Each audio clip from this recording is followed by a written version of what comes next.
Good morning, ladies and gentlemen. I'm very pleased to welcome you here to the United States Institute of Peace.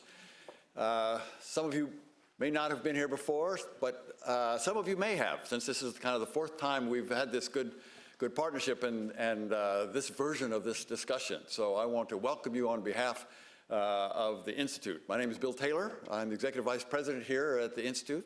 And this is a very exciting time for us to have this conference on China in conflict zones.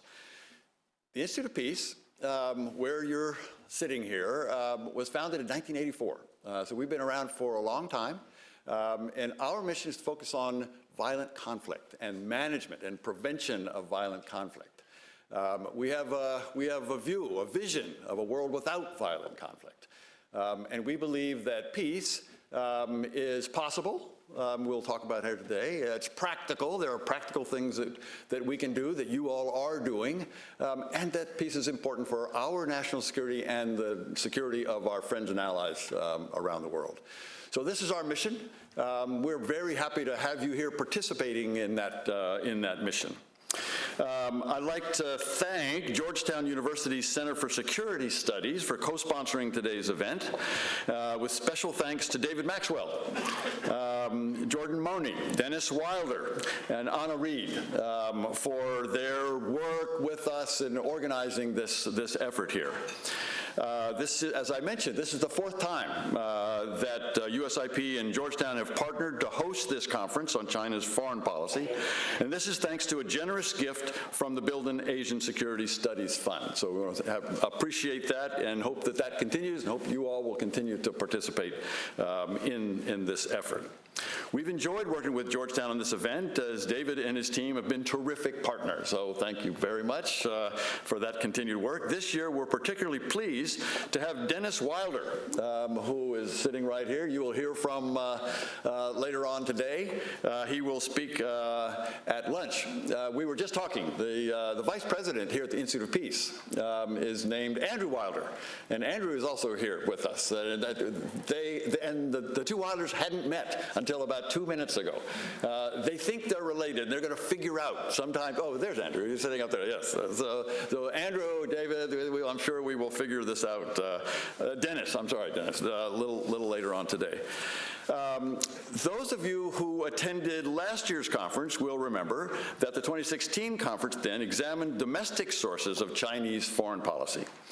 The year before that, in 2015, we'd planned to look at China's role in the Middle East, but that event, anybody here, we're planning to be here for that, was snowed out. Okay, you remember, sorry about that, but we continued last year, we continued this year, and we started out early. In 2014, we assessed China's various roles roles as rule maker, rule breaker, and partner in the global economic, military, and political realms.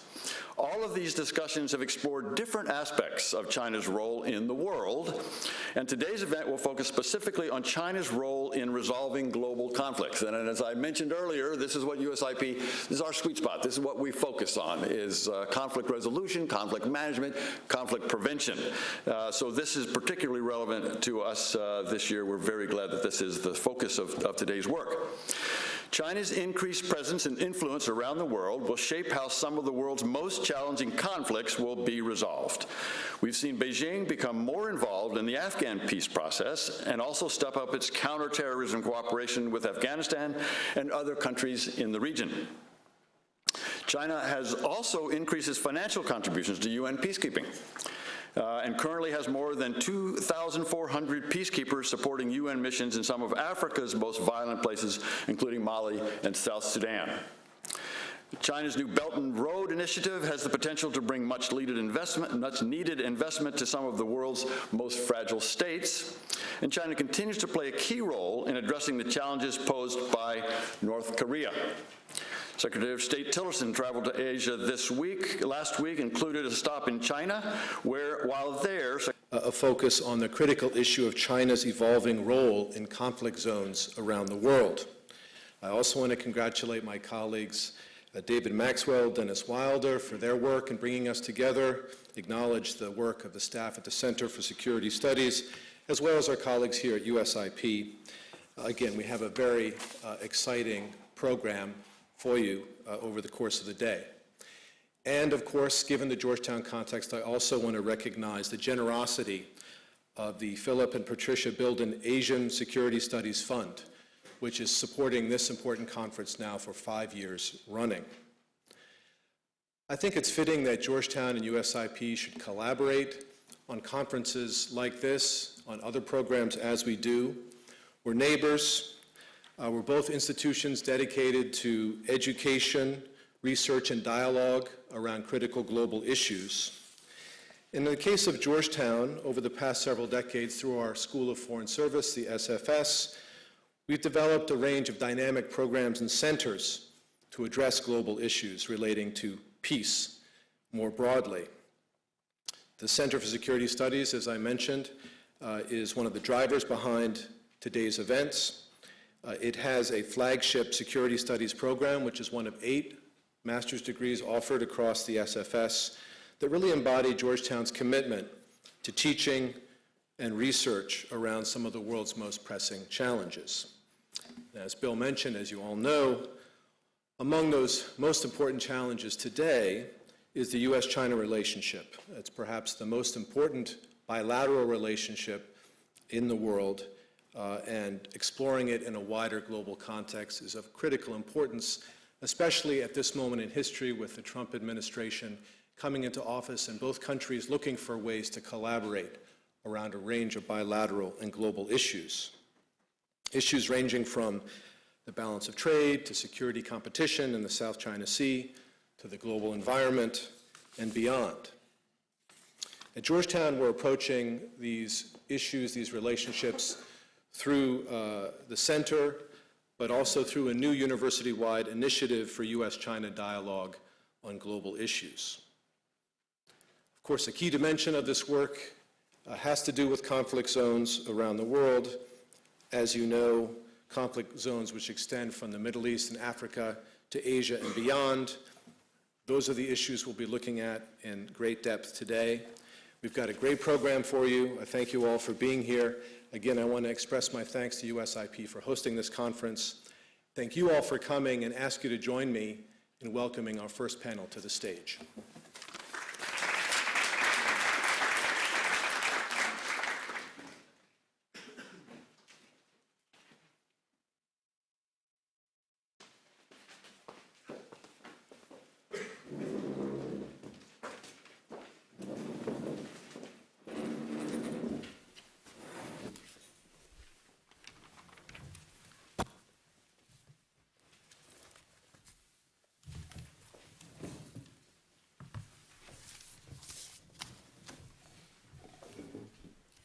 Good morning.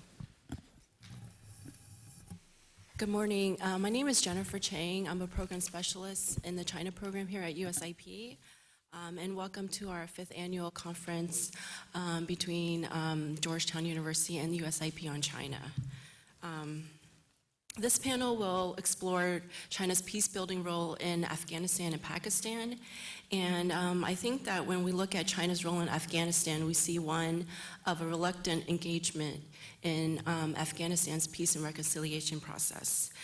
It wasn't until the withdrawal of US and NATO troops from Afghanistan in 2014 and fears of further instability in Afghanistan and also the bordering Xinjiang Uyghur Autonomous Region that China was pushed into a more proactive role in Afghanistan's security affairs.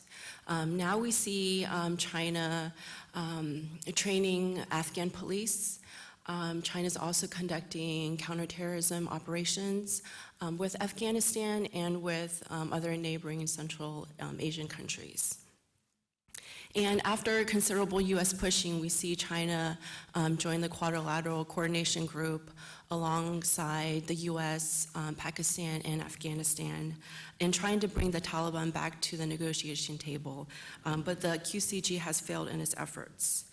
China's policy in Afghanistan is also influenced by its strong relationship with Pakistan. Many Afghans believe that China could use its leverage vis-a-vis Pakistan to eliminate the safe havens for the Taliban and the Haqqani network, but they're still wondering whether China is willing to use its leverage. Meanwhile, the China-Pakistan Economic Corridor is bringing China and Pakistan closer together in economic dimensions, in addition to the strong overall security relationship. So we have an esteemed panel of experts here from the US and China to discuss China's specific contributions to peace building in Afghanistan and Pakistan, and to discuss Chinese interests and motivations behind its policies. From my far left, we have Andrew Small. He's the Senior Transatlantic Fellow in the Asia Program at the German Marshall Fund of the United States.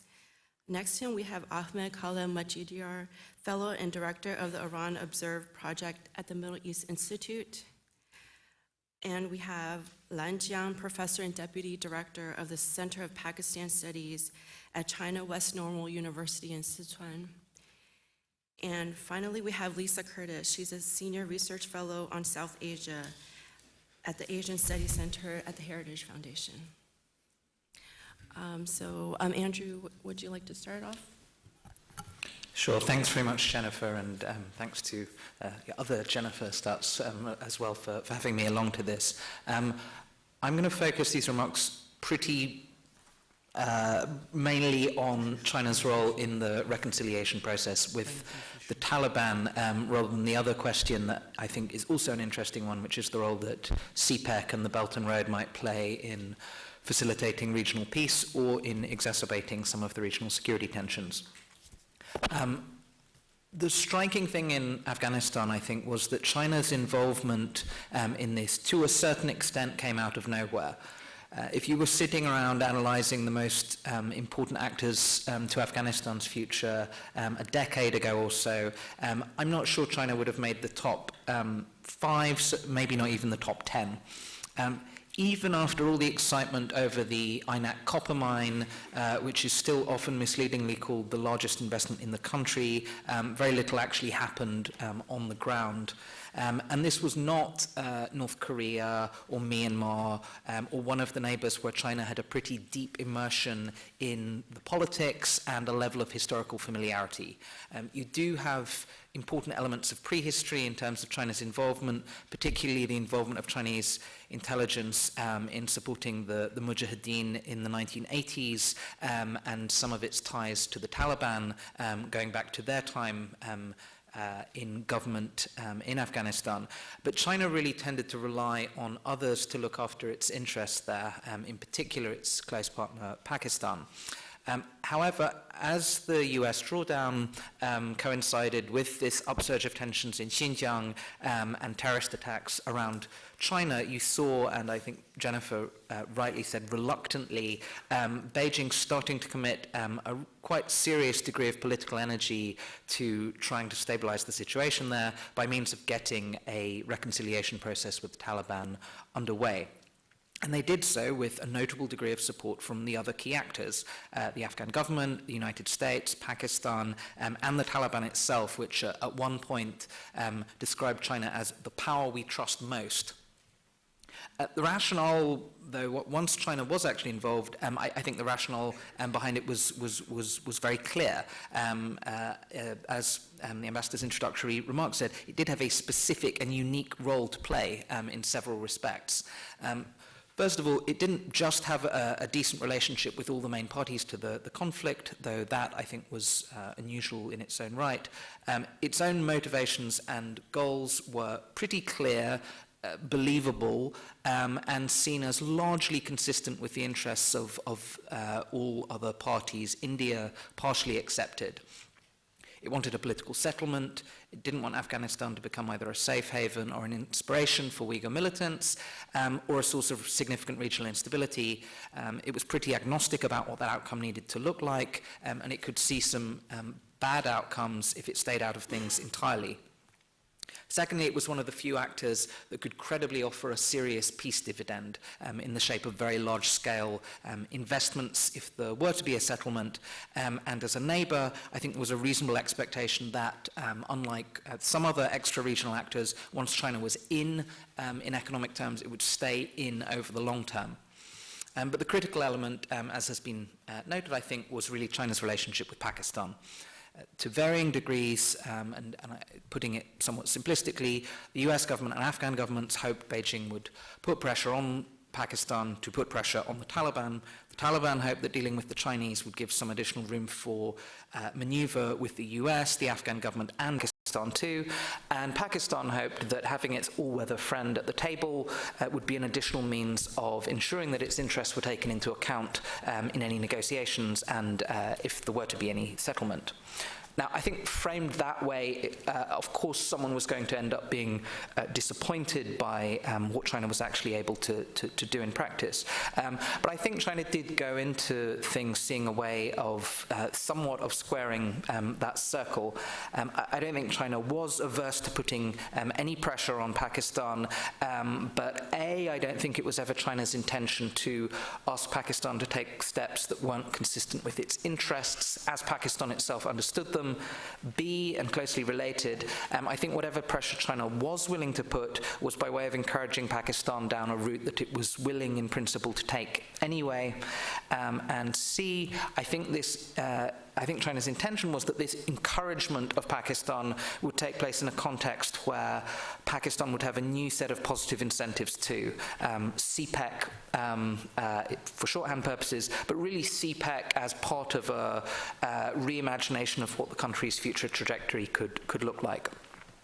Now, we know what happened in practice with the QCG and the various efforts, the Murray talks with all the bodies at the table, the Mullah Omar revelation as the second round of talks was about to begin, another year of QCGs that became pretty clear were not going to deliver a peace process that winter, the Mullah Mansour drone strike and so on.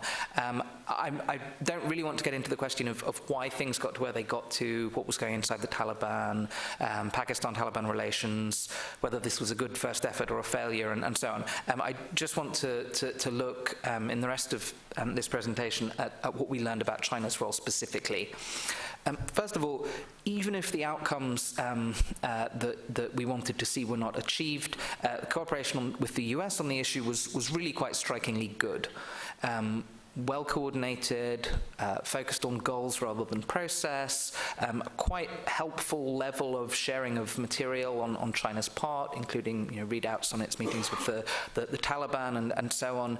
And it was cooperation that continued whatever else was happening else in the US-China relationship. There are so many of these areas of cooperation that end up in some sense or other being instrumentalized or ebbing and flowing as in light of other developments in the South China Sea or whatever else. This is not the case on the QCG. Secondly, though, the fact that the world of Islamic militancy is not really in China's area of expertise or comfort zone has some consequences for the sort of role it can realistically play. I don't think anyone expected China to take on the responsibility for actually guiding the talks. I think it was always intended that Beijing's role would be helping to put the preconditions for a process in place and then playing a role as a kind of guarantor in different ways for any deal. But I think it was clear that China is still very dependent on Pakistan for its intelligence, analysis, and read on what's going on, and it's not going to gainsay Pakistan if it's told the time is not ripe, the new leader needs to consolidate his position, this move would fracture the Taliban, this would redound in dangerous ways in Pakistan, and so on. It's not just that I think Beijing is not willing to risk a rift with a country that's far more important to its interests than Afghanistan itself. I think that's true, but there have been points where China's been willing to push pretty hard. It's that I don't think China wants to risk doing that and being wrong, or doing that and eliciting some kind of a problematic reaction from some of the groups in question. And in that respect, I think China was really quite burned by its experiences with the storming of the Red Mosque back in 2007, where the Pakistani Taliban did hold China partly responsible. I think there are more efforts on China's part to improve its capacity to make autonomous judgments in some of these areas, but I think it's quite clear from what's gone on that a level of caution on China's part will prevail. Thirdly, there was always a question, what is the plan B for China if the talks don't come off? We know that China is still trying to push things along. There's the six-party efforts, etc. But in parallel to that, we have seen a much greater level of direct security involvement on China's part. Military aid, army chief visits, intelligence exchanges, this military chiefs quadrilateral with Tajikistan, and these joint counterterrorism enforcement activities that have been in the news quite recently. The data point that's often missed is that following the Pakistani Army's Zarb-e-Azab operation, the Turkestan Islamic Party is no longer headquartered in Fatah in Pakistan, in North Waziristan, specifically where it had been in various forms since 2001, but in Afghanistan again, quite likely in Badakhshan, even if the largest concentration of fighters is actually now in Syria, which I'm sure we'll cover in the Middle East section. There is an element of China's still largely symbolic military support to Kabul that's designed to demonstrate to various actors that Beijing is backing the Afghan government, but also that China has some very specific counter-terrorism objectives that it will actively pursue whatever is happening with the political process. Finally, China's role in this area isn't going away. I think the last few years have helped everyone clarify and adjust their expectations somewhat, but some of the factors that brought Beijing into play in the first place have in some areas only intensified. Its strategic economic projects in the broader region are now substantially more consequential than they were a few years ago. The China-specific terrorist concerns in Afghanistan itself are greater than they were a few years ago, and there's an ISIS question on top of that, which I won't go into here. And I think the need for actors that can thread the needle between a complex array of different players persists, even if the limits of what China can do in that respect, I think, are now more apparent and that much greater. Thanks. Thank you, Andrew, for your insightful remarks on China's role in the peace process and China's dependency on Pakistan. Next, we'll have Ahmed. Thank you, Jennifer. It's a real pleasure to be with this distinguished panel this morning. In my opening remarks, I'll focus on three key issues. First, China's security and terrorism concerns in Afghanistan and Pakistan. Second, China's growing involvement in the peace process in Afghanistan, and third, about opportunities and challenges in areas of cooperation between the United States and China in stabilization efforts and peace building in Afghanistan. First, when it comes to China's security concerns and its increasing involvement, as Jennifer mentioned, it was not a coincidence that China significantly increased its involvement in Afghanistan in 2014. That was the time that that President Obama announced that he will withdraw most of American troops from Afghanistan. So there is a growing concern in Beijing that with the diminishing role of the international community, security in Afghanistan will deteriorate, and that will also have impact on Pakistan as well. China's worried about terrorism and security problems in Afghanistan and Pakistan for two key reasons, because they pose two key challenges to China's interests in the region. First is that terrorism in Pakistan and Afghanistan, it jeopardizes China's economic projects and also commercial presence, not just in Pakistan and Afghanistan, but also in the broader region. As Andrew mentioned, the China-Pakistan economic corridor is closely associated with China's One Belt, One Road initiative that's aimed at connecting China to the Eurasia. And we already see that the CPEC has suffered some setbacks because of the security problems in Pakistan. In the past 3 years alone, about 50 workers from an army-run construction company, which is responsible for the execution of the project, have been killed. Mostly in the Balochistan area. But security problems in Pakistan is not confined in the Balochistan or FATA. Many Chinese workers, engineers, and citizens have been killed in Pakistani cities, including in Karachi, which is the financial hub and commercial capital of the country. And similarly in Afghanistan, Andrew mentioned that China's biggest project, and Miss Aina copper mine in eastern Afghanistan in Logar province, has not started. Partly it is because of some disagreements in the terms of the contract with the Afghan government, but the main reason is remains security.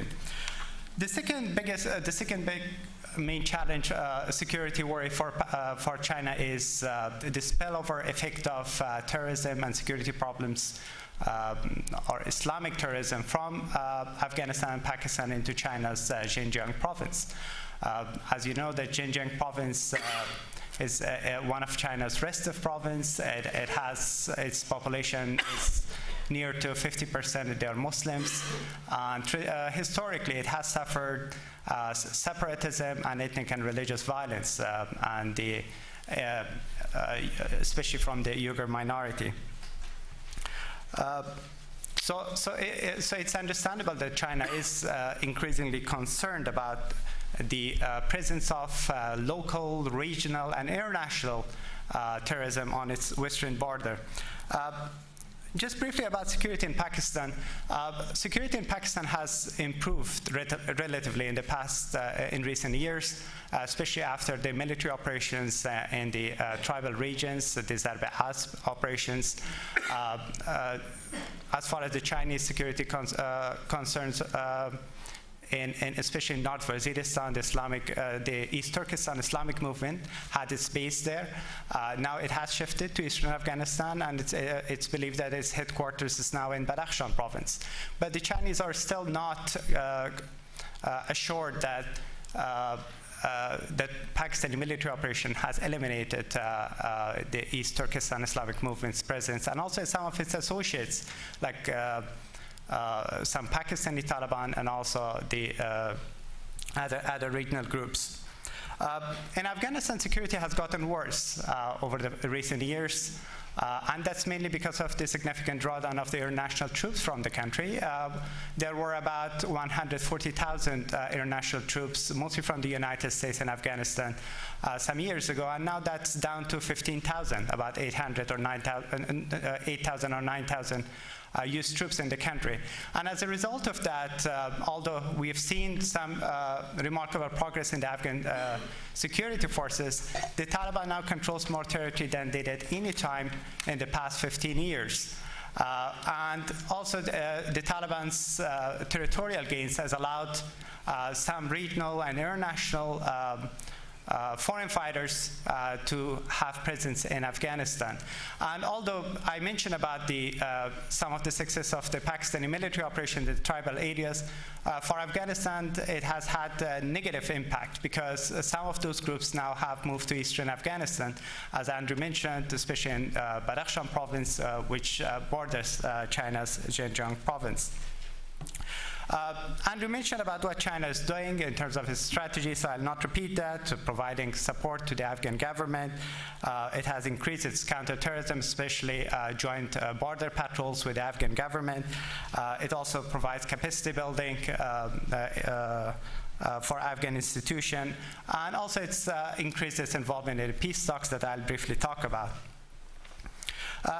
Over the recent years, China has engaged both directly and through multilateral platforms in the Afghan peace initiative.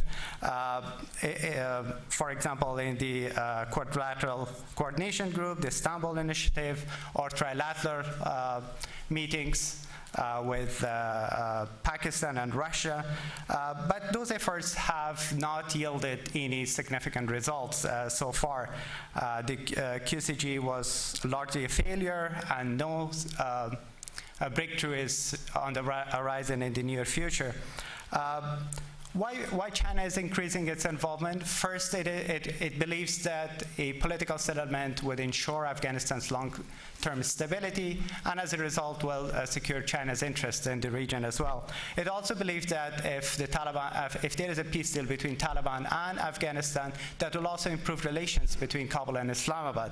But thirdly, and most importantly, I think that we see a general trend in the region by key actors, Iran, Russia, as well, that they're unsure about future of Afghanistan. So this deepening ties with the Taliban and also direct engagement with the Taliban is part of a hedging strategy by regional actors to secure their interests.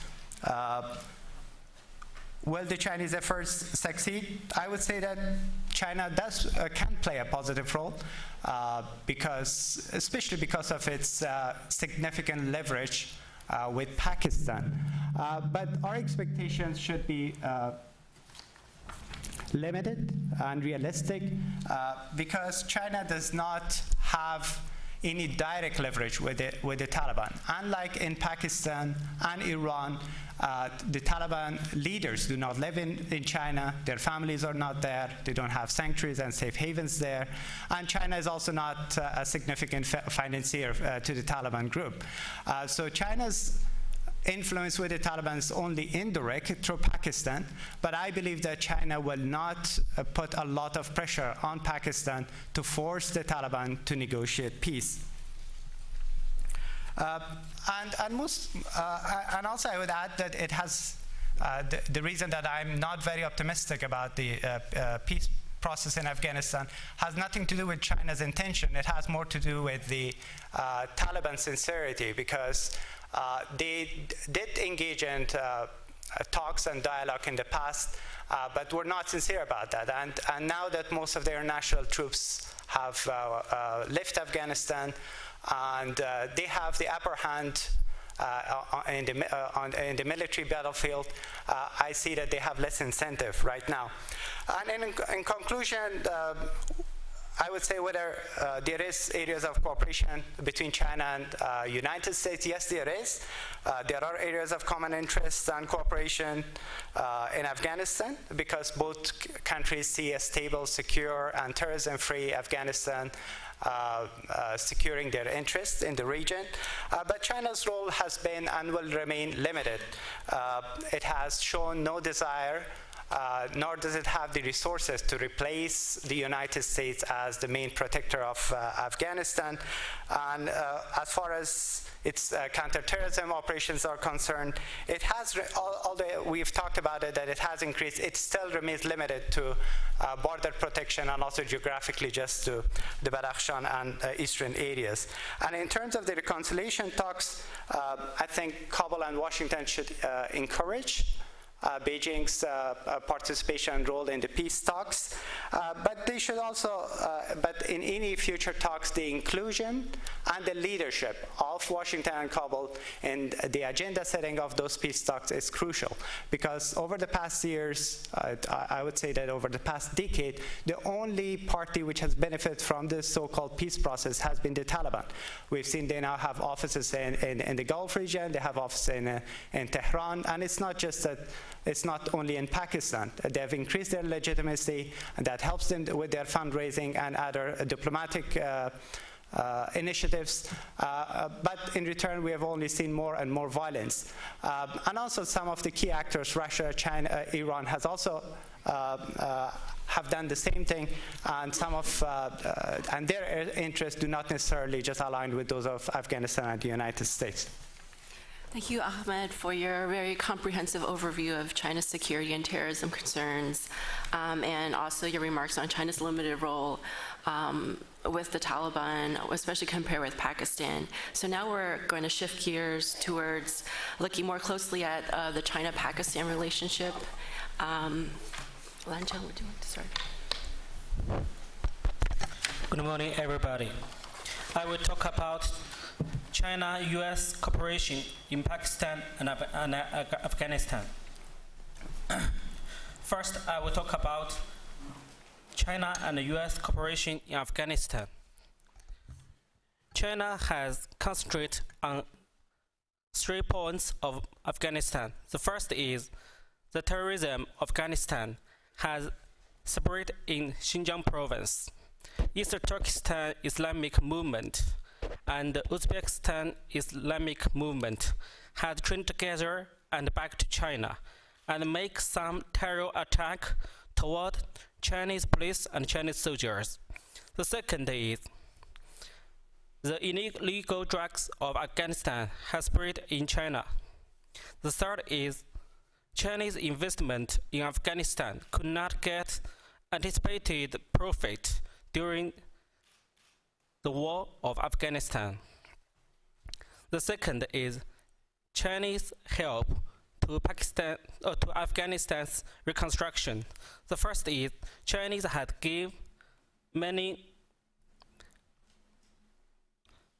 aid to Afghanistan, about nearly 3 billion. And the second is Chinese trained many professionals for more than 1,000. The third is China had given many material aid to Afghanistan. The fourth is China has constructed hospitals, schools, and public healthy buildings for Afghanistan. The fourth is China has helped Afghanistan to train police and give some arms to the police. The sixth is Chinese government has helped Afghanistan to political reconcile with the Afghan Taliban. The third is the cooperation of US and China. Perhaps we could cooperate in Afghanistan. The first is Chinese government and US government could push the Afghanistan political reconcile. The second is Chinese government and US government could promote the governance ability of Afghanistan government. The third is US government and Chinese government could cooperate on the CPEC, China-Pakistan Economic Corridor, and the US New Silk Road program. And the second, we will talk about Chinese and US cooperation in Afghanistan. The first, China has paid attention on 5 points of Pakistan. The first is that the FATA area, the Federal Administrative Tribal Area, near the border of Afghanistan and Pakistan, was the cave of the East Turkestan Islamic movement. This terrorism group has back to Xinjiang province and made some terror attack. This makes Xinjiang province and the whole Western China unstable.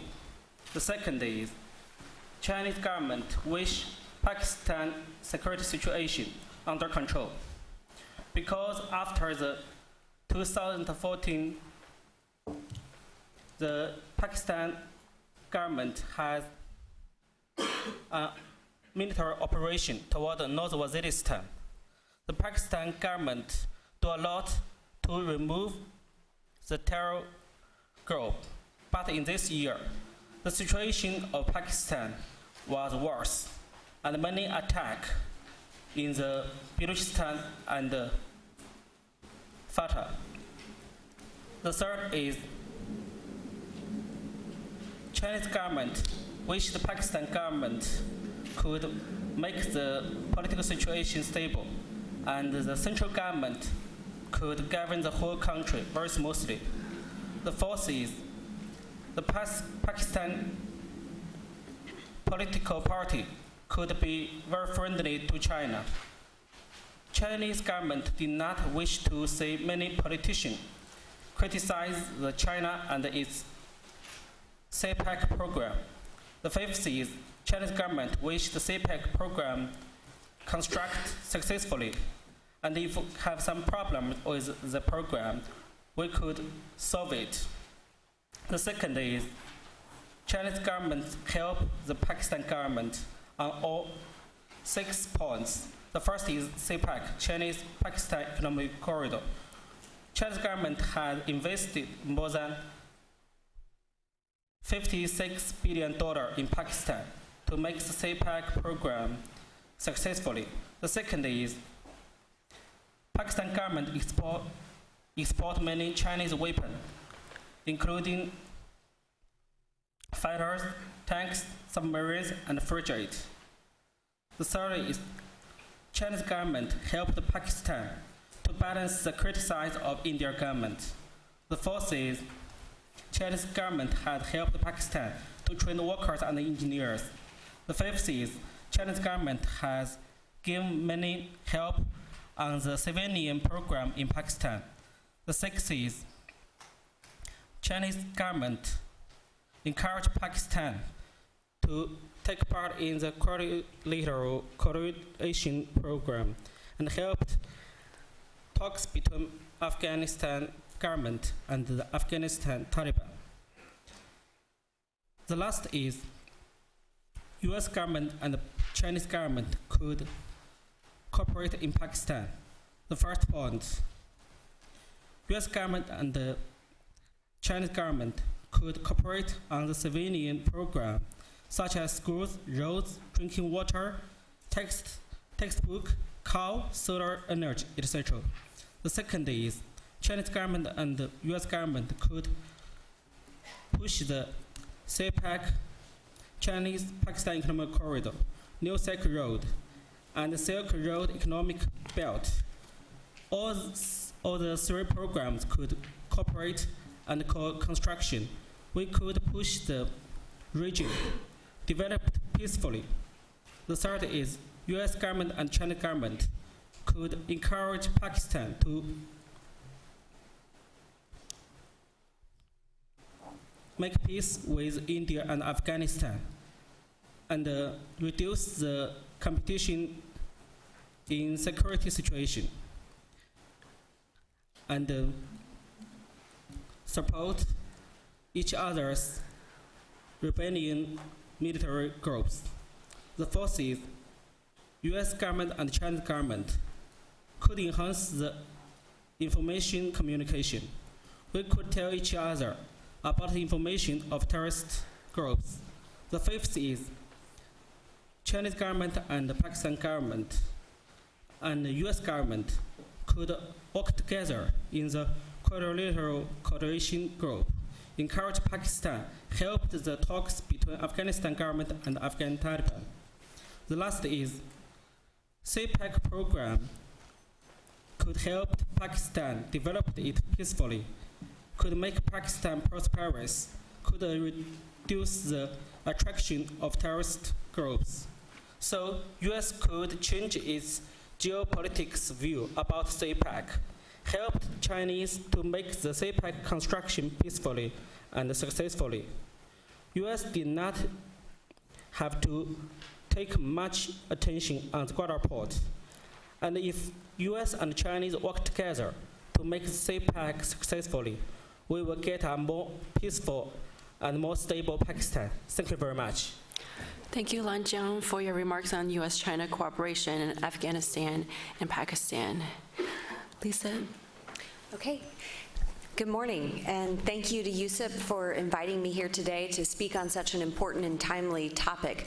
I think 5 years ago, China's role in South Asia was a rather esoteric topic, but now we can see through this panel that it's become a very important issue to discuss.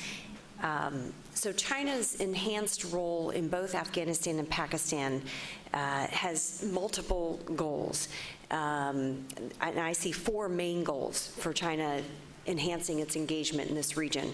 The first is to promote stability, to curb the influence of Islamist extremists and keep them from spilling over into China, particularly Western China, where there have been problems with the Uyghur separatists. The second is to facilitate trade and energy corridors so that China can access European and Middle Eastern markets through this region. Third is basically to bolster its overall global influence, South Asia being an important and growing region of the world. And the fourth is to contain Indian power by building up Islamabad's strategic and military strength.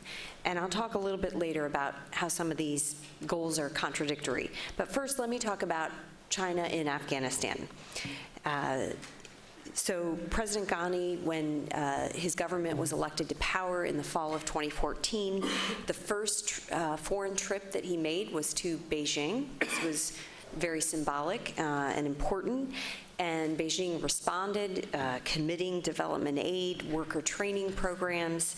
More recently, we have seen Chinese increase the aid programs, particularly a multi-million-dollar housing project for Afghan civil servants. So, you know, while China's aid commitment still does not match those of countries like the US, maybe Japan, certainly they are enhancing their development footprint in Afghanistan, which is very welcome. We've seen recent reports of Chinese security officials jointly monitoring with the Afghan security officials the border, particularly the small sliver of land, the Wakhan corridor, marking the border between Afghanistan and China. But Chinese military officials have been very clear to deny that these are military forces, and they emphasize that these are law enforcement officials. So I think this shows there's still reticence to send any kind of military troops to Afghanistan. One of the important roles that we've seen China play more recently is in facilitating talks with the Taliban. In fact, just in the last week or so, there was a delegation reportedly of 5 Taliban officials from the Doha office visiting Beijing.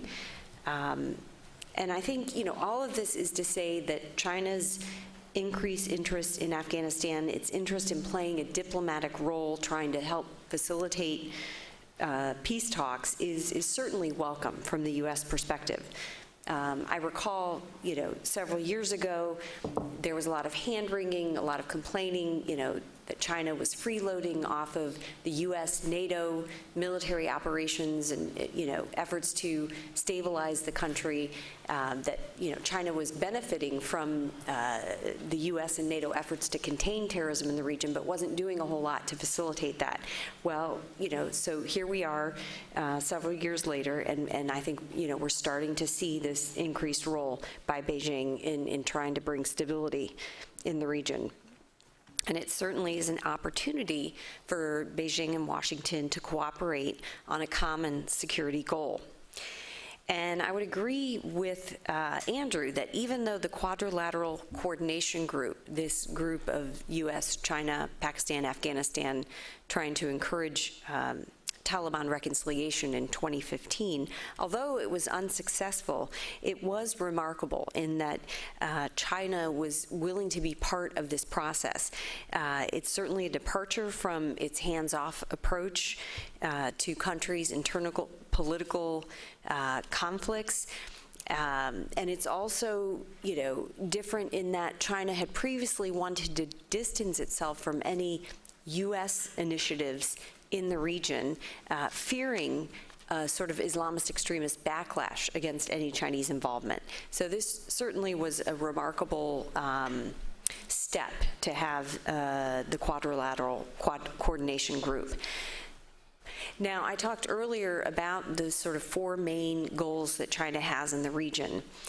And I would say there's a definite tension between the desire to sort of use Pakistan to contain Indian power and China's rising concern about the spread of Islamist extremism, because of course Pakistan has relied on terrorist proxies to achieve its objectives both in Afghanistan and in India. China certainly views the Afghanistan-Pakistan region as a breeding ground for Islamist extremism, and it worries, as I said earlier, about Uyghur separatists making common cause with these extremists, training, finding ideological inspiration, and then going back and conducting violence in China. That's a major concern. And certainly when the violence broke out in Urumqi in July 2009, where nearly 200 people were killed, Beijing partially blamed radical influence coming from Pakistan. And then again, 2 years later, when there were attacks in Xinjiang province, the Chinese again criticized Pakistan's failure to crack down on Uyghur separatists that were operating in the tribal border areas of Pakistan. So even with this growing concern about Islamist extremism and the potential for Uyghur separatists to train with other extremist groups in Pakistan, you still see that on balance, China's overriding goal is to shore up Pakistan's military and strategic capabilities in an effort to divert Indian attention away from China. So the China-Pakistan economic corridor, obviously a major development in the region. And even though you've traditionally had very strong strategic relations between China and Pakistan, cooperation on the conventional military front, cooperation on other issues as well, the civil nuclear issue, this has really added a geo-economic element to the relationship. Certainly there are still security concerns about developing some of these projects, and we've seen in the past that the Gwadar port project has been delayed by security issues. Pakistan has sought to address this by specifically raising a special army division of 10,000 troops focused specifically on protecting CPEC projects. But these security concerns from China definitely surfaced when you had rising Indo-Pak tensions this past fall. And shortly after the attack on an Indian military base by Pakistan-based militants last September, you had a very prominent Chinese think tank that is associated with the External Affairs Ministry in China, talking about how India and Pakistan needed to jointly deal with the terrorism issue, and that the CPEC would not be successful in an atmosphere of violence. So this seemed like sort of a subtle message to the Pakistanis that they should try to have more peaceful relations with India.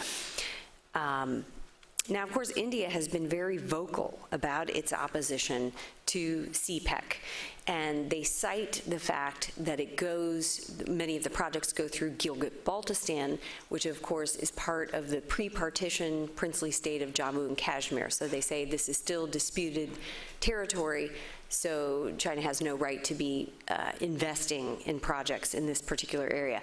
But I think what really is of concern to India is just the overall strategic gains that China might accrue through the CPEC project, and particularly through the development of Gwadar Port. And India is concerned, of course, that Gwadar Port will be used for Chinese military purposes. And this would be something that the U.S. would be watching closely as well. But I would certainly argue that despite questions regarding China's geostrategic intentions in the region, and whether or not those relate to increasing naval assets in the Arabian Sea and the Indian Ocean region, that's something to keep in the back of our minds. But it still would not make any sense for the U.S. to object to the CPEC.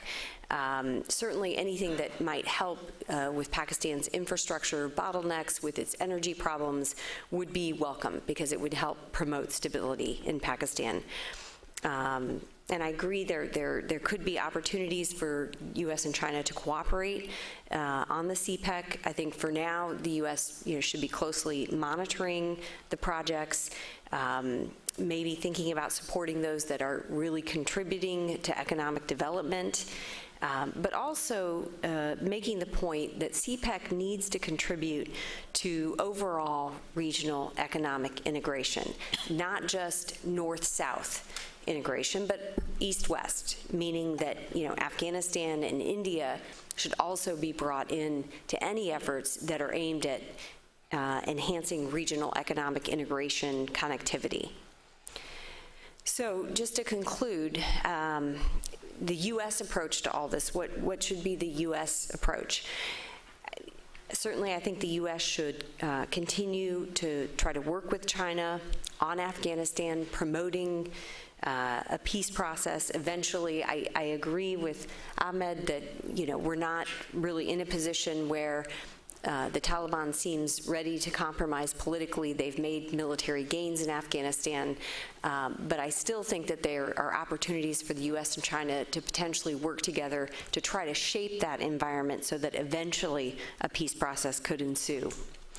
But I think part of that has to be the U.S. convincing Beijing that unless Pakistan cracks down on the Taliban sanctuaries inside its territory, there will never be peace in Afghanistan. And we simply have to see more efforts by Pakistan to help reduce the violence in Afghanistan for any kind of peace process to ever get off the ground. And also overcoming this threat from Islamist extremism in this region of the world will require Pakistan to also crack down on anti-India groups. And here there have definitely been some differences between the U.S. and China and India, particularly at the UN Security Council, where China has continued to block the banning of terrorist leader Masood Azhar. He's the leader of the Jaish-e-Mohammed, Pakistan-based terrorist group, which was responsible for the attack on an Indian military base, Pathankot, last January, as well as the attack in Kashmir this last September. So I think these are areas where we could enhance our cooperation, and basically sending the signal that if China would continue to block such efforts to ban terrorist leaders, they are actually contributing to the overall threat of growing Islamist extremism in Pakistan. And I'll just end there. Thank you. Thank you, Lisa. So after these presentations, I think we've gotten a very comprehensive overview of China's role in Afghanistan and Pakistan that encompasses peace processes, economic investments, and its relationship with Pakistan. Before we open up to the floor to questions from the audience, I just wanted to ask Andrew and Ahmed to go more into details about China's specific contributions to the security situation in Afghanistan. We've heard that China's training police officers and conducting counterterrorism operations, but are there other contributions, either politically or security-wise? Sure. Yeah, as I mentioned before, that although China has increased its involvement in the security sector in Afghanistan, but its activities still have remained limited to border protection.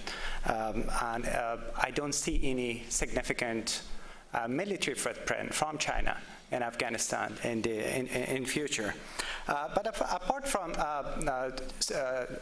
some security agreements that China has signed with Afghanistan over the past 3 years, China has also increased its development projects in Afghanistan. Just on March 20th, the Afghan government announced that China has pledged $300 million for building about 10,000 apartments in Afghanistan.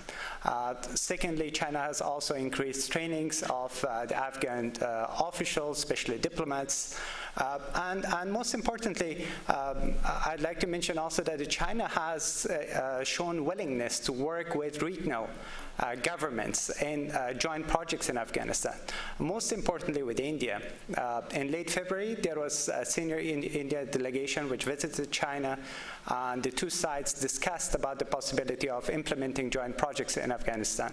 And that, I think, would be significant. And while we talked about just the Taliban when it comes to the China's security concerns and also the East Turkestan Islamic movement, but the Chinese security concerns go beyond that. China does not see the Taliban as a major threat right now, but the expansion of Taliban across Afghanistan provides that space that other groups which would be a direct security to Taliban can just find safe haven there. And one of that group that we didn't talk during our discussion is the ISIS. Andrew mentioned that some of the Uyghur militants have fought with the ISIS in Syria. Some have gone to Iraq as well. But now we are at the time that the ISIS is losing territory in both Syria and in Iraq. It's on the verge of just being ousted from Mosul. And this year it may just lose its self-declared caliphate capital in Raqqa as well.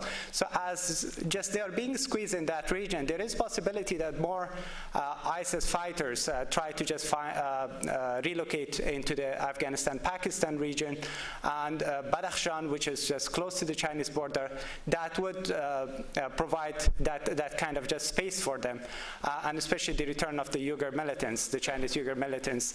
So that's why I do believe that China's counterterrorism and counterinsurgency and involvement in the security sector in Afghanistan will increase. Very briefly to add a couple of points. I mean, first of all, for now, I think the military aid that China has been providing has been more symbolic than consequential. The terrorism, and also I mean, the coordination with the US, for instance, on the diplomatic side has been good. The military side, I think, somewhat less so in terms of some of the things that China's up to with this. So I think just in terms of how what China is doing is coordinated with an overall strategy militarily inside Afghanistan and these sorts of things, I think there's somewhat more that could be done there. And the counterterrorism stuff is really this kind of very specific and quite narrow set of objectives that China has. It's not cooperating on a broader kind of sweep of terrorism issues in Afghanistan. It's still quite specifically focused, and it's not absolutely clear that it's altogether helpful for China to be sort of encouraging the Afghan government to take actions in Badakhshan, given some of the other issues in play there. But just also to add very briefly on the counterterrorism side, I mean, we have been used to thinking of ETIM, TIP as just not a very credible entity. When they were in North Waziristan, although every now and then there'll be the Chinese government will blame them for what's going on in Xinjiang, I just don't think that's been particularly credible if you look at direct links to attacks and these sorts of things. I think some of it was at points actually excuse-making by local governments and things. I do think that looks somewhat different now. I do think after the kind of training, battlefield experience, etc., that some of these fighters have had in Syria, and I think it is a point, and some of them are likely to be returning to the region. Most of them, of course, have not been with ISIS; they've been with Nusra Front. But this is this was a group that, for a period of time, was largely a kind of propaganda operation. Now you actually have you have fighters that have some credibility in being seen as a threat, and I think that does recondition how China will look at this picture. I just don't think it's been as serious a driver of Chinese concerns, and I think now I think people are so used to thinking of ETIM as kind of at points even sort of non-existent entity back in the early 2000s. I think we do now have to start thinking of this as a piece that may actually drive Chinese policy a bit more. All right, thank you, Andrew. I wanted to ask Lanjiang and Lisa about specific areas where the U.S. and China can cooperate in Afghanistan to help with the internal situation.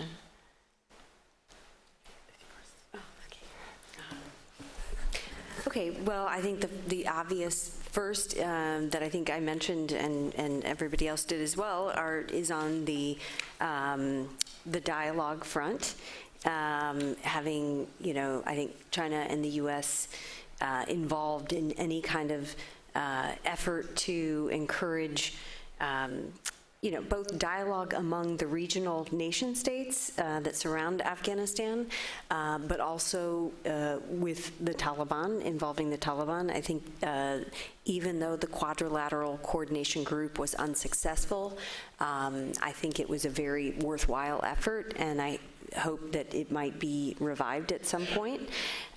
So I think that's one area.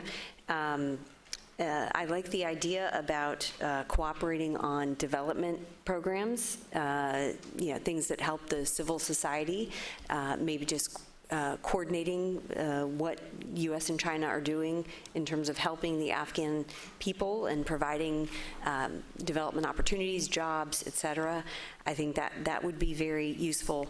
And I guess lastly, I think that, given that Afghanistan is not going to find stability until the Taliban safe havens are dealt with in Pakistan. I firmly believe this. I think there is a role for the U.S. and China to work together, to bring Pakistan along in a genuine effort to shut down Taliban sanctuaries inside Pakistan. So I think those three areas, I think it would be very useful for the U.S. and China to cooperate. As for my view, I think U.S. and China could help Afghanistan peace talk between Afghan government and Afghanistan Taliban.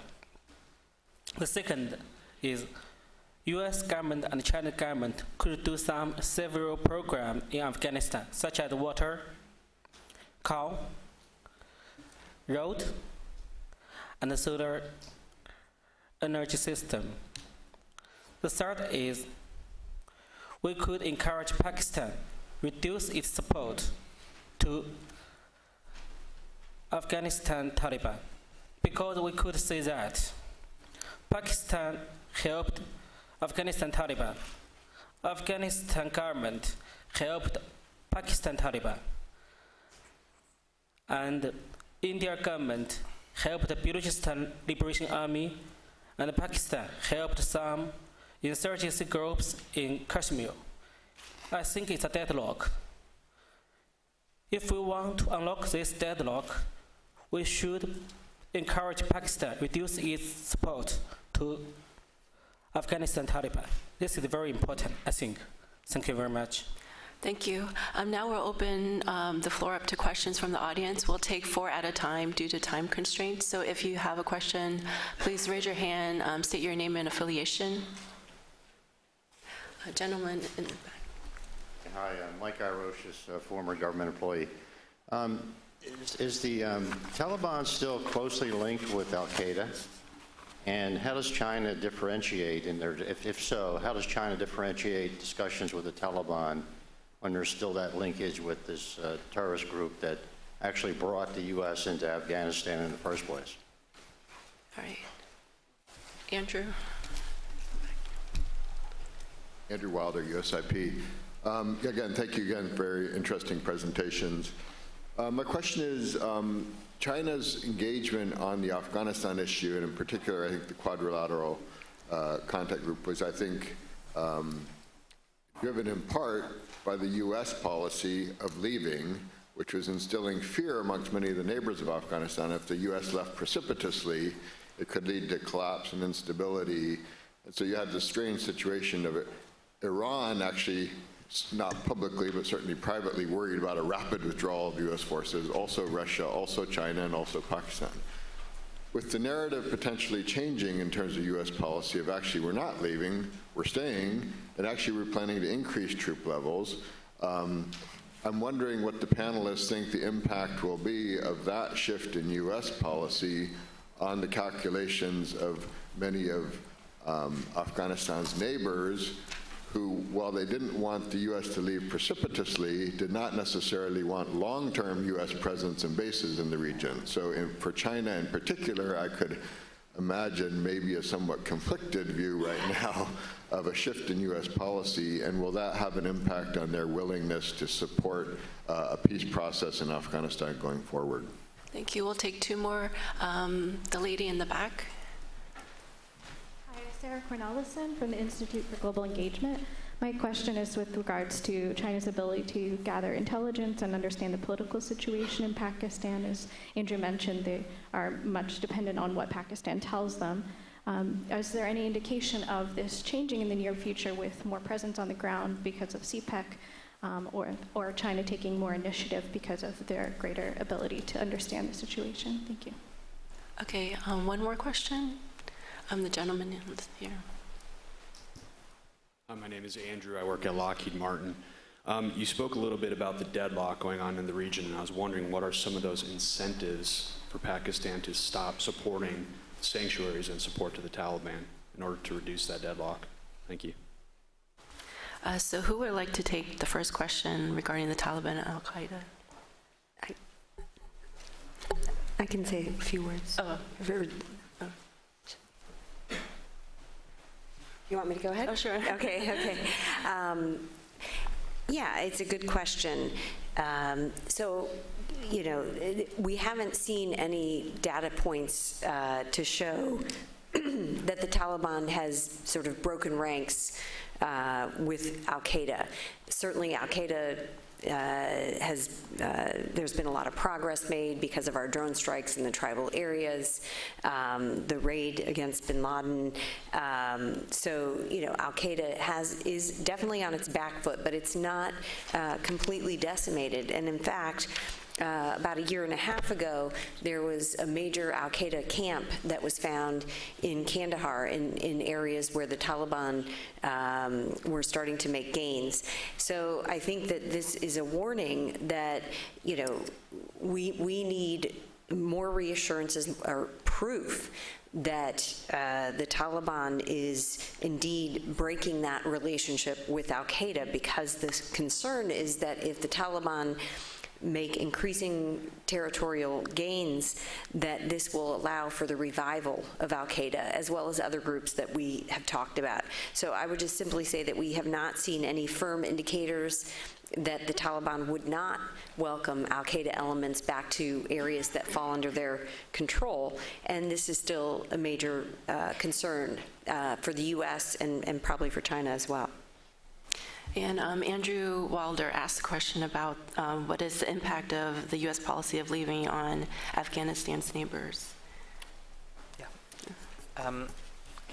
So let me do that, and also just say a brief point on the intelligence gathering question. I still think, I mean, China was definitely among the countries that for a period of time also with Afghanistan specifically raised concerns about long-term US bases and things, and made a real point of doing so for a period of time. I still think the sort of levels that are, as you noted in your question, China was then one of the countries that started expressing concerns about the speed of withdrawal, and I think the fact that withdrawal was being contemplated, I think, did also somewhat shift the balance in terms of the view of what the US was actually doing there. I think there had been a view that this was kind of part of a containment strategy and things in some sense, and there was I think a debate about what the whole thing amounted to. I think the level that of the drawdown so far, and even I think some of the levels that are being envisaged, is consistent with a different view of what the US intentions actually are. And of course the actual utility of these military facilities vis-a-vis any containment strategy of China is extremely limited if the PLA is actually assessing the value of any of these bases from that perspective. So I still think in what is being envisaged in the current period of time, I don't think that it should have too detrimental an effect, and I think that might look different if there was a significant escalation of US presence. I think you could see elements of a reversion to some of those other concerns on China's part weighing again, but I don't think we're in that zone yet. Very briefly on the intelligence gathering front, I think the big thing that China's doing differently with respect to that is with Afghanistan and the Afghan government.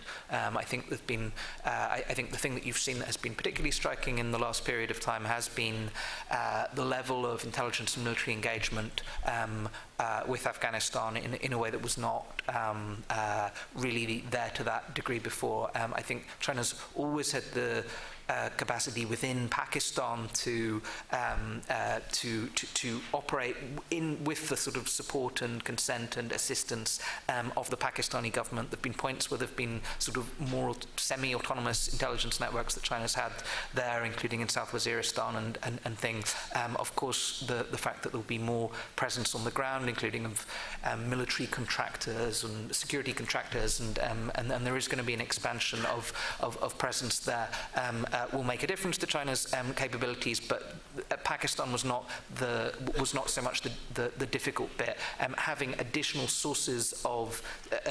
substantial sources of intelligence on developments in the region, I think through these sort of upgraded contacts on the Afghan side, I think is a consequential difference from what they had before.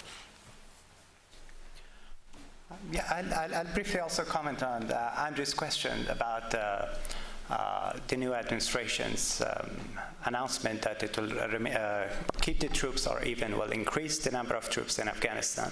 I think that first of all, I'd like to mention that for the arbitrary timelines that President Obama announced during the surge in Afghanistan, it did undermine both the military and diplomatic mission in Afghanistan. And I recall some of my discussions with the Afghan officials at that time that they were saying that they had problem convincing the tribal leaders in southern Afghanistan, in Helmand province and also in Kandahar, to side with the Afghan government and with the Americans at the same time that we are telling them that the Americans will leave after a year and they will be left at the mercy of Taliban retribution just next year. So it did send kind of like the wrong message both to friends and to the enemies. It also discouraged the Taliban from participating in peace process in a meaningful way. Most often they were talking about you have the time, we have you have the watches, we have the time here. So the message to them was that if they could outlast the US presence there, a military victory could be viable. So now that President Trump has not outlined his Afghanistan strategy, but his defense secretary and other key cabinet members have mentioned that they will remain committed to Afghanistan. But this will not be about just a number of troops. Here in Washington, we talk a lot about just a number of troops. We don't talk much about just the broader strategy. But a very clear message about an enduring commitment to Afghanistan stability, I believe that will have a very positive effect, not just on the security front, but also on the diplomatic mission. It will encourage key regional actors, especially Pakistan, that the United States will remain committed to Afghanistan's stability, so Pakistan will play a more positive role. And we are seeing some signs of that. It remains to be seen how effective that could be. And also we see that other actors, and you mentioned about Iran's involvement. As I mentioned before, some of the key regional actors, especially Iran and Russia, they have deepened their ties with the Taliban, not just for their reconciliation efforts, but they are also using the Taliban as a countermeasure against a potential rise of the Islamic State along their borders. Iran is helping local Taliban groups in western Afghanistan to create a buffer zone for its own security. It has insurgency problems in the Sunni areas in Sistan and Balochistan. Similarly, Russia is concerned about the spread of militancy from Afghanistan to Central Asian republics. But when it comes to China, I think that there are more avenues of cooperation between Washington and Beijing on both the security and diplomatic fronts, and that needs to be encouraged. Thank you. Lanjan, would you like to talk about the deadlock and how to create incentives for Pakistan? Okay. I think after the Afghanistan war, in 1992, after the retreat of Soviet Union, Red Army, Afghanistan has about 20 years war. No, more than 30 years. Afghanistan people want to get peace, but Pakistan, as its neighbor, want to get a country more friendly to it, because Pakistan has a neighbor like India. They want to get the Western neighbor be a friendly country. So Pakistan supports Afghanistan Taliban to get its influence, to get a friendly neighbor. But after the collapse of the Taliban government in 2001, Pakistan could not accept the status quo of the Afghanistan government. They want to make the Afghanistan Taliban more powerfully in Afghanistan. So Pakistan do a lot to support Afghanistan Taliban. But Afghanistan government did not like this. So they want to balance this influence. So they did their own support to the Pakistan Taliban. And the same story happened in India and Pakistan too. Pakistan did not want to have two enemies, India and Afghanistan. But they're made two enemies. Afghanistan government and the India government did not like the strategy of Pakistan government. So this deadlock was made by Pakistan at first, but it could be unlocked at first by Pakistan government, because Pakistan government has influence on Afghanistan Taliban. So when Pakistan government reduces its support, it will get the friendly attitude of Afghanistan government. So I think by this way, if Pakistan do the first, the Afghanistan government will do the second. Perhaps this will unlock this deadlock. That's my view. Thank you. Thank you. We have time for maybe one more question. The gentleman right there. I'm with the Institute for the Study of War. You've talked about how China has used the groups like the Quadrilateral Cooperation Mechanism and the Traffic in Transit Agreement to further its goals in Afghanistan.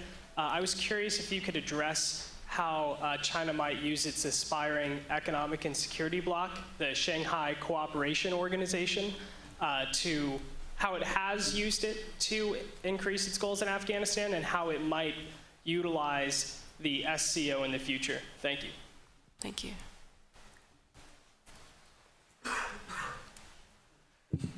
Okay.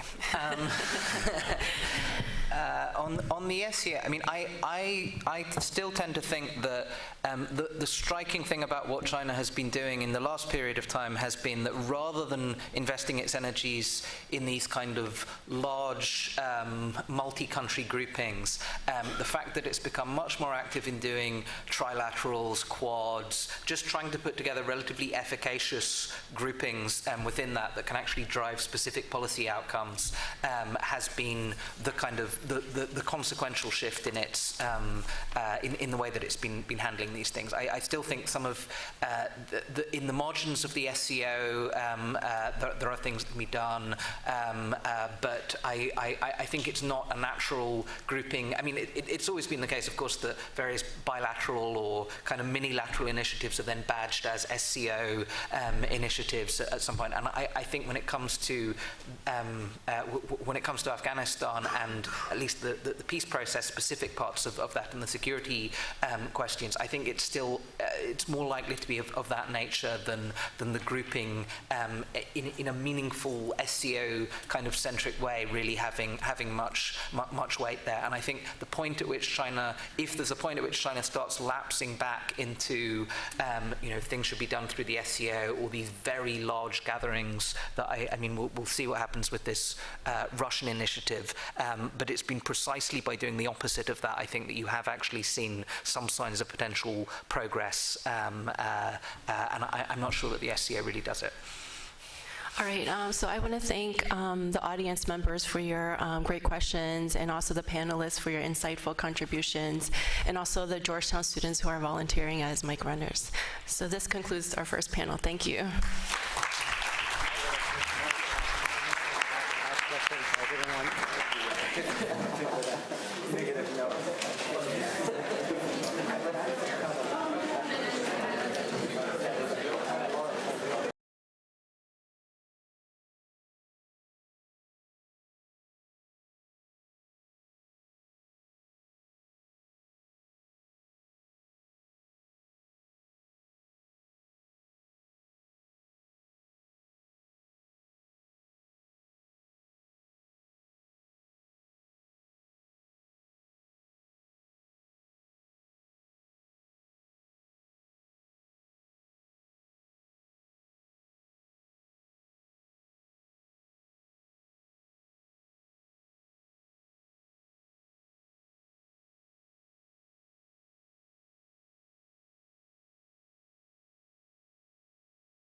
Is it on now?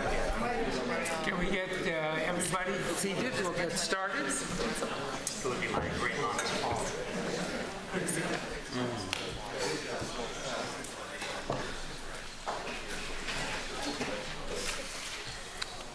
Thank you. We got off to a very good start on that first panel. I'm Princeton Lyman. I want to again thank the Georgetown and USIP for coming together on this conference. I think it's timely. I think the subjects are very relevant, and I'm terrifically pleased to see such a large crowd. So this is very good. We're going to be dealing here with China's role in Africa. We have some fine panelists. You have their biography in your program. I'll just mention briefly, we have Yun Sun. She is one of the bright lights of China studies here in Washington. She's at the Stimson Center. She's done work at the International Crisis Group and Brookings, and does a lot on Chinese economic interests, but you can't be at the Stimson Center and not be involved in strategic considerations. Joshua Eisenman is one of the people who began working on China and Africa before many other people were doing so. He and David Shin put out a terrific book in 2012, and he continues to do exceptional work on focusing on China and its strategic interests in Africa and how they play out.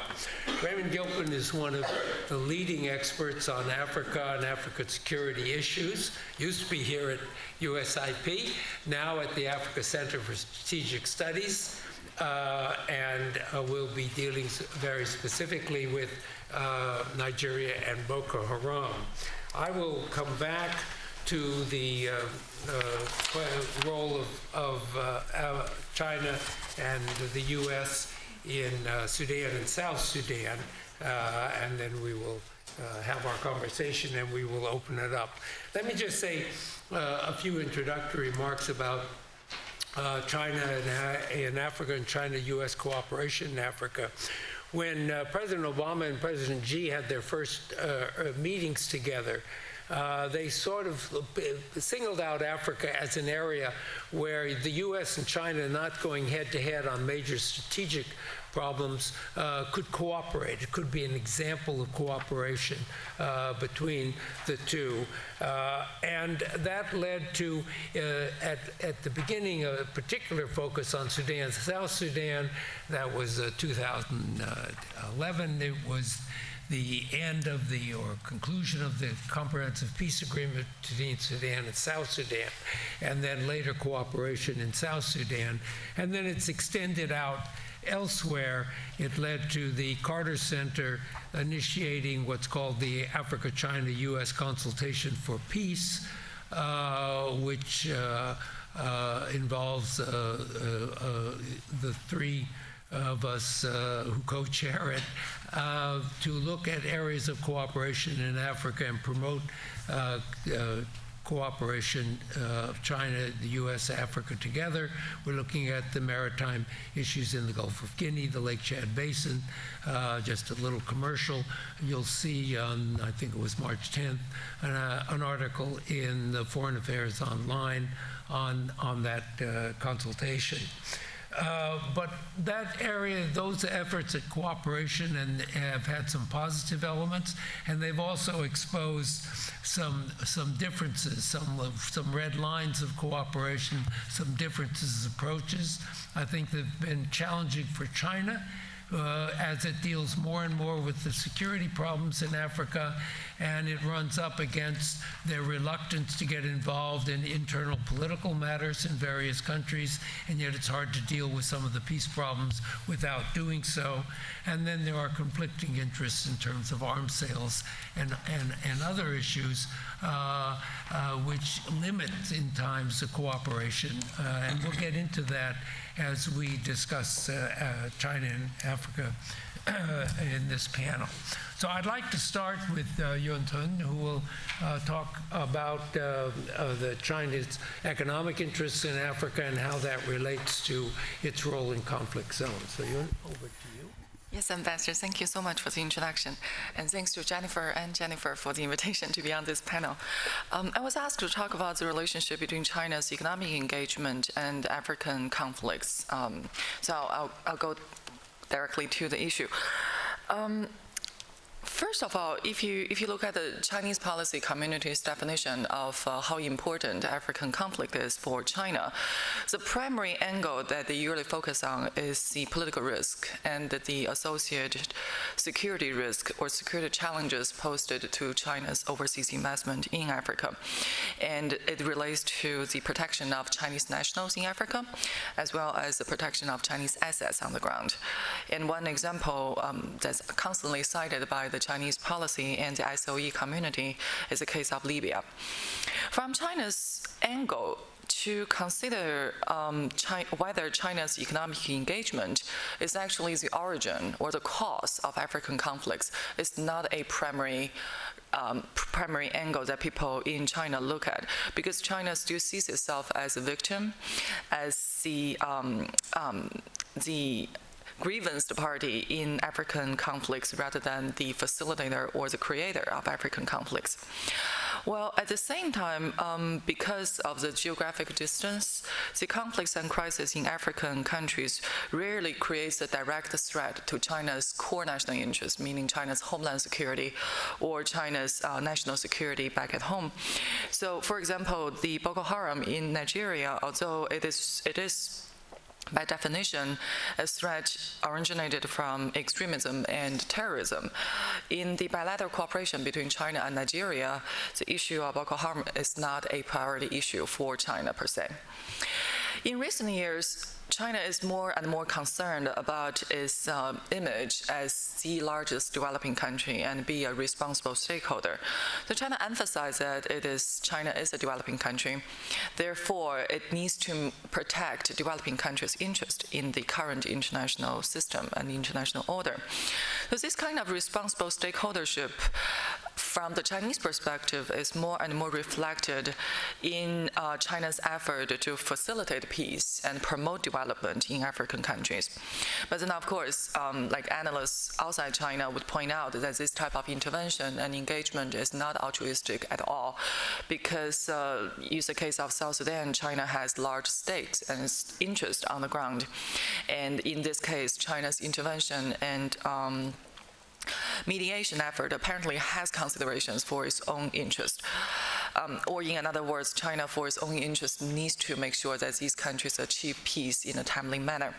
But then the counter-argument from the Chinese Foreign Ministry, for example, is that China also maintained a very high level of engagement in countries that are resources poor. So countries like Liberia or Mali, you still see China making the effort there. So this is because China's national interest coming to Africa is actually diverse. So it has everything to do with not just China's economic interest in Africa, but as well as China's international image, China's Africa policy, policy, and also the effort on China's part to build this new order of international politics and economy. China has a very different view about the origins of conflicts in African states compared to the Western view. So for China, war is a result. And the catalyst of the wars are usually complicated political, ethnic, religious, and cultural factors. And the economic conflicts is usually, in Chinese perception, a primary driver for the war. So in the Chinese policy formulation, as long as the conflict country does not achieve certain level of economic development and the poverty issue in the country is not resolved, only relying on external intervention or the external efforts to promote peace is not going to achieve sustainable peace. It will only temporarily cover the origin and cover the causes of the conflict and the contradiction. So in China's practice of dealing with conflicts in African countries, a key component of China's what the Chinese call the security and development nexus is how to support African conflict countries to develop their economy, to improve the people's livelihood there, and to build peace upon economic development. And on this area, China's concessional loans and China's foreign aid to Africa has made quite important contributions to the post-conflict reconstruction in this country. What the Chinese most like to talk about is the infrastructure investment or infrastructure development China has in Africa. And the argument or the logic is that with the damaged infrastructure, it's not going to create enough job opportunities for the local population. So in that case, in these cases, China provides the startup capital, and China provides the technical assistance, and China provides the funding and the contract service to rebuild the infrastructure system in the post-conflict country, therefore contributing to the economic development of the hosting country. So through trade, investment, infrastructure, China sees itself as making the stabilization transparent in conflict countries. Again, then the Chinese will emphasize that the post-conflict reconstruction is not only limited to resources-rich countries like Angola, Sudan, or Congo. It also includes countries like Liberia. Back in 2010, like one data point that the Chinese usually cite is in 2010, China's aid to Liberia was high as $9 billion. So these can be regarded as the positive side of China's economic engagement. Another potentially positive, so far it has been regarded by African governments and African population as positive, is that the capacity building that from sponsored or supported by the Chinese government. And capacity building has become more and more important in China's Africa policy. So China provides human resources development, provide a large number of technical assistance programs to African countries, and including the technical assistance, including, for example, agriculture industry and manufacturing industry. So China increasingly believes that the solution to African conflicts and development should come from strong and effective government with effective and good policies. So it's not necessarily coming from the democratic elections like people in the Western countries would believe. Therefore, from the Chinese perspective, how to help the conflict countries in Africa to establish effective government policy making and policy implementation mechanism, and make sure that the African governments will not only be able to develop good policies, but also have the capacity to ensure that those good policies will get loyally implemented, is becoming a key area of China's aid policy towards Africa. So as for the assessment of whether these type of efforts on China is positive or not, at least from what we can see from the statement from the African governments, it has been largely positive, but you could argue that this positivity is biased and may not necessarily reflect how the African population or the local community sees China's intervention. But under the surface, on the bilateral level, there are also plenty of disagreements between African governments and China. For example, if you look at South Sudan, CNPC had been losing money because of their oil operation in South Sudan, and they had to pay rather high toll and processing fees to the Sudanese government for their oil extracted from South Sudan. But when CNPC argued that we want to suspend our operations, suspend our production in South Sudan, they were told by the South Sudanese government that you cannot, because you have made enough money in the past, and now you have to sustain your production because we need the revenue. And the other interesting part, if you look at the data of China's economic engagement in South Sudan, I found the sharp contrast between the Chinese investment and the Chinese service contract to be quite impressive. So in 2015, the total FDI from China to South Sudan was as low as $13 million. But in the same year, the contract service, meaning for the infrastructure development in South Sudan, that the Chinese firms signed was as high as $2.7 billion. So you could see that the Chinese infrastructure efforts contribution to African countries is not necessarily all motivated by the local consideration.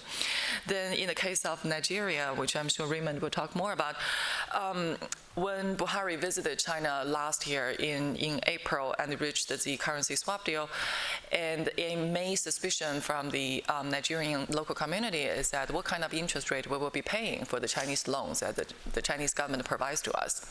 And my question to them is, well, your sovereign risk rating is at best a B+, so what kind of interest rate that you are really looking for? But the local community still has a rather strong nationalist sentiment that they believe that they deserve the best interest rates that China has to offer. As for the negative side of China's economic engagement, I identify three main areas that the Chinese economic engagement has played a negative role. The first one is when China cooperated with the central government or the local government, and is regarded as being has been exploiting the local natural resources. There are retaliations from, for example, oppositions in certain countries, even retaliations against Chinese investor. And if you look at the attacks on the Chinese national and Chinese assets in Africa, in 2007 there were 3 cases of attacks on Chinese SOEs and Chinese workers in Niger, in Ethiopia, and 2 cases in Niger, 1 case in Ethiopia, that was motivated by the oppositions to retaliate against China for cooperating with the Ethiopian government and for exploiting the local mineral resources. Then in 2012 in Sudan, the hydropower's construction site was also attacked by the anti-government Sudan People's Liberation Movement. So that's one area that you could argue that the Chinese economic engagement has exacerbated the local grievance and the rupture between the local, the oppositions and the government. The second category is the Chinese economic entity, especially the SOE's behavior in African countries, also caused local dissatisfactions or social factors for social instability.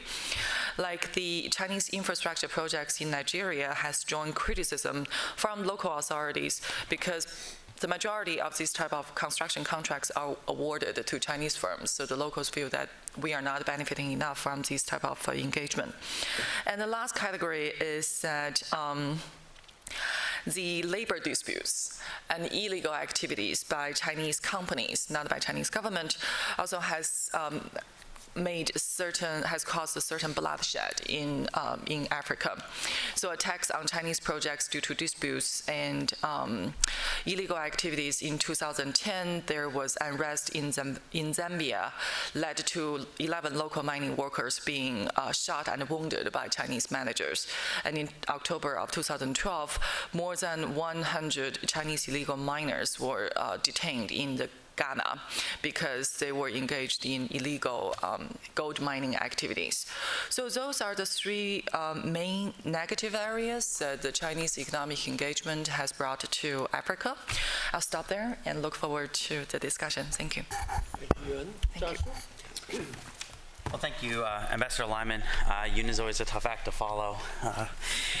It's a great honor to be here next to you, Ambassador Lyman.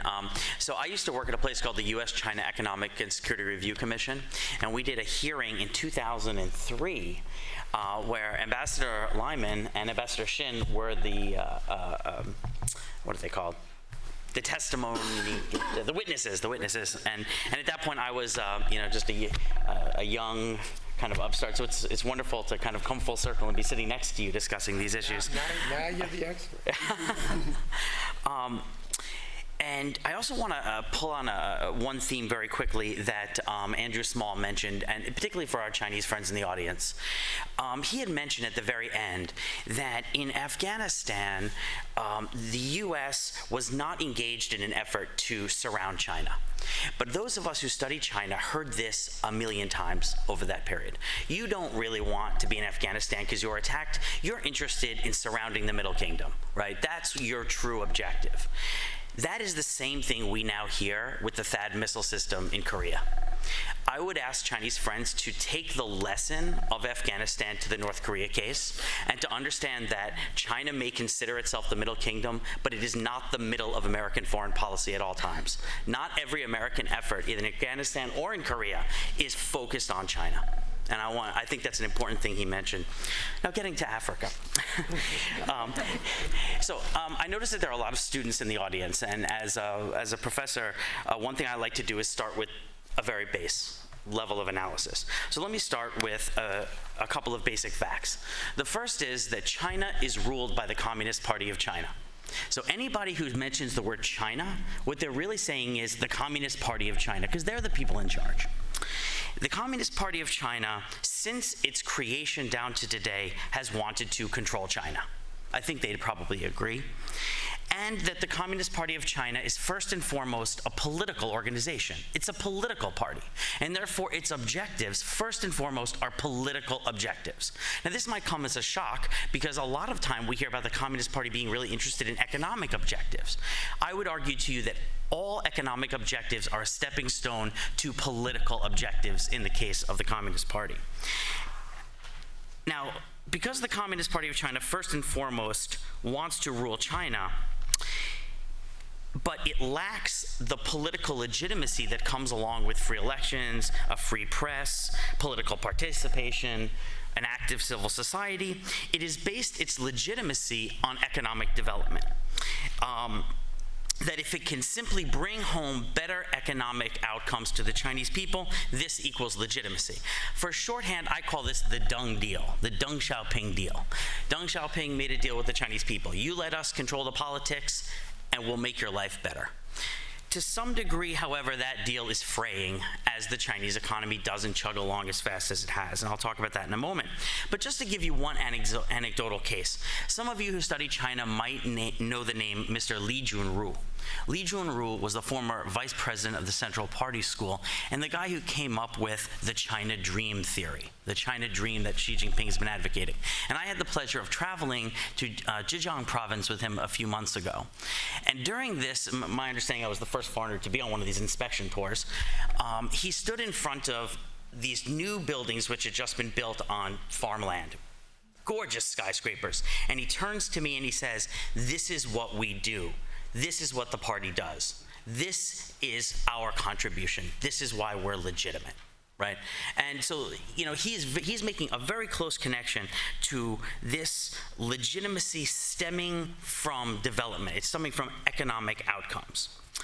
And as I mentioned ago, as China's growth slows, however, the party feels increasingly insecure because the Deng deal is fraying.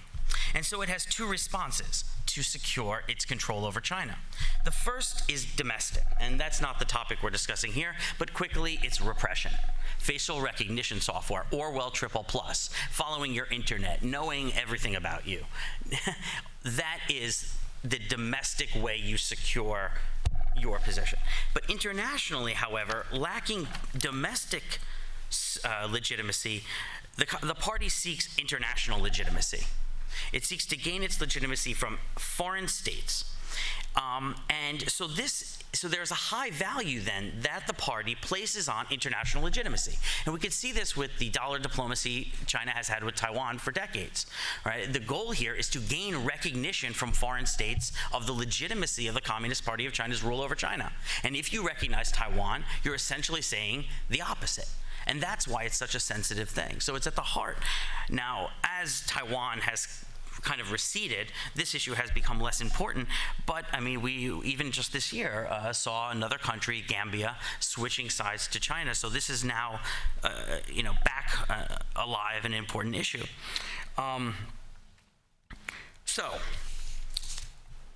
The argument then, when extended to Africa, suggests that African security problems, and this is something that you said a moment ago, are primarily the result of a lack of economic opportunity rather than a lack of good governance or liberal rights. If China then could simply help African governments to increase economic development, just like the Communist Party did, then peace and security will follow. We see the same logic discussed with the CPEC corridor and other investments that China is involved in. Economic development equals legitimacy equals security. This is this development security nexus that Yoon mentioned a moment ago. But it's also important to note the definition of security in this nexus is not perhaps the one you have in mind. It's not the protection of human dignity. Right? It's not the protection of human rights in any way. It's simply peace. Peace in the most general sense. So to the Communist Party of China, the DPRK is now a peaceful country. Right? It may not be to me, it may not be to you, but to them, in their conception, peace is simply the absence of war. And so in that sense, security has a bit of a different definition. And so the point is that CPC craves political legitimacy above all else because that is what ensures their continued rule in China. And to that end, we should conceptualize China's security initiatives in Africa as one of many vehicles to ensure its international legitimacy. And other vehicles include cadre training, which Yoon has written a lot about, media training, propaganda work, Confucius Institutes. There are a whole raft of different policies that China is engaged in, all in the effort to ensure its international legitimacy, and security is one of them. Now, take peacekeeping, for example. It's worth noting that prior to 1990, China didn't support peacekeeping at all. In fact, thought that peacekeeping was interference in internal affairs. That has now come completely full circle, 180, where China is now the primary supporter of peacekeeping on the UN Security Council. And so this is a change in China's non-interference policy. Now, similarly, we've seen this with regard to basing issues. They won't call what they're creating in Djibouti a base. However, it certainly looks like a base and quacks like a base. So China, which had long preached, as it did, non-interference in terms of peacekeeping, had also preached no bases, but is moving away from these traditional ideas of non-interference. And again, for many of the economic reasons that you mentioned a moment ago. But China's play for international security, or international legitimacy, is also based on foreign countries accepting the fundamental logic I just laid out. That is, economic development equals legitimacy. That the CPC is not legitimate simply because it does not rule by the consent of the governed, and that economic growth is an equally viable, equally logical wellspring of political legitimacy. Okay, sorry. Keep your time involved. Yeah, no, that's right. Yeah. So you can consider this part of China's image-building efforts in Africa, and that's why these peacekeepers are involved in far more than peacekeeping. They're building roads, they're building bridges, they're building orphanages. And there are African leaders, like the head of the former Malayan prime minister, who have made a connection and said, China's right about this. Economic development actually does produce legitimacy. And so this then facilitates the argument that the Chinese are making internally and internationally that it's not democratic rights, it's not liberal values. We can also see this in terms of China's military diplomacy, the effort being to shape a peaceful environment for China's development. And this again goes back to Deng Xiaoping's peace and development idea, that China needs a peaceful international environment in which to develop. Arms sales, too, are an effort to facilitate China's influence over foreign governments in order to get them to accept the legitimacy of the CPC's rule. In sum, finally then, China believes that world peace and stability, and in Africa, stem from economic growth, and it is now involved, as we heard the last panel, in this One Belt, One Road strategy, this $1 trillion gambit. So stay tuned, right? Because this is something which has in many ways started in Africa decades ago when we started talking about this issue, but is now gone global. And we are about to find out in the next 10 years or so whether or not this really works. Right, we're going to find out whether or not, using Chinese state-run policy banks to lend billions of dollars to poor countries is going to be a successful model for economic development, and whether or not that economic development is truly going to produce the stability that the Chinese have been talking about. So for many years, this has been something we've heard from the Chinese side, but it hasn't been fully tested. Now we're about to actually put it out there, and we're going to find out whether or not this connection, this logic actually holds. Joshua, thank you. Very, very interesting and provocative. Thank you. Raymond, please. Okay. Thanks very much. Thank you so much, Ambassador Lyman, and thanks to the organizers for extending an invitation to me to participate. I'd also like to thank my fellow panelists who have laid the groundwork, so I'll try not to repeat much of what they've already discussed. I want to look at China-Nigeria relations, particularly in the security sector, and muse a little bit about the potential for collaboration or the possibility of competition, particularly with the United States. But before I talk about that, let me just mention a couple of things about China-Nigeria relations. First is that China-Nigeria relations are complicated. Usually if we read in the media, it's generally about China bullying the African countries, China barging in and demanding, China taking, China instructing. But I think Nigeria is a very interesting case study because you find out that although China and Nigeria were on opposite sides of the Angolan Liberation War, they still signed MOUs for both economic and security/military issues. We also take a look at China and non-interference. We know for the longest time Nigeria was one of the holdouts on the One China policy, but we see muscular diplomacy, a lot of incentives, and a shift. Basically, it's a complex issue, and the issue is driven by both domestic considerations in Nigeria and geostrategic international environmental factors. If you take a look at the relationship during the reign of Sani Abacha in the early to mid-90s, there was a very definite look east policy, foreign policy in Nigeria, followed by Obasanjo, where there was some anti-China backlash. And that was partly driven by domestic politics, but partly because Abacha was a pariah. And he was looking for friends. And so I'd like to encourage you to disabuse yourself of linear relationships when it comes to China and African countries. It ebbs and flows, it wanes and waxes, and there's a sense in which at times you could actually, maybe graph the relationships waxing and waning depending on, the focus of the international community as relates to what the Nigerian military is or is not doing. That's the first thing. Secondly, economic factors are important. Over the last 12 months, Nigeria and China have signed infrastructure deals that total, according to the reports, over $80 billion. You have 3 refineries. You have an hydroelectric plant in Mambila. You have the big railway, the big Kaduna Railway. There's 2 things about what these low-frequency, high-value contracts do. One, they force the investor to think long-term and hedge their bets politically. And secondly, you start thinking very seriously about domestic security because you're exposed. Infrastructure is, out there, and protecting it becomes more important.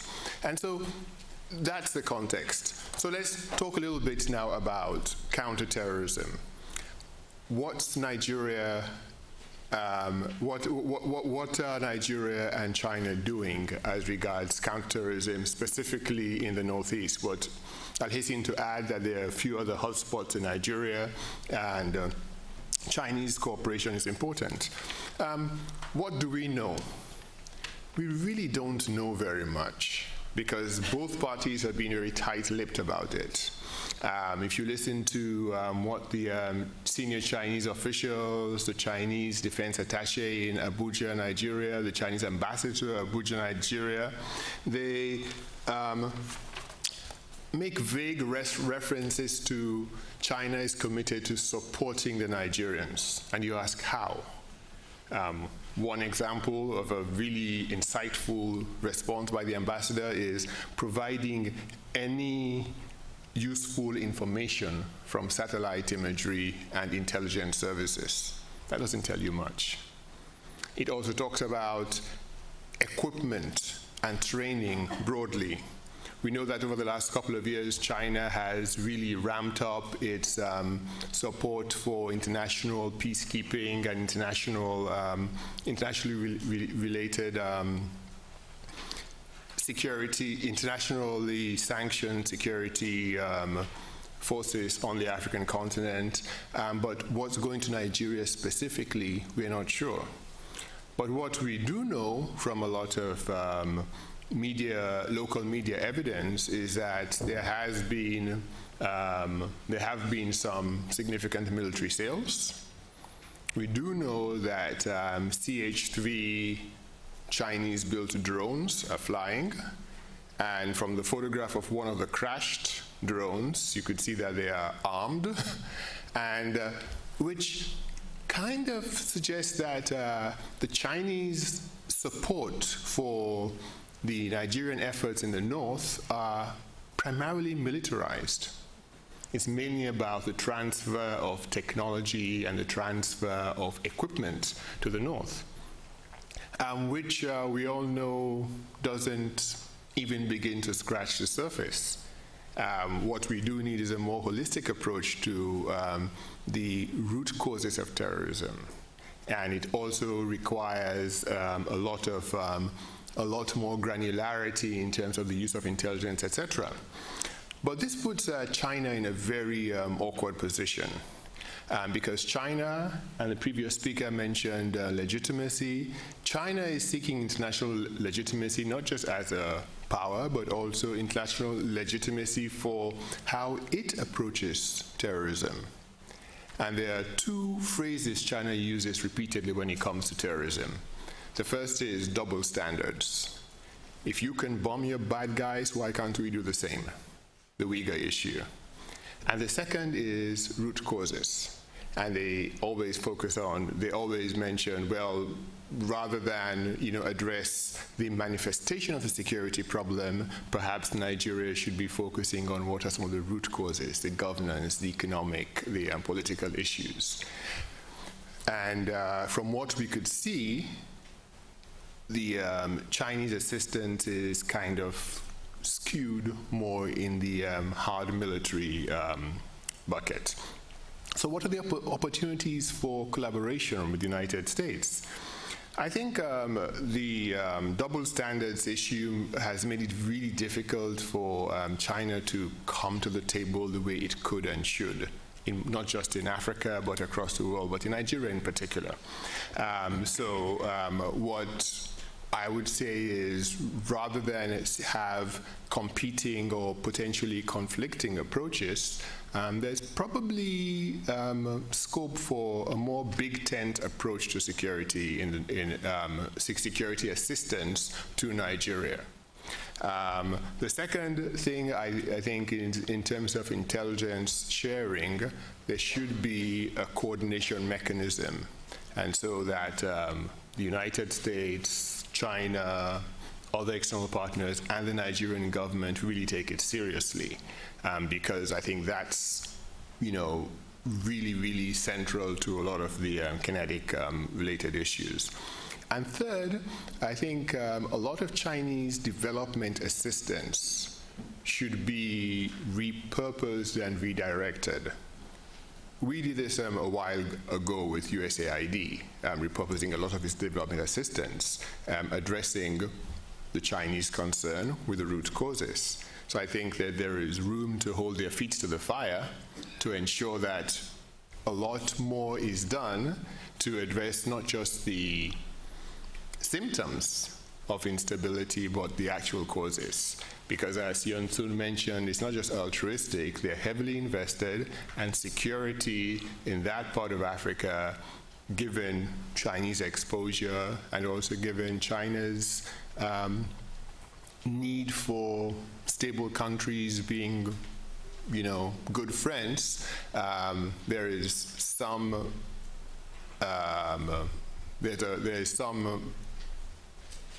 interest in a collaborative solution that would help the Nigerians move over the hill. So I'll stop there and the questions. Great, thank you. Thank you very much. Let me take some of these concepts and see how they played out in the cooperation and the limits of cooperation on the issues of Sudan and South Sudan. As I mentioned, one of the earliest efforts to really formalize the kind of cooperation and peace was in the final stages of the Sudan-South Sudan civil war. And there was a good example of where overlapping or relatively mutual interests were at play. For China, the heavy investments in the oil industry owned a good percentage of the oil industry, an industry in which the oil is in the south and all the export infrastructure is in the north, that securing a peace between Sudan and South Sudan was very much in its interest. But China was not heavily engaged in the details of those negotiations, didn't want to get involved. But on the oil sector, they could be very helpful. The negotiations over how to resolve the differences in sharing of the oil was one of the most difficult issues to resolve. Both the Chinese and myself agreed that the way the negotiations were going were wrong and misinformed, and the Chinese were very helpful in bringing about rationality to those discussions and negotiations. The Chinese in general were willing to use their influence with Sudan, which was much greater than ours, to keep pressing for the Sudanese government to cooperate in the peace process. We had different roles to play and different access. And just give you one humorous aspect of it, because of President Bashir's indictment by the International Criminal Court for genocide and war crimes in Darfur, U.S. diplomats are not allowed to have any direct contact with President Bashir, making it very difficult when you're trying to mediate a conflict between two countries. Well, the Chinese had no such compunction and saw President Bashir often. And at one point I asked my counterpart then, Ambassador Liu, would he please pass a certain message to President Bashir about the nature of the peace process and where we were going. And the next thing I read in the paper was that President Bashir had been invited to China for a visit, which violated our sense of what people should do with indicted war criminals. When I saw Ambassador Liu, and I said, I was a little surprised at that, he said, well, you asked me to pass a message, and I did it in the most courteous way possible, which was to invite him to China. But But, and that was an area, but there were red lines. There were things that China would not do to pressure Sudan. China is a significant arms supplier to Sudan. And when it comes to arms supply, those arms flowed into Darfur, and there's a UN arms embargo on arms flowing into Darfur. And China has consistently blocked UN panel reports and investigations that demonstrate that, in fact, Chinese arms are being used by the government in Darfur. And we never were able to persuade China to use its influence as an arms supplier to put pressure on the government of Sudan when we were having great difficulties in its compliance with the peace process. So there was an important mutuality and a set of limitations. Now, when South Sudan fell into civil war, and it did at the end of 2013, China faced a difficult situation. First of all, with regard to the oil industry, the oil sector was greatly diminished because of the conflict. Oil prices also were dropping rapidly at the time, and as I think it was Yun who pointed out, that it is no longer a moneymaker for China, but it's also difficult for them to see the collapse of it because of their relationships with Khartoum, as well as their sense of responsibility.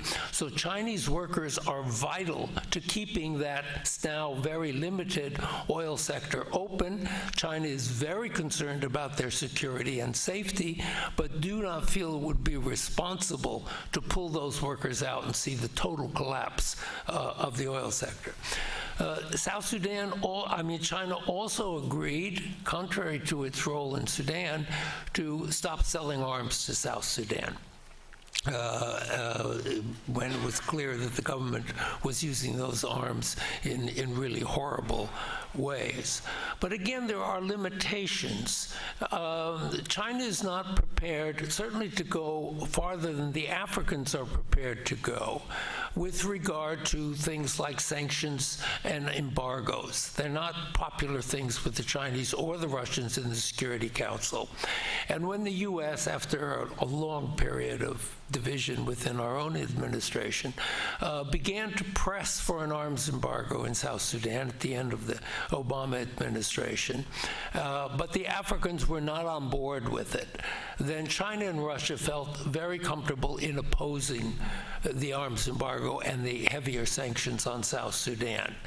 Now, we have a kind of a working rule on these matters sometimes in diplomacy, and that is when the Africans are united, the Security Council could be united.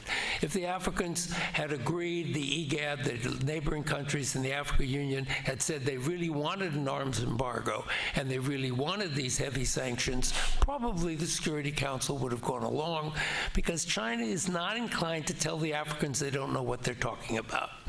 But if the Africans are divided, if the Africans say we're not sure we want an arms embargo, then China is free, in effect, to take its normal position, which is they don't like embargoes, they don't like heavy sanctions. So again, you have the limitations, areas of cooperation, areas the Chinese have put their own first combat peacekeeping unit into South Sudan, which is again an important contribution and taking them in a farther direction. And recently, some of their peacekeepers were killed in South Sudan. But there are going to be limits. And as China finds itself drawn more into these security situations, where the issues do, as Reyes pointed out, aren't simply security, or are they simply economic development, which is certainly a long-term contributor to peace. And when you get into the conduct of government, like the conduct of the South Sudanese, now being accused of nearly genocidal acts, when you get into the DRC and the instability that will be created there if they can't resolve the the future of President Kabila and his desire to hold on, China reluctantly is forced to at least examine and look at some of the internal governance issues that they don't really want to get involved in, the non-interference area. And we see this again on South Sudan in an interesting way.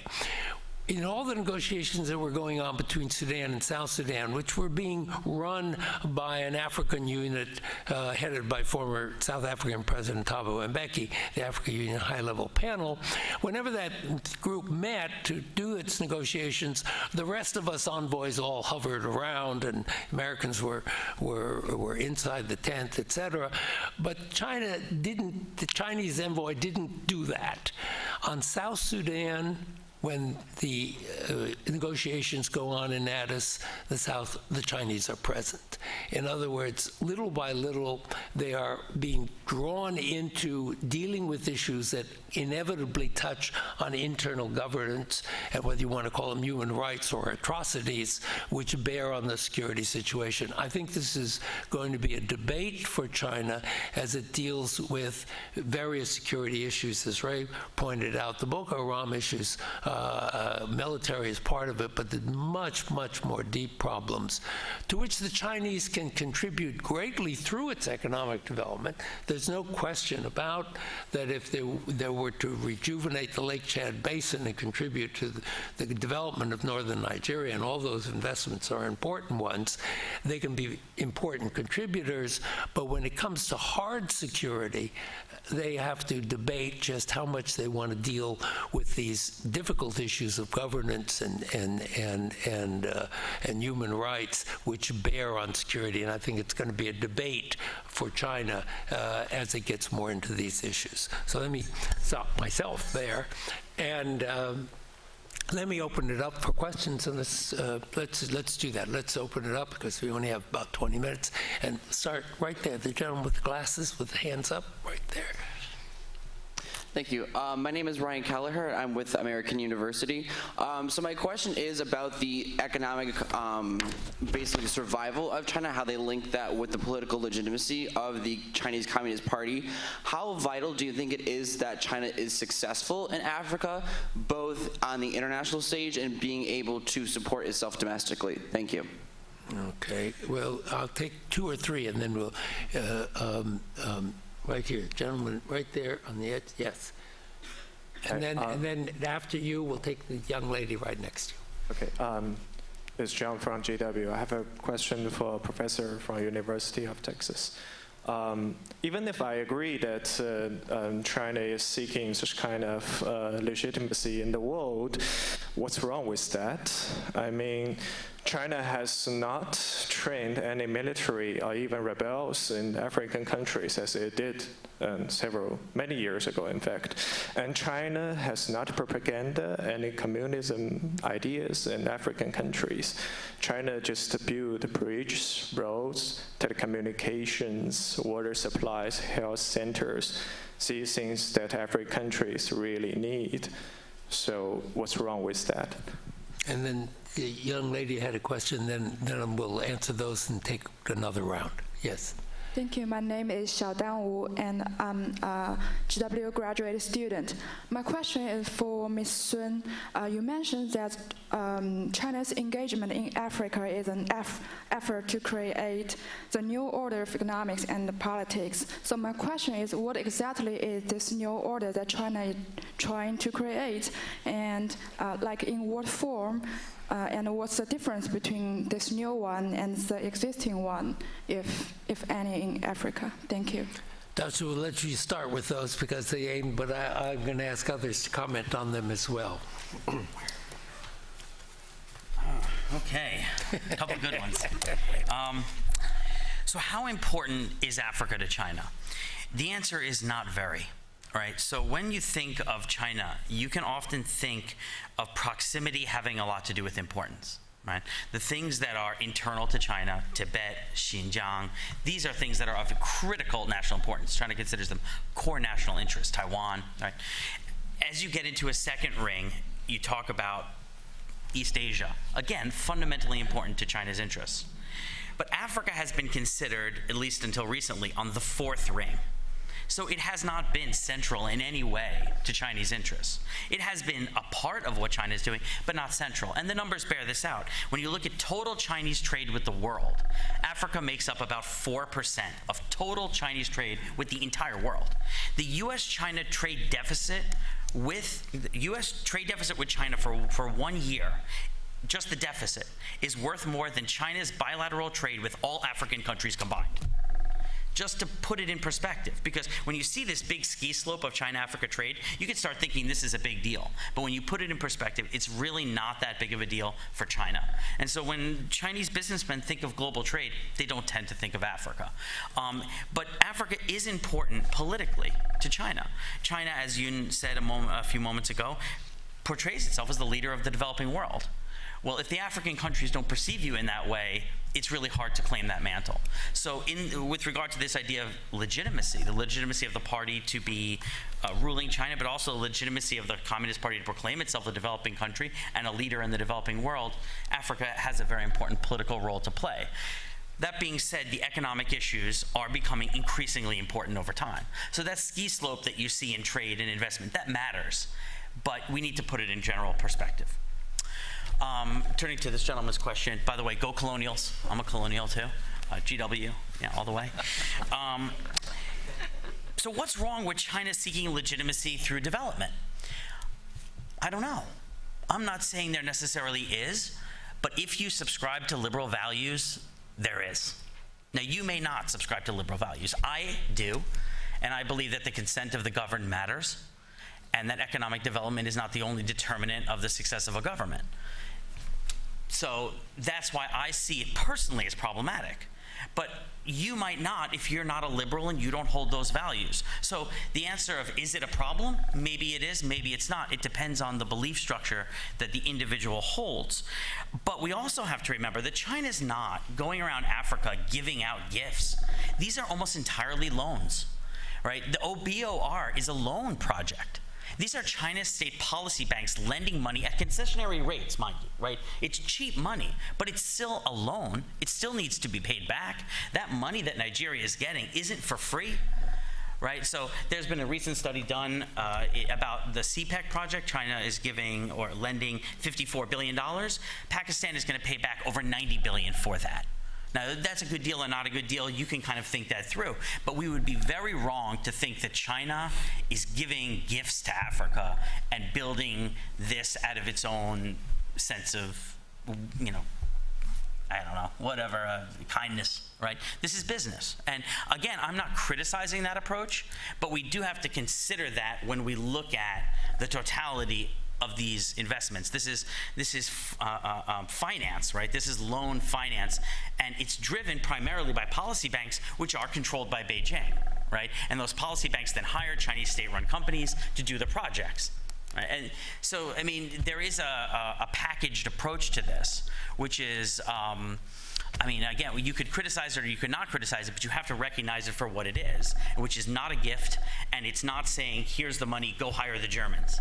Right? It's very much connected to hiring Huawei, ZTE, et cetera, et cetera. And these companies have been tied, ZTE just recently, to North Korea and providing a whole bunch of terrible technologies, right? So these things are all interconnected in the Chinese case in ways that in the US case, they're really not, to my understanding, as closely intertwined. I hope that gets to your question. Ray, you want to comment on that? You know, economically, yes. At the moment, China-African trade is a speck, if you look at it in the context. But my sense is that China has a long game. Demographically, in about a generation, 1 in 4 people on the planet will be African. In terms of spending power, the African middle class is now not that great, but what distinguishes it compared to Europe and the United States is that a lot of the asset holdings in Africa's middle class are not based on credit, they're based on actual liquidity. People have money to spend. And China sees this. And so China is in place for in about a generation, they'll have trading relationships that fuel their export-driven economic model.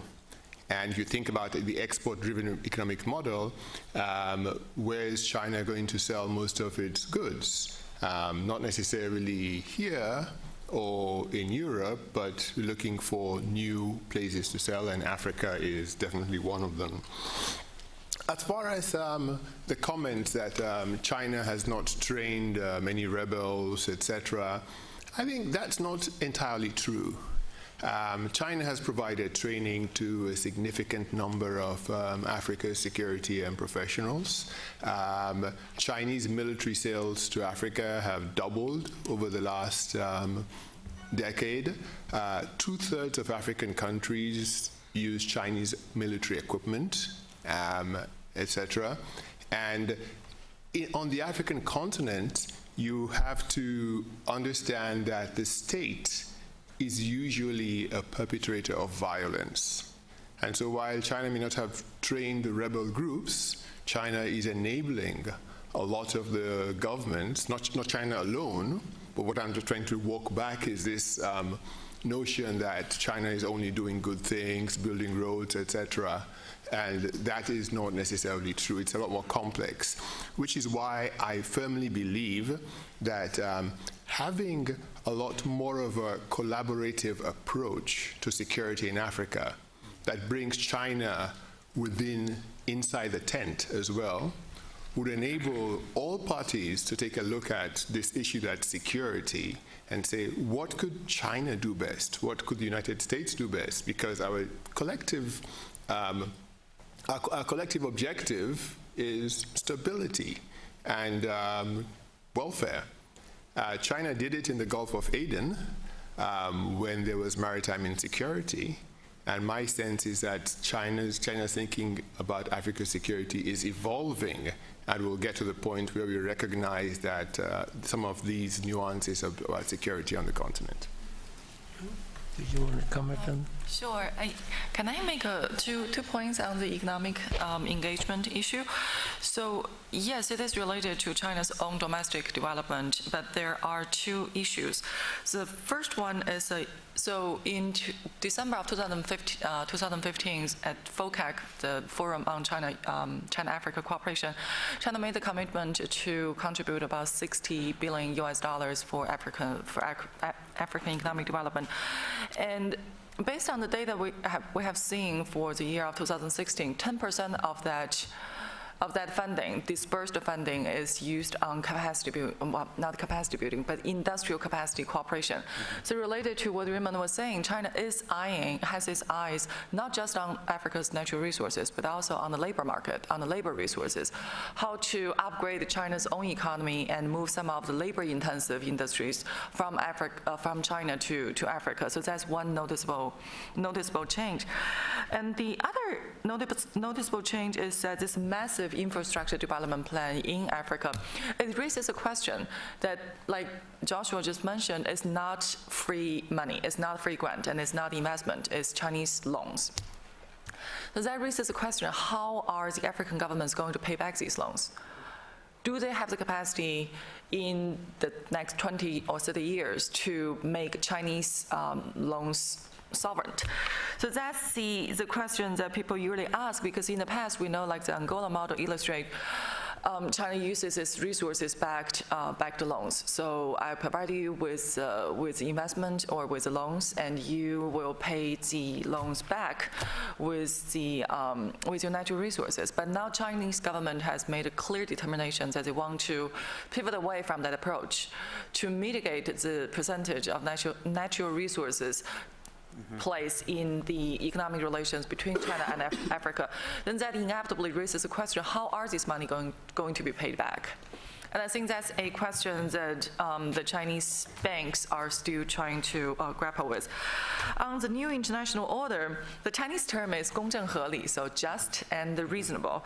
I think what the Chinese government wants to reflect is they want this new international political and economic order to reflect accurately the changes of the power balance in the international system.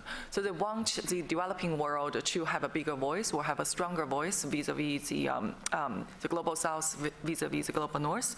They also want to make sure that in terms of the US-China relations, China's leadership role is duly recognized in the international system.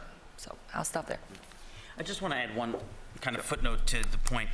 So China has done a lot of debt forgiveness in Africa, and this has been praised, and perhaps rightfully so.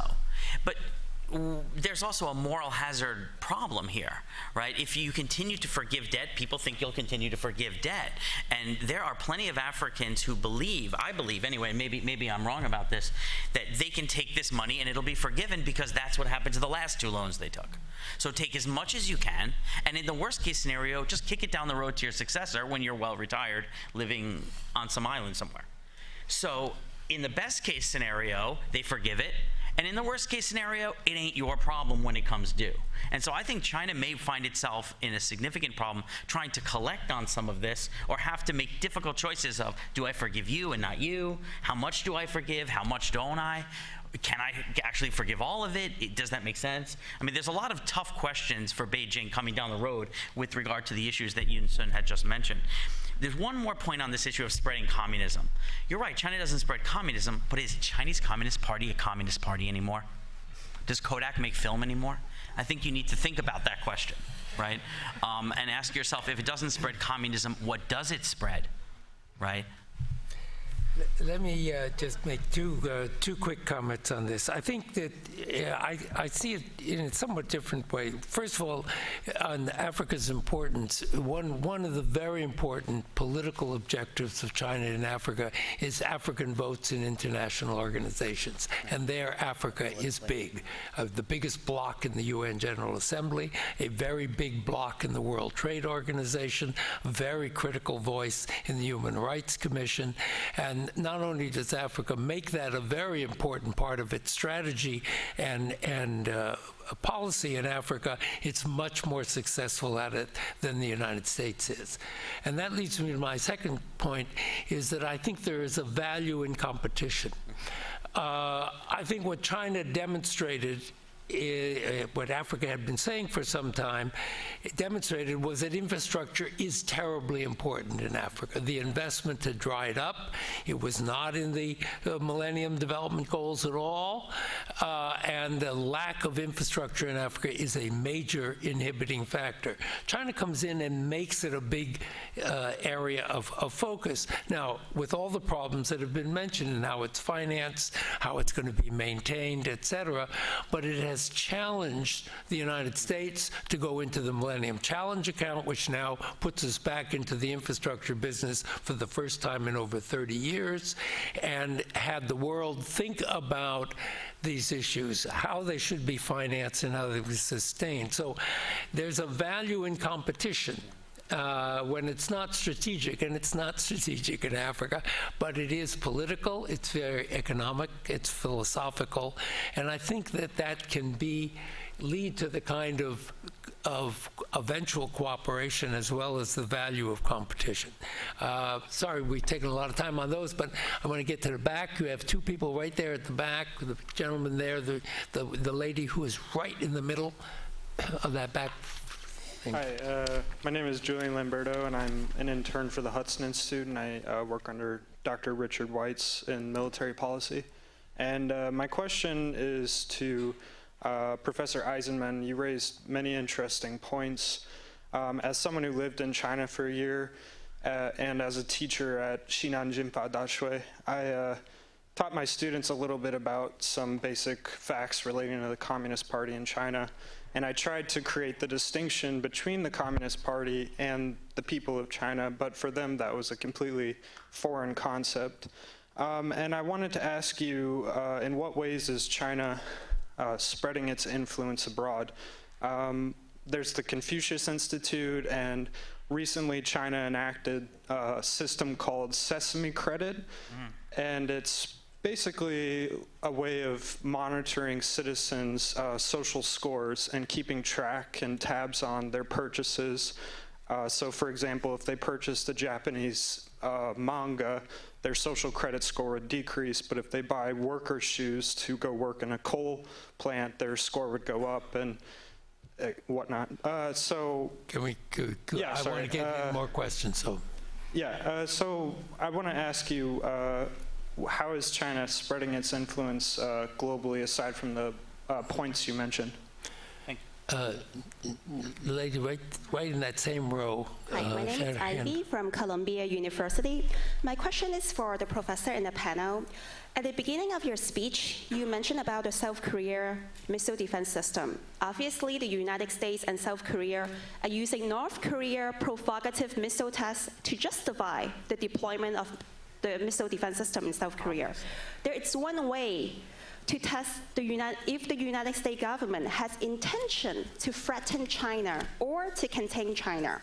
If North Korea give up the nuclear program and the missile test, will United States government reconsider the deployment of missile defense system?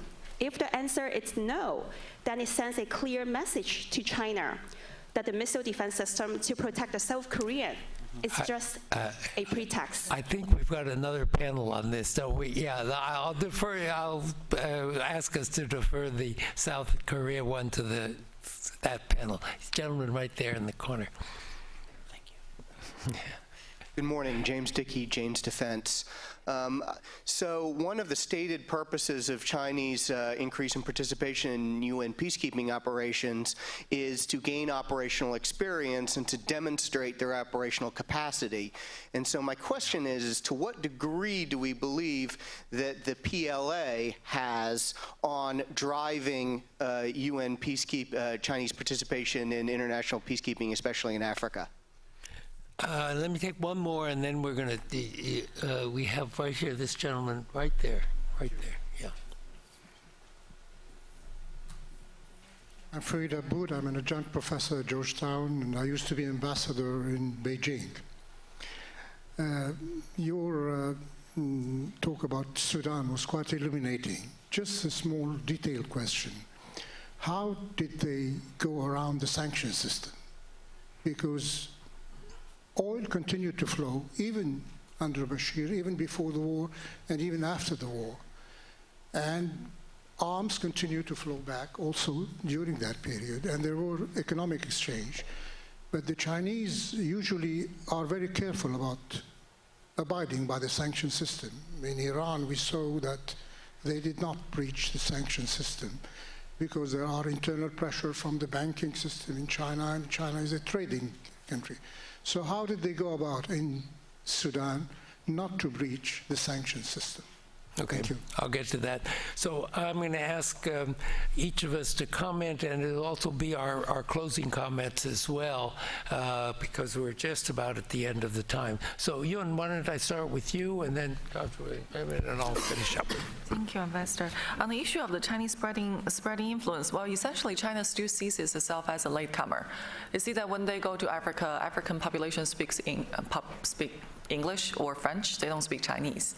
And for the economic relations to deeper, the Chinese feel that, well, we need to know each other. We need to bring them to China to show them the success of our economic reform and show them how we did it. And maybe they want to learn. And that's just a natural influence of the Chinese model. So how deliberate is China doing that? I think the Chinese government has deliberately brought African populations to China for such training. But did they want to export evolution and export the China model per se? I don't think that ideological aspect is that clear. So this question is really an important one. It may be one of the critical questions of this entire conference and the discussion of China in the world today. Because I think I can confidently say that until 2011, it was not, right? That the Communist Party of China's international department was not involved in spreading the China model around the world. I can feel pretty confident.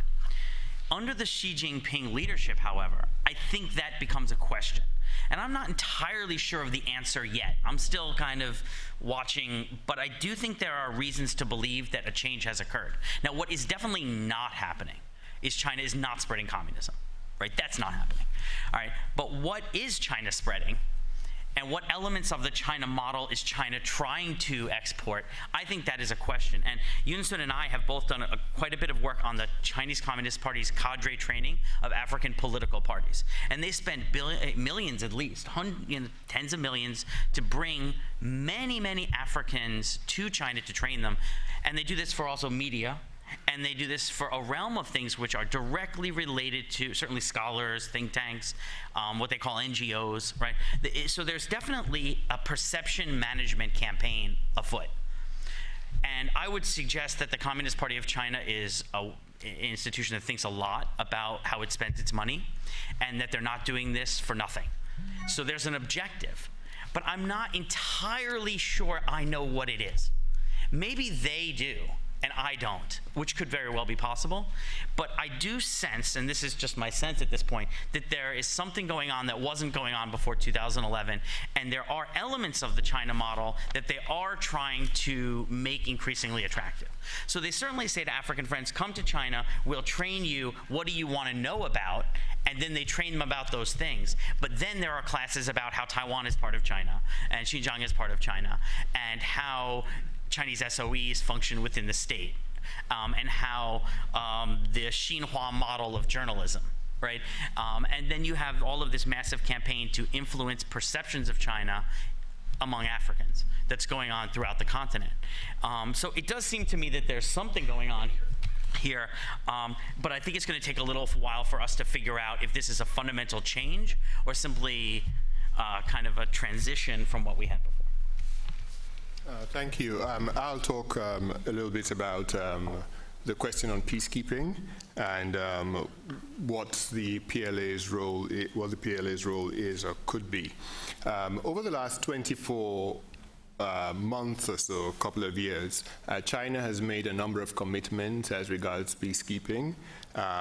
Commitment to train 5,000 African peacekeepers, $100 million for the African peacekeeping forces, the rapid response forces, heavy lift support, 8,000 police, and a helicopter squad, etc. So China is, putting a stake that we want to be involved. However, how are they involved, and how have we seen them involved in the past? China is primarily involved via non-combat troops. Doctors, engineers, etc. We haven't seen combat troops on the ground, and I don't think we are likely to see them on the ground in the near future, because that would be a lot more difficult for them to swallow vis-a-vis a non-intervention clause than having non-combat troops there. So we're not likely to see the PLO deployed as combat or kinetic forces, but we are more likely to see a lot more support and a lot more heavy lift support. And if you talk to most of the African peacekeepers, two major things that they always point out. One is logistics training and capacity, and the second is heavy lift.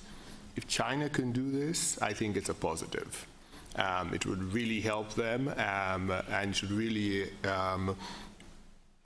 bolster the capacity of African forces or African units on the ground. In closing, I think,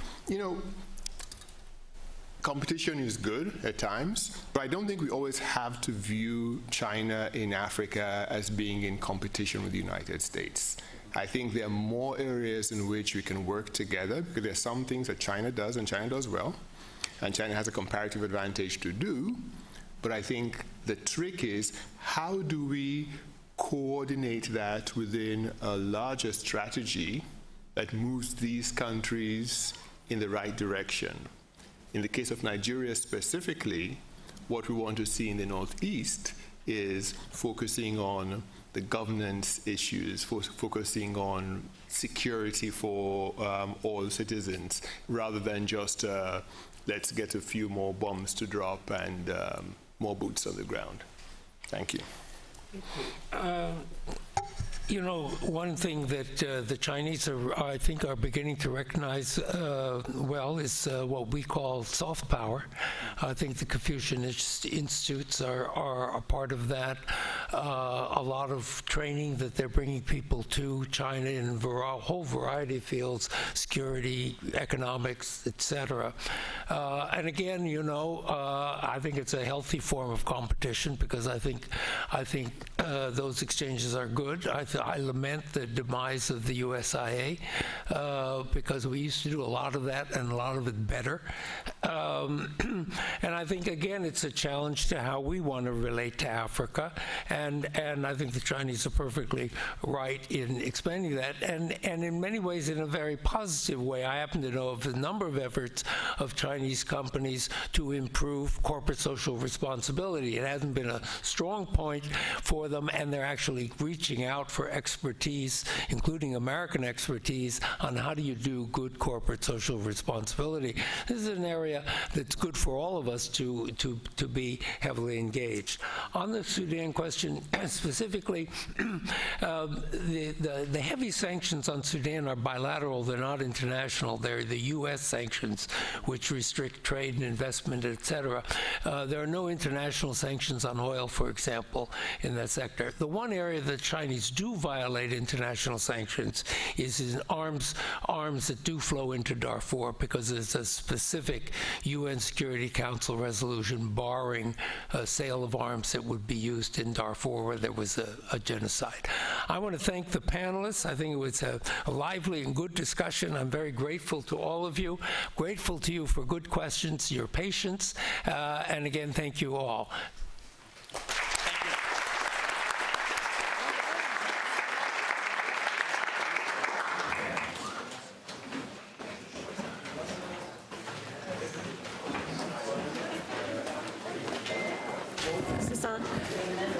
Right now, we'd invite you all to join us for lunch, which is just outside and down the stairs. And once you grab your lunch, please be seated relatively quickly so we can get started with our keynote address. Thank you.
Well, good afternoon.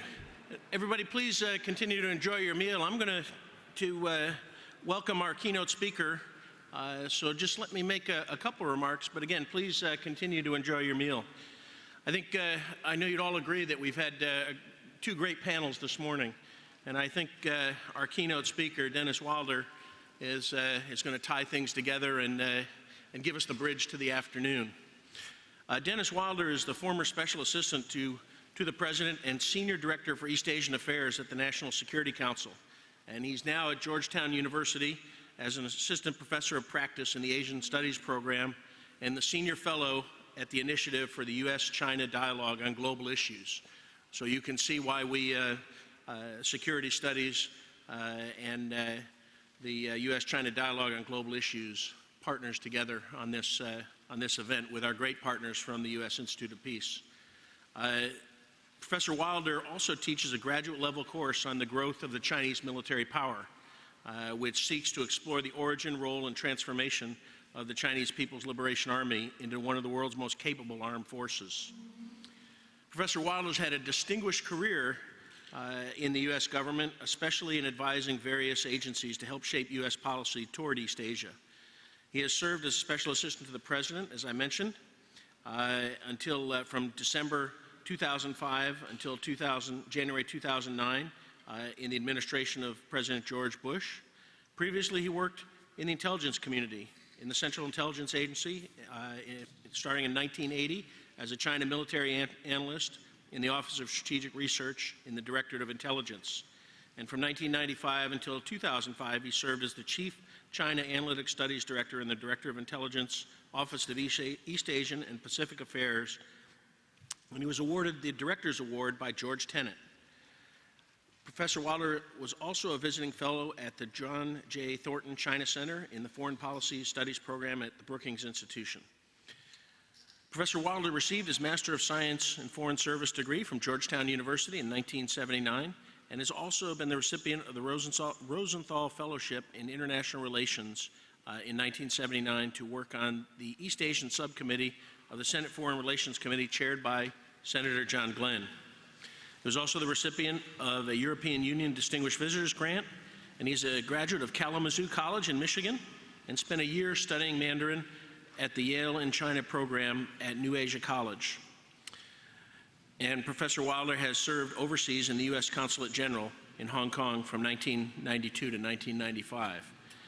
So he's going to give us his thoughts on building U.S.-China strategic trust. And I think from listening to the two panels, it seems to me that many of the issues that we've discussed could be resolved or at least made better if there is U.S.-China strategic trust. So please join me in welcoming Professor Dennis Wilder.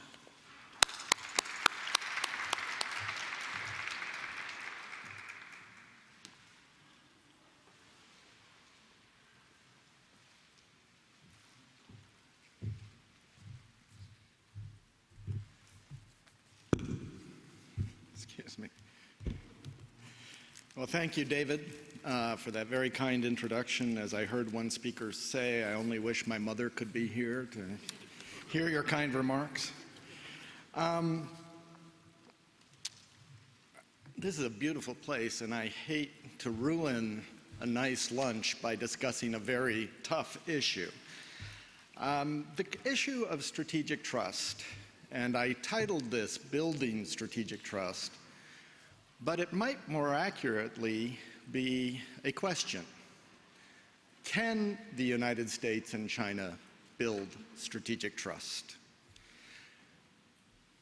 I'm convinced that with the advent of President Trump's administration, we are at an inflection point in U.S.-China relations. It's no surprise to you that China was a big subject in the campaign last year, and that candidate Trump won, in part, on the backs of a critical approach on China. And indeed, if you look at the recent Pew Research study, you will see that over the 10 years of the last decade, The distrust of China in the American public, according to this study, has grown dramatically from only 29% of Americans having a negative view of China to 55% today. The fact that China elicits such strong emotions among American voters is a clear sign, although US and China have tried to build trust, this is an elusive commodity in the relationship. Let me first define my terms, since now I'm a professor and we're supposed to define our terms. When I refer to strategic trust, I'm going to use the simplest of definitions. And that is a situation, a relationship in which both sides believe that the long-term intentions of the other are benign and not hostile to that nation's well-being. Conversely, strategic mistrust, then, is the belief that the other side has the capacity and the ultimate intent to inflict grievous harm on the other party. Putting this in the US context, the ultimate relationship of strategic trust is the special relationship with the UK.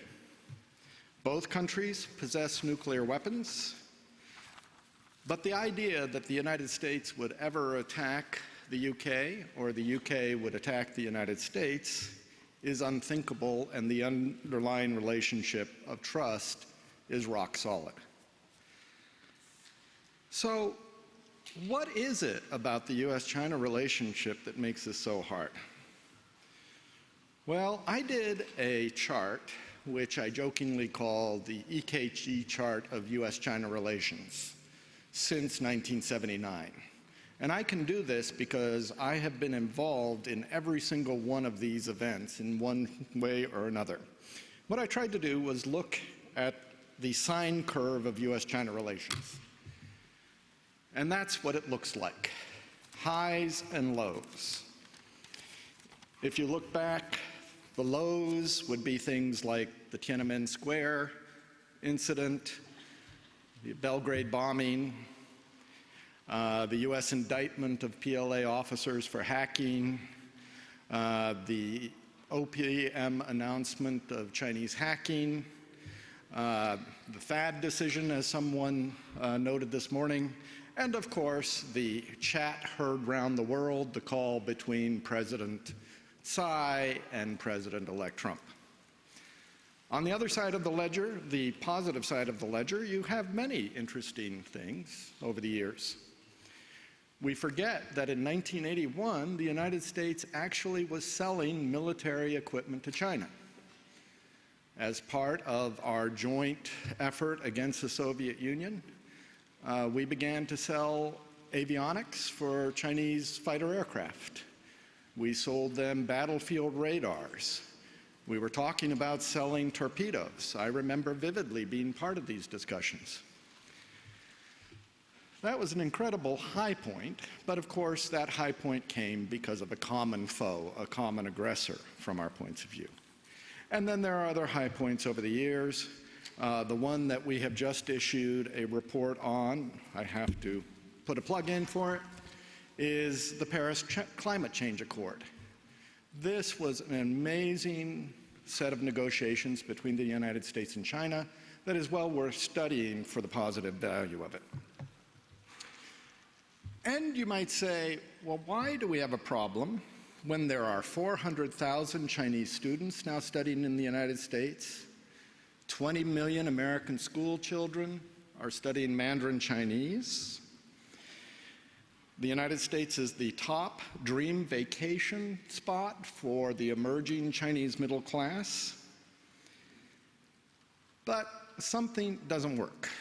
Something is not working on the strategic trust level. And in fact, I would argue that we have moved back on strategic trust, not forward. Well, let's take a look at this. First, the obvious. China and the United States do not enjoy a deep political, military, and cultural bonds. We certainly do with the UK. Former Secretary of State Powell was fond of saying that the complexities of the US-China relationship were so great that it was impossible to write a bumper sticker for the relationship. Indeed, U.S. administrations over time have referred to the U.S.-China relationship as a strategic partnership in the Clinton administration, which we in the Bush administration immediately dropped. Strategic competitor was used by the Republican Party at its convention, strategic rivals, and even some calling it strategic adversaries. While seeking constructive relations with Beijing, U.S. decision makers are worried about China. China's future political, economic, and military direction is unclear. And we, as Americans, seek to prepare to defend U.S. interest in East Asia against any attempt by China to remove the United States from the Western Pacific. President Xi Jinping's decision to abandon Deng Xiaoping's hide and bide strategy has given rise to concern that China is asserting itself in ways that run counter to U.S. interests. China's creation of an air defense identification zone in late 2013, its massive artificial island building and militarization of the South China Sea, I think caught the Obama administration by surprise and has led to a widespread perception that China may become more aggressive as it becomes more militarily powerful. Attacks by Chinese hackers on U.S. business, think tanks, government websites adds to this concern. Thus, I think the roots of American mistrust today are more worries about the China trajectory than they are about the current situation. Worries that as China acquires greater force projection capabilities, China will want us to be removed from within the first island chain and maybe the second island chain. But let's take a look at it from the Chinese point of view.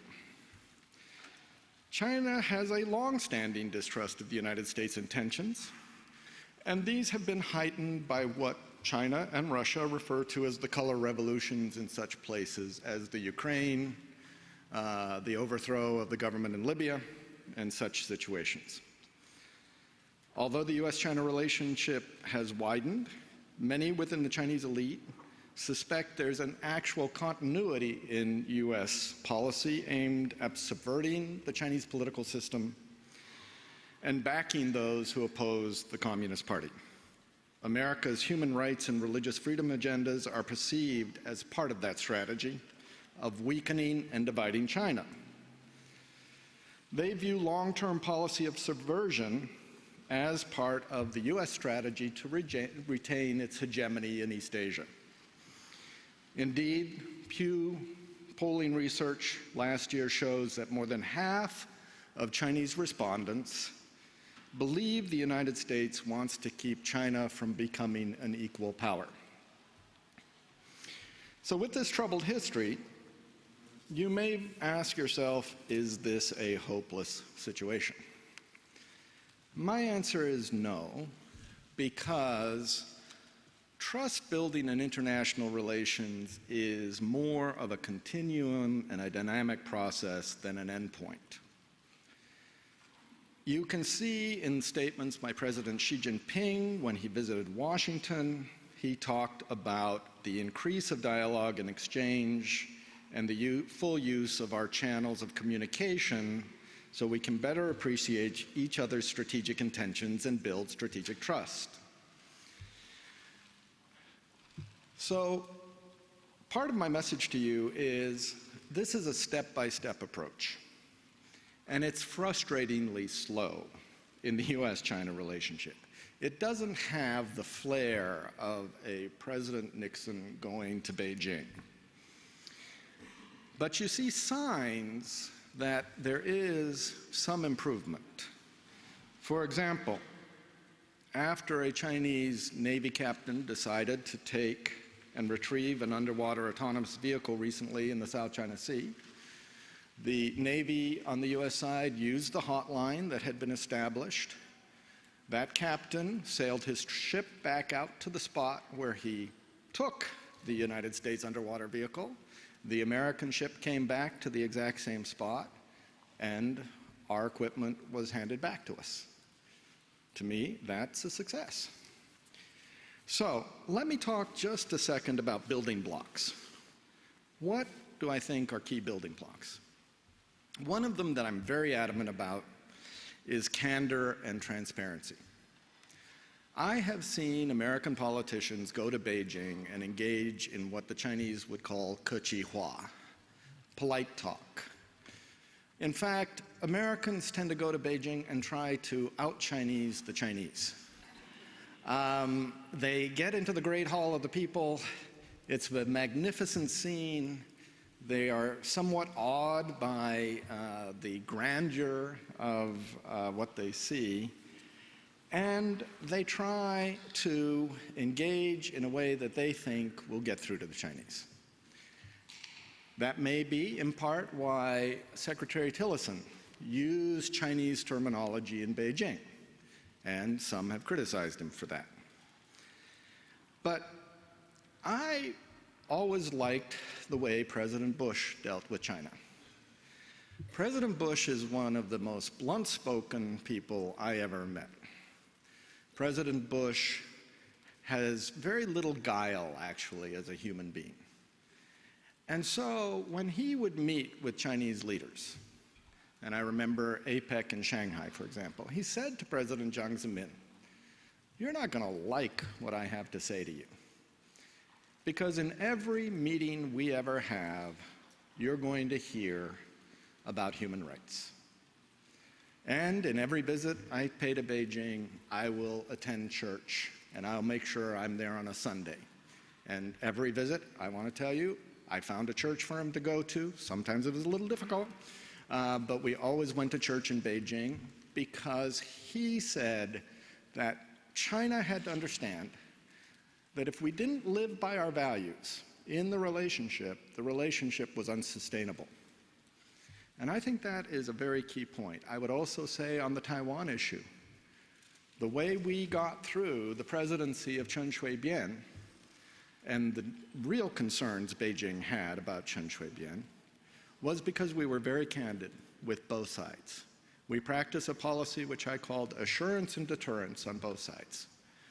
We reassured Taipei that we would not allow it to be coerced, but we also deterred President Chen Shui-bian from going beyond a certain point in his quest for independence. And on the Chinese side, we reassured them that we would do everything possible to keep President Chen under control. And we also said, but you cannot attack Taiwan. And so this was the heart of the policy of the Bush administration, and it worked. The second thing I would say is in building blocks, you need to build on the setbacks. Every relationship that you're in has setbacks, whether it's with your children, your wife, your parents, every relationship. The key is not to avoid setbacks and conflicts. The key is how you overcome those. How do you get to the next level? How do you create the mutual trust? So, for example, I think that the cyber agreement between the United States and China was one of those moments. The OPM hack, whoever conducted it, was massive. Millions of Americans' personal information was stolen. And we don't know what that information is being used for. And not only was information on themselves stolen, but because it was their security forms, information on all their friends around the world was stolen as well.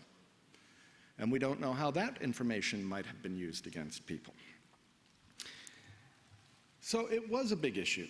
And you know that when President Xi Jinping was going to come to Washington, the United States signaled that we were going to put some additional sanctions on China for what we called commercial espionage. Well, what happened? President Xi did one of the most interesting things I've ever seen a Chinese leader do. He sent an advisor to Washington, and the advisor came and said to us, "I'm ready to deal."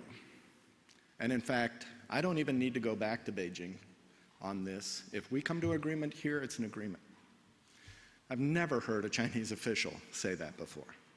President Xi wanted that visit. He wanted to find a way out of the dilemma on the cyber issue, and we found a way, and we created the cybersecurity agreement. And as you know, there are meetings every 6 months on this issue. The FBI provides the Chinese side with cyber espionage information. The Chinese side provides us information back. A third area of building the trust seems to me setting reasonable expectations on the relationship. In any relationship, you have to decide what kind of relationship it's going to be. Over time, you can build trust, but there may be natural limits on how far this relationship can go. For example, President Xi, as you know, called for a new type of great power relationship. But to the American side, the proposal was problematic. First of all, it suggested in East Asia that there were two great powers, China and the United States. For the United States, that is not a conceptual model that we are comfortable with because we think we have great power relationships with other allies in the region. And this ignores those allies, and really, from our point of view, gets to this G2 concept that some have advocated.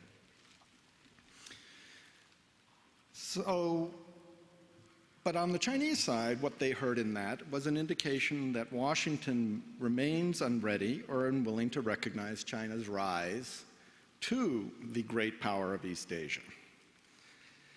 So I think in many ways it is probably premature to try and define the US-China relationship of the future because it short-circuits this building block process. And let me say a word here about that. What you're engaged in today in this conference is very much that building block process.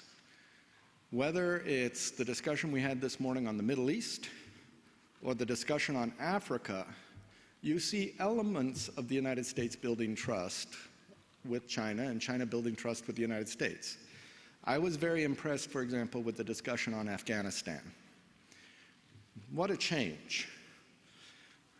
China condemned US invasion of Afghanistan. But now China and the United States working together to try and stabilize the situation in that area of the world. So there are these examples, and there are more that need to be identified. One of the things I found useful this morning was, one of the questions was, okay, where can we build on these connections in the Middle East and elsewhere? Now, as I said at the beginning, this election has brought new uncertainties to the relationship. And so I can't forgo the opportunity today to give a little advice to President Trump and President Xi on the upcoming meeting at Mar-a-Lago. So I'll make 2 or 3 points on this. Number one, as I said before, they need to try and find a way to build mutual trust and respect, but be candid with each other. Americans and Chinese need to be candid about their fears of each other and give the other side a chance to explain why they have these fears. For example, on the THAAD issue, as was brought up at the end of the last session, and we will certainly be talking about it in detail this afternoon. From the Chinese point of view, they're thoroughly convinced in Beijing that this has something to do with them. From the American point of view, we are thoroughly convinced that this has to do with the North Korean threat. Our views on this could not be more widely apart. And American scholars and Chinese scholars are getting out their scientific papers and calculating the range of the radar and the capabilities of the system and trying to prove to each other something. That's good, actually. I think that a candid discussion, an airing of those kinds of issues is what's needed. I also think there needs to be a return to an effective model of communication between presidential summits. I was very disturbed to see the senior dialogue, the political dialogue that we established in the Bush administration, and the senior economic dialogue that we established in the Bush administration merged into one that became this huge conference. I am told that the last time it was held in Beijing, 500 Americans came. How is that a strategic dialogue? That seems to me a working level dialogue. That's a lot of bureaucrats getting together for meetings. That is not going to get us forward in this relationship. What is needed is the kind of thing that Hank Paulson and Bob Zoellick did so well. And I must say their counterparts did well. So Hank Paulson, you can read it in his book, created a relationship with a very powerful man in China today, perhaps the man who's number 2 in the government, Wang Jishan. And during the financial crisis, they were able to work together in a relationship of mutual trust. At the same time, you had Bob Zoellick create the dialogue with Dai Bingguo. I sat in on those meetings. They were fascinating. They were actually a lot like this conference, where Bob Zoellick and Dai Bingguo would walk around the world, not literally, figuratively, and they would look at the different areas of the world and try and explain the Chinese viewpoint and the American viewpoint to each other. I think the SNED, whatever its intent, failed because it was too big and too bureaucratic. The third thing I'd say is that the first issue that has to be discussed and is the subject of this mutual trust problem is North Korea. Wang Yi said that this is 2 trains on the same track speeding at each other. I couldn't agree more. This is a real problem. And it's got to be worked on, and it's got to be worked on quickly. But fundamentally, there is a mutual trust problem here. What's the mutual trust problem? On the Chinese side, they believe we want to overthrow the North Korean regime, install a, if you will, puppet Korean regime, and keep troops on the peninsula on the Chinese border. On the American side, we think that China likes to keep this issue alive, keep North Korea on a drip, a saline solution of just a little assistance, so that it's there as a thorn in our side, and so that they can have a comradely relationship with them. So let me end by just saying that I'll take a line actually out of Dr. Kissinger's book on China. And he said that China and the United States must find the means to create genuine strategic trust because each is too big to be dominated by the other. Therefore, neither is capable of defining terms of victory in a war or in a Cold War type of conflict. I agree. The stakes in the US-China relationship are extremely high. Military conflict between the world's 2 largest economies would be catastrophic. A trade war between the world's 2 largest economies would be devastating for both countries, and moreover for citizens around the world. Strategic trust is elusive and somewhat indefinable, and probably can never be fully achieved in the US-China relationship as it stands. But the alternative of mutual distrust, paranoia, hostility, actually betrays our own people and their well-being. When the United States and China have relied on each other's integrity and goodwill in the past, great things have happened, like the climate change agreement. Both nations can strive together to lower the distrust, build a greater cooperative spirit, and achieve advances for the global community. Thank you. I'm glad to take some questions.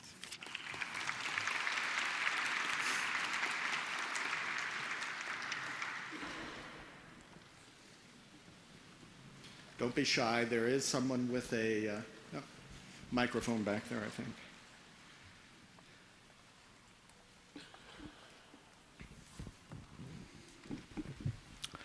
John Zhang with CTI TV of Taiwan. Thank you. Mr. Director, Mr. Professor, thank you for the very interesting speech. I have two questions. One, in what way can President Trump and President Xi enhance the strategic trust between the two countries in ways that were not done in the past? Secondly, you talked about the Chen Shui-bian era, you know, how President Bush handled the cross-strait tensions. Do you see a parallel? Because now we see President Tsai Ing-wen in power in Taiwan, and again, we see new tensions across the Taiwan Strait. Right. Would the policy of assurance and deterrence work in today's Taiwan Strait? And bearing in mind that the balance of power has already shifted from President Chen's times. Thank you. Great questions. First of all, on the first question, I think the new aspect of U.S.-China relations that has to be dealt with is the economic side of the relationship. Americans have decided by their votes that the nature of the trading relationship with China benefits the Lao Baixing of China much more than the Lao Baixing of the United States, right? That perhaps the elite classes in Washington and New York are doing well with the trade agreements, but the little guy in Ohio, Pennsylvania, Michigan, Wisconsin, not doing so well. This is a big issue and a hard one for some of us who are free traders. We believed in those trade deals, but I will say, having lived in Michigan and owning a home in western New York State, I do have trouble explaining to these Lao Baixing how they didn't benefit very much from these trading agreements, how their incomes have been flat and in many cases even declining. So this is a new day, and China needs to recognize it's a new day, and the trade agreements between the United States and China are going to have to be revised. We're already seeing in the newspapers that President Trump may bring up the issue of autos and auto tariffs by China. I think that will be an area of discussion. I think that President Trump is going to want to see the Chinese side recognize that it has benefited hugely for our support for their entry into the WTO, and that it's time to rebalance a little bit that part of the relationship. As far as the Taiwan issue is concerned, I may be stuck in my ways, but I think assurance and deterrence is the only answer. You mentioned that the balance of power has changed. Well, it may have changed between China and Taiwan. I am not convinced it has changed very much between the United States and China. And as long as the United States remains clear and steadfast that we will not allow the people of Taiwan to be coerced into an agreement that is against their interests, I think we can keep this situation stable. But we have to be absolutely candid with Beijing on this. There cannot be any sort of acceptance of this idea of China's core interests. If core interests mean that China is free to do whatever it wants to do with the people of Taiwan, I think that's a non-starter. Please.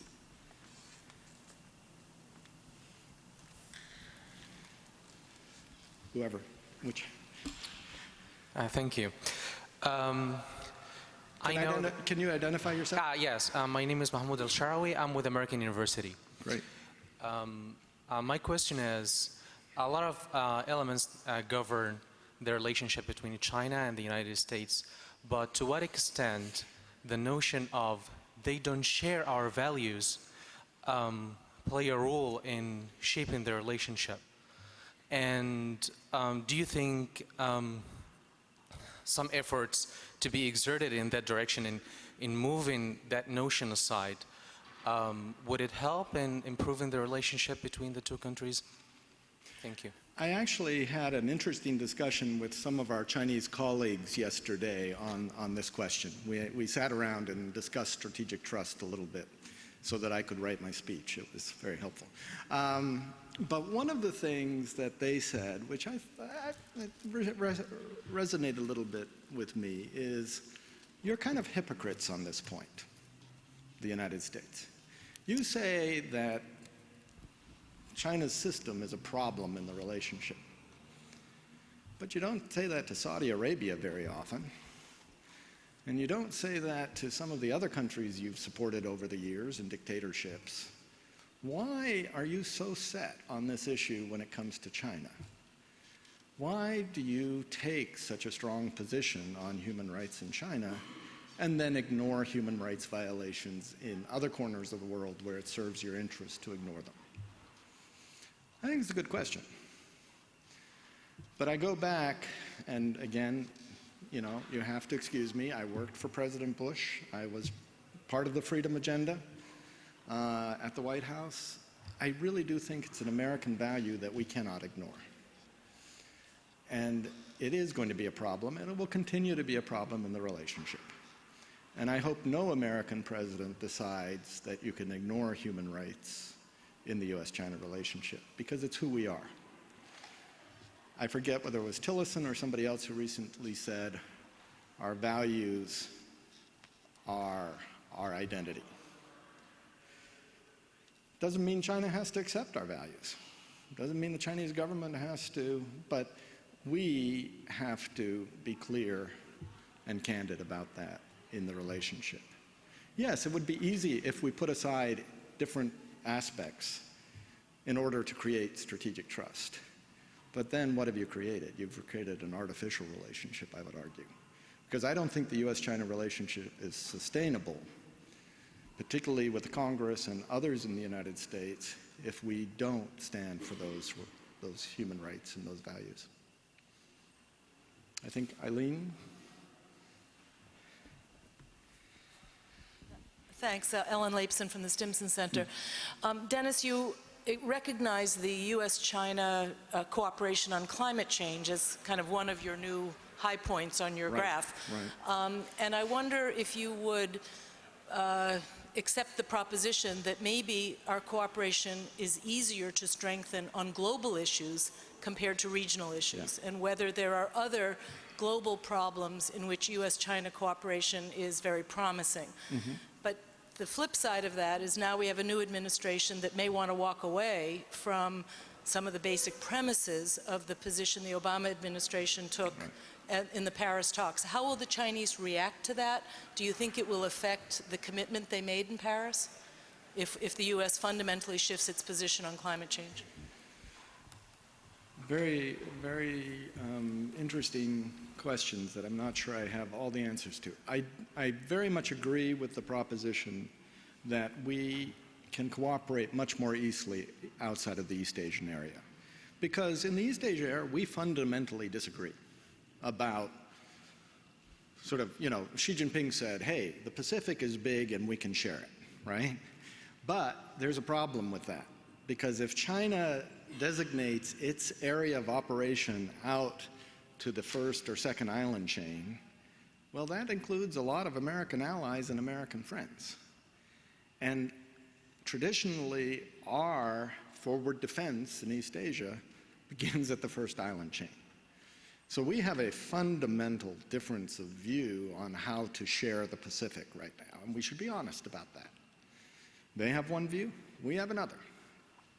And I don't have the answer to that question at this point. You know, Dr. Kissinger talks about co-evolution.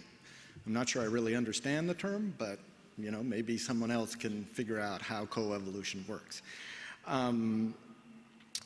In terms of areas of the world where we can cooperate, I think, yes, there are many different areas that are ripe for cooperation. I've been impressed this morning with the discussion of the US and China working together in the OBOR. I am not one of those people who say, you know, the knee-jerk reaction that the OBOR is just a strategic ploy by the Chinese. I think there's something in it. There's something in it for the people of the third world. We will not put the dollars in that we used to. This is clear in the Trump administration. This building, you know, is being threatened by the Trump administration, this project, right at this moment. And a lot of areas where the United States used to spend money, we don't. China is willing to put the capital in. It's loans, but American companies are very interested. General Electric is very interested in some of the things that China is doing in the OBOR. So there are opportunities, I think, certainly on counterterrorism, as the U.S., as we've talked about, pulls back from Afghanistan, Iraq, these areas. China's concerns are going up, and China can play a role. On the climate change agreement, first of all, I very much hope that the statements on climate change that President Trump made were campaign rhetoric. I am pleased to see that there hasn't actually yet been a statement that we are abandoning the Paris Agreement. So I'm hopeful that his administration will make the right choice and stay with the agreement. China signed the Paris Accords both to show it was a responsible stakeholder, but also because there are severe Chinese pollution problems and other problems that they need to address right now. When you go to Beijing, it's pretty evident. I went during the National People's Congress. Fortunately for the National People's Congress, they shut down some things, so it was a beautiful day in Beijing. You know, the gray skies of Beijing, the smog, are issues. So I think China is going to continue to work on its carbon emissions problem regardless of what we do. But my concern is not with China, but with the third world.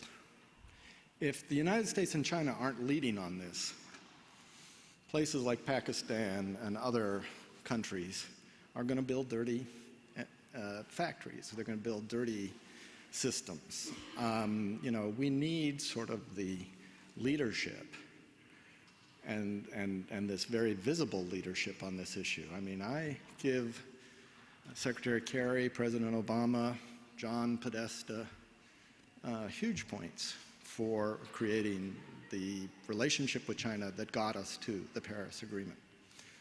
I think that's something we shouldn't throw away easily.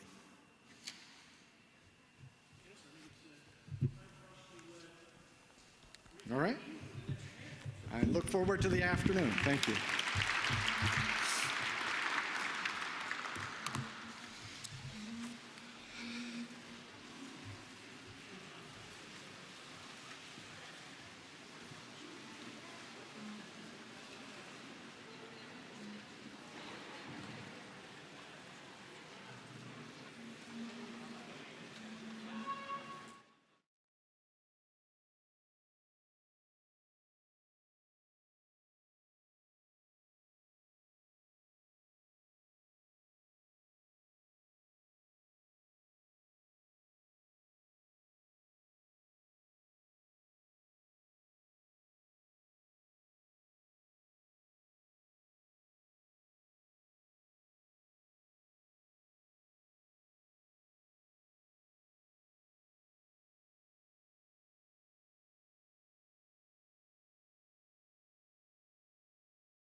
Spend much time in DC?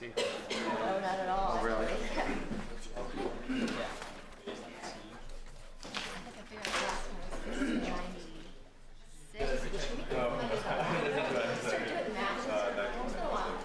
Yeah.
So your organization will be warmly welcome.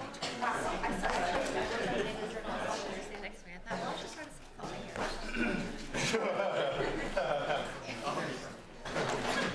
In China, linguistic studies is quite marginalized. Because they prefer American studies, European studies. I mean, until recently,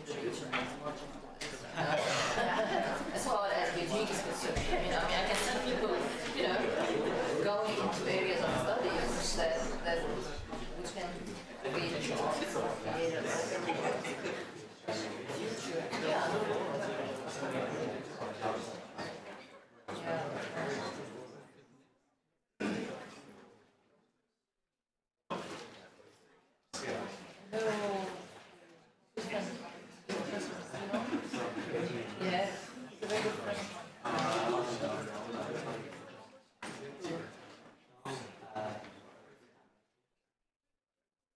Oh, yes. Yes, yes, yes.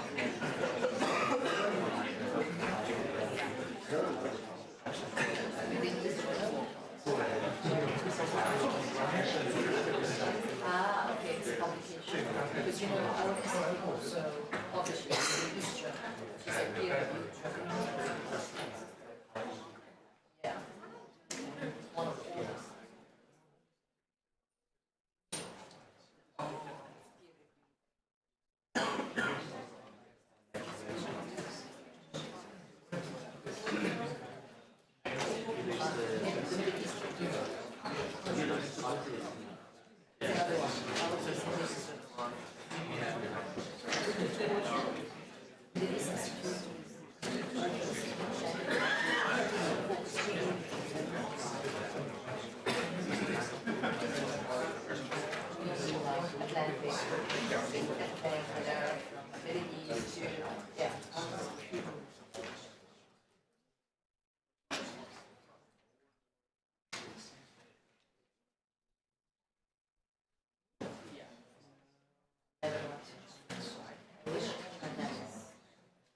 Taking a different side in Syria, but it's okay. I have a problem with the side China picked in Syria. Or what keep saying you have a big side. Hold on. China picking one side.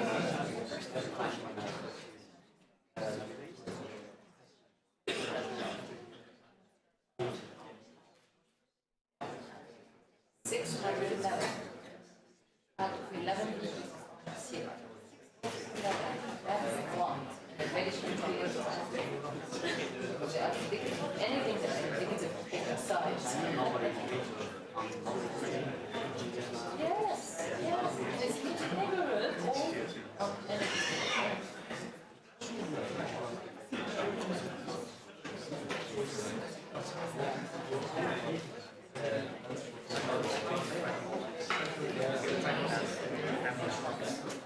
It favored one of the ISS treaty, which is very much in line with the Chinese proposal for competition in Syria. Which abstention.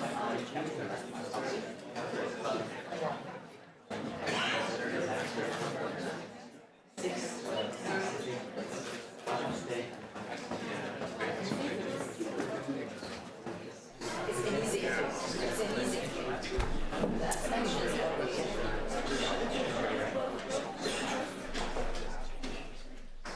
Good afternoon, everybody. Hopefully you can hear me okay. Welcome to this panel, which is on Chinese diplomacy in the context of Middle Eastern conflicts. My name is Colin Call. I'm an associate professor in the Security Studies program at the School of Foreign Service at Georgetown. I've also recently done a few stints in government, most recently as Vice President Biden's National Security Advisor, and I served at the Pentagon in the Middle East office as well during the Obama administration. And I'm pleased to be moderating the panel today. As I don't need to tell any of you, the Middle East remains perhaps the most conflict-prone region in the entire world.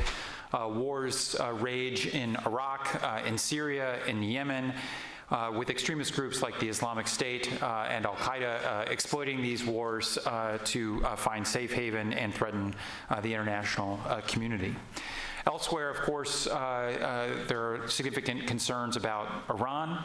While its nuclear program has been significantly constrained as a consequence of the Iran nuclear deal, also known as the JCPOA, the Joint Comprehensive Plan of Action, Iran's destabilizing activities throughout the region, including its support for Bashar al-Assad's regime in Syria and militants throughout the region, are areas of grave concern to the international community. And of course, with the new Trump administration, there are questions about the durability of the Iran nuclear deal itself. So it is in that context that we have three terrific speakers to talk about the role that China plays or can play in managing these regional conflicts. So let me briefly introduce our speakers. I won't go through their entire bios since you have that in your conference materials. Our first speaker will be Carrie Lou Courier.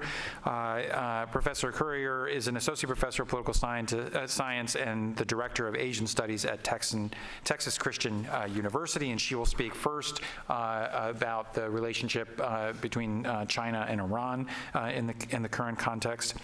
Following then will be Sun Dagang, who is currently a senior visiting fellow at the Middle East Center at St. Anthony's College, University of Oxford, and the Oxford Center for Islamic Studies in the UK. And since 2006, he's also been an associate professor of political science and a senior researcher at the Middle East Studies Institute at Shanghai International Studies University. Last but not least, we'll have Randa Slim speak to us, and by the way, Sun Dagang will speak about the relationship between China and the Syrian conflict, and then Randa Slim will also talk about the Syrian conflict, although more from the Middle East and Arab perspective. Randa Slim is the director of the Track 2 Dialogue Initiative at the Middle East Institute and an adjunct research fellow at the New America Foundation. So I've asked each of the speakers to speak for 8 or 10 minutes. I may have a few questions following that, and then we should have plenty of time for your questions. So without further ado, Carrie. Thank you. I'd like to briefly divide my comments into 3 areas on Sino-Iranian relations. First, I'd like to talk a little bit about the brief history of the relationship. Second, I would like to look at where I see Sino and U.S. interests converging and diverging on the issue of Iran. And then finally, what we learned from China's role in deals over Iran's nuclear program. So first, I'm looking at the history of the relationship. It's necessary to understand the extent of the relationship and how vital China has been to help mediate conflicts with Middle Eastern allies. So both countries have represented 2 civilizations with deep historical roots, no armed conflicts with each other, and both have suffered humiliating experiences with Western powers. In fact, these are characteristics that it shares with a number of states within the region, and one of the reasons that China is a key player in facilitating dialogue and mediating conflicts in the region, since it doesn't quite carry the same sort of political baggage that other external powers have. So it's no surprise that their views on Western imperialism, and in particular the reluctance on an American-shaped world order or a sense of hegemonic unilateralism, give both countries reason for pause and serve as a uniting feature for them. China's ties, of course, with Iran date back to the Silk Road, and it's only appropriate that we're now in Silk Road 2.0 with the One Belt, One Road plan. And this will further solidify many of the economic ties that bind them. The key areas of cooperation have been around the areas, of course, of oil and gas and trade in general. So China's had high energy demands, of course, related to economic growth, and in addition, Iran's desire for more outlets has helped facilitate this partnership. China's increasing energy needs are a key aspect to its foreign policy, searching for more suppliers, more routes, and sources of energy to help keep its economic engine running. China has assisted in the development of Iran's oil and gas sectors, and it's also expanding its economic role in the region overall, and as we know, across the developing world. China has assisted with a lot of infrastructure projects in Iran, as elsewhere, and has assisted Iran technologically with arms sales and enhancements to its nuclear program, offering technical and material assistance. But it's worth noting that their modern-day partnership is not as smooth as it was in the past. A lot of competing factors have made this relationship more challenging in recent years. For instance, China has backed out of some of the economic deals that it's had with Iran, and there are debates on whether or not this has been done as a result of external pressures for China to become more of a responsible stakeholder. Another issue has been some of the critiques that have been levied against China across the developing world, that it carries new baggage with it in terms of creating infrastructure and projects that are largely beneficial to the Chinese, and that trade has been largely beneficial to the Chinese, hurting local entrepreneurs, and in some ways creating a new sense of neo-colonialism. But more importantly, China has been supportive of sanctions against Iran with regard to its nuclear program, which has caused strains in the relationship to a certain extent. And from this perspective, it has made China a less reliable partner for Iran. Yet China's relationship with it has been overall strong and stronger than most, and it makes China key to any kind of negotiations with Iran over a wide range of issues. The second area to look at are where do Sino-US interests converge or diverge on the issues of Iran? So one may argue that there is a lot more cooperation between the two in the region of the Middle East. Both the US and China share overlapping interests in stability and building peace in the region. But the Middle East is less of a strategic imperative for the Chinese compared to Northeast Asia or the South China Sea. Obviously, the Middle East does not represent part of China's core national interests. Some would actually argue that the Middle East may be part of a diversionary strategy to deflect attention away from areas where China does have greater strategic interest and where the US may not. And that's to keep international attention essentially out of their backyard in Asia. Among the shared interests that they have, securing energy lanes for resources coming out of the Middle East, whether it's through the Strait of Hormuz or elsewhere, the desire not to see major political upheaval in the region, although they have different perspectives on what that actually means. Both are battling challenges of terrorism, but again with different dimensions. And finally, limiting nuclear development in the region and avoiding nuclear arms races in the Middle East or elsewhere. And I'm sure we'll hear more about that later when we talk about Northeast Asia. There are some significant differences to look at. The guiding philosophies that they have on intervention differ, and China's policy of non-intervention clashes with external pressures on it to take a more active role to become a stakeholder. And I know there's differences in terms of what non-intervention actually means, part of it being rhetoric and part of it actually being that China's designed not to intervene in the internal politics of other states. China also has significantly less strategic weight in the region compared to the United States. Which leaves it at somewhat of a disadvantage in terms of being able to influence changes. It's simply not enough to have a strong relationship with China and not others. In contrast, of course, you have the United States that has strategic military and military weight, in spite of the fact that China may have better political capital based on its commitment to non-intervention, and of course reiterating the sense of political neutrality in various conflicts. So the question remains on how can China play a more vital role without damaging US interests based on the US's different geopolitical priorities. China is essentially in a strategic bind trying to play a more prominent role across the globe in terms of succumbing to international pressures, while also adhering to domestic pressures and its commitment to foreign policies which embrace that idea of non-intervention in the domestic affairs of other states. So tensions have persisted between the US and China on whether China has really done enough in using its influence to get certain rogue states in line with global norms or to uphold their international commitments. China's insistence on watering down sanctions to the benefit of Iran in previous rounds of UN Security Council resolutions has also put them at odds with each other and has created tensions not only with the United States but with other international actors. So the third issue to discuss then is what do we learn from China's role in facilitating cooperation on the Iranian nuclear question? And this is really complicated by the fact that it's not just about China and the United States, but you also have important key players like Russia and Germany, of course, to consider. So if we look at the nuclear issue, China has played an important role in the past and of course will remain instrumental to the future. Much of this is enhanced by China's long relationship with Iran prior to the conflict over its nuclear program. Iran's clandestine activities initially led to those 6 resolutions by the UN Security Council starting in 2006, and 4 of those resolutions imposed a series of escalating sanctions. Resolution 1929 was one of the most sweeping of these and established and strengthened sanctions in nuclear technology and materials, in arms sales, ballistic missiles, travel bans, the shipping and air transportation, and froze financial assets. China was key in watering down those sanctions, protecting both its own economic interests while also limiting the economic damage on Iran. None of these sanctions, of course, were entertaining the use of force and were economically oriented because China would veto or abstain in anything that would imply the use of force, again, in accordance with its policies and beliefs in non-intervention. This is another reason, again, that it serves as an important strategic ally to states in the region, building on its efforts to be a voice for the developing world. With regard to the 2015 Joint Comprehensive Plan of Action, put forth by the P5+1, the 5 permanent members of the Security Council plus Germany, this was a joint effort to ensure Iran's nuclear program would be peaceful and within the scientific and economic considerations in line with the Non-Proliferation Treaty. So the resolution received, of course, unanimous support by the UN Security Council in July of 2015, and the targets were met by Iran by January of 2016 to allow for the removal of sanctions. The resolution provides for transparency and verification with surveillance, monitoring, inspection of facilities, stockpiles, etc. And China served as an important mediator and has worked to frame the debate in a larger security context of mutual trust and equality. So the overall positive relationship that China has with Iran was instrumental in bringing Iran to the bargaining table and is one of the assets that China has that is unparalleled by many other states. So when we examine these things, we can see how China has worked to build peace and stability in the region. First, they have remained engaged in the Middle East, and their involvement is welcomed based on the policies of relative neutrality in conflicts within the region.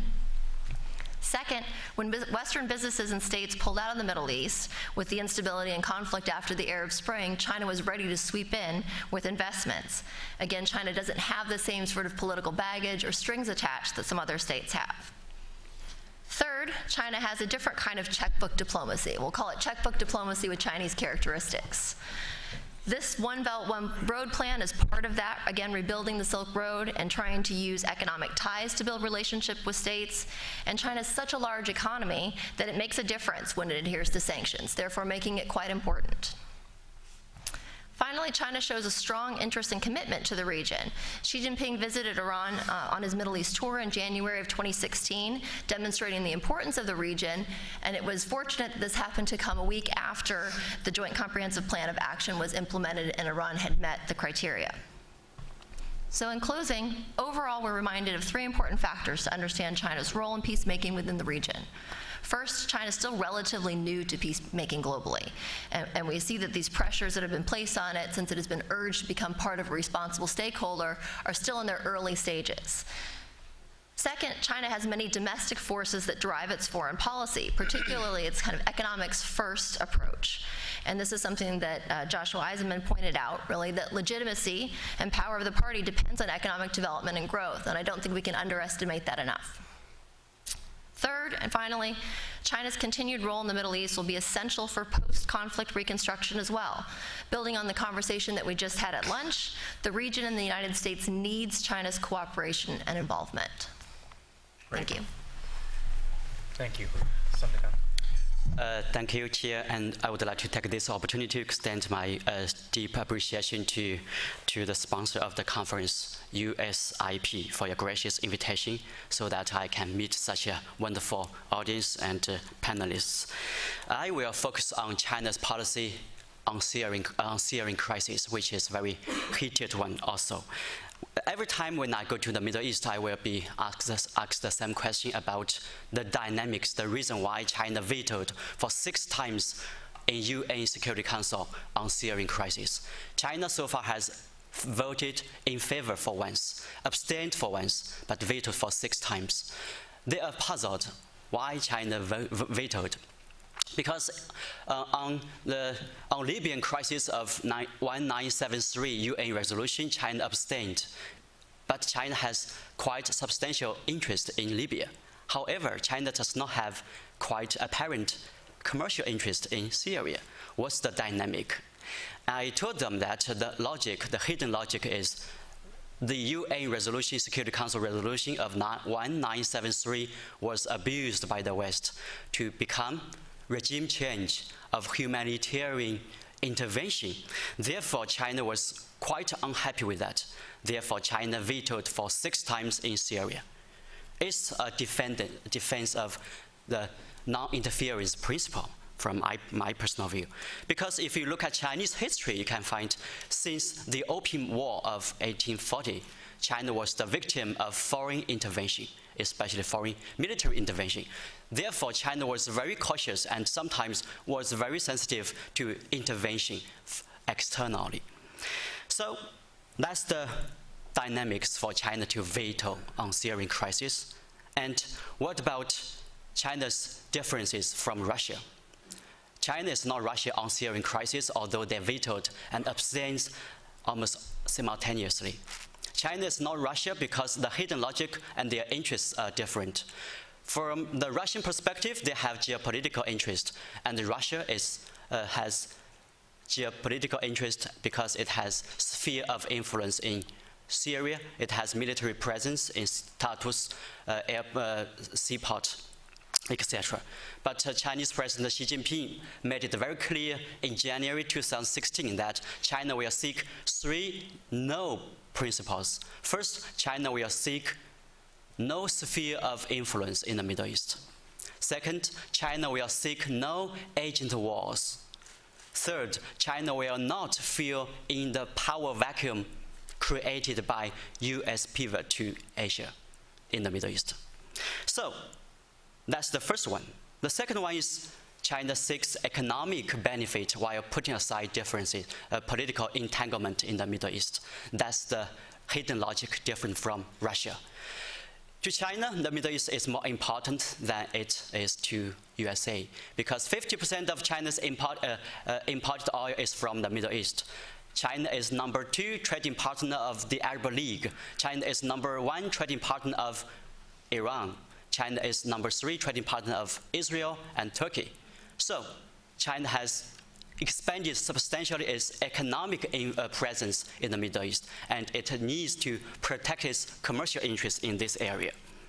From the Chinese perspective, development is more important than democracy. I mean, bad democracy. From the Chinese perspective, good governance is better than bad democracy. You know what I mean. And the third principle for China's attitude towards the Syrian crisis, among others, is zero enemy policy in the Middle East. That is, China is on good terms with both Iran and Saudi Arabia, both Palestine and Israel, both Sunni and Shia, both radical and moderate Islamic countries in the Middle East. This kind of zero enemy policy is a kind of risk aversion. That is, China does not want to have full 100% friends, but we want to avoid enemies. So China so far is the only country from UN Security Council permanent members that hasn't yet airstriked ISIS because China wants to avoid any enemies. And on Syrian crisis, after the crisis was broke out in 2011, China invited both Syrian Assad regime representatives and also the opposition parties to Beijing for talk. But China was not very active in that aspect too. The fourth dynamic or the reason for China's policy in Syrian crisis is that China would like to seek the resolution of the crisis within UN framework. We know that China refused to attend the conference on the so-called Friends of Syrian People because that one was dominated by the West. Also, China did not attend Astana conference in Kazakhstan, initiated by Iran, Turkey, and Russia, because Chinese believe that they are not under the umbrella of UN. China seeks only Geneva talk, which is the legitimate way of United Nations peace talk on Syrian crisis. The fifth one is China has provided huge number of humanitarian aid to Syrian refugees.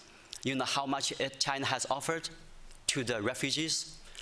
100 million RMB. But Chinese are so low-key that they don't talk about it openly. But that's the matter of fact. Then, what is the implication of China-US cooperation on Syrian crisis? First of all, we know that China and the US have been marginalized by others on Syrian crisis resolutions. Now, the predominant players are Russia, Turkey, Iran, and Saudi Arabia, not China, not USA. So China and the US have the common interest to seek solution to the Syrian crisis within the framework of Geneva talk. The second one is China and the US can cooperate on Syrian crisis because China seeks economic interest, economic presence, while US still seeks political influence. Therefore, the two sides are compatible with each other. From the Chinese perspective, US military presence in the Middle East serves China's interest, its commercial interest in the Middle East. Therefore, China's One Belt, One Road initiative is economic, geo-economic. It will not challenge U.S. predominance militarily in the Middle East. That's the precondition for cooperation. The third one is in terms of integrity, territorial integrity and sovereignty of Syria, China and the U.S. can cooperate. We believe that Syria cannot be Balkan in Europe.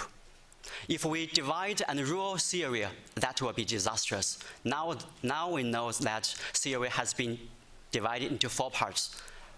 The Bashar Assad regime has controlled the major cities. ISIS has controlled the eastern part, and Kurdish forces has controlled northeast part, represented by YPG, and also Free Syrian Army has controlled northwest part. It has been divided into 4 parts, but that's very dangerous. So US and China have the common interest to keep Syria united and territorially integrated. The third one is US and China can do something to solve the Syrian refugee crisis. I think both Chinese and Americans are sympathetic to Syrian crisis. The solution to the crisis is not that who should take how many refugees back home. The problem is how we can restore stability and peace in Syria itself so that refugees can go back home. So on this side, China can be very, very good at infrastructure construction, and the US and China can cooperate for the restoration of peace and stability and the reconstruction of Syria in infrastructure. The first one is, I'm afraid we should have one initiative within UN framework, that is, we should prevent small arms proliferation. In Syrian crisis, there are so many small arms, that peace is impossible. So if we have small arms if we are against small arms proliferation in Syria, I think we will approach peace much more easily. And next, that's from my personal perspective, US and China should make some efforts to dispatch peacekeeping forces to Syria, especially to those with dense population of Syrian people. Peacekeeping forces of UN framework is a necessity for the restoration of peace in Syria. And finally, I believe China and the US have common interest to take care of the failed states of Yemen, of Iraq, and Syria. And also, we should promote the good governance of regional pivotal states of Algeria, of Iraq, of Egypt, among others. So these failed states and failing states are very crucial for the Middle East peace and security. And China and the US should join hands to make this region more peaceful and stable. Thank you so much. Terrific, thank you. Randison. Thank you very much, and thank you, USIP, for your invitation. I was also asked, like my previous colleague, to focus on China and Syria, and so I'm going to try, I have prepared my remarks, going to try to avoid repeating what he has said, and however, I would like to add certain things to some of the topics that he has raised vis-a-vis Chinese role in Syria and how it's viewed throughout the Middle East, how their policy on Syria is impacting how they are being perceived in the rest of the region. I just want to comment that on what my colleague has just said, that China seeks to have 0 enemies in the Middle East.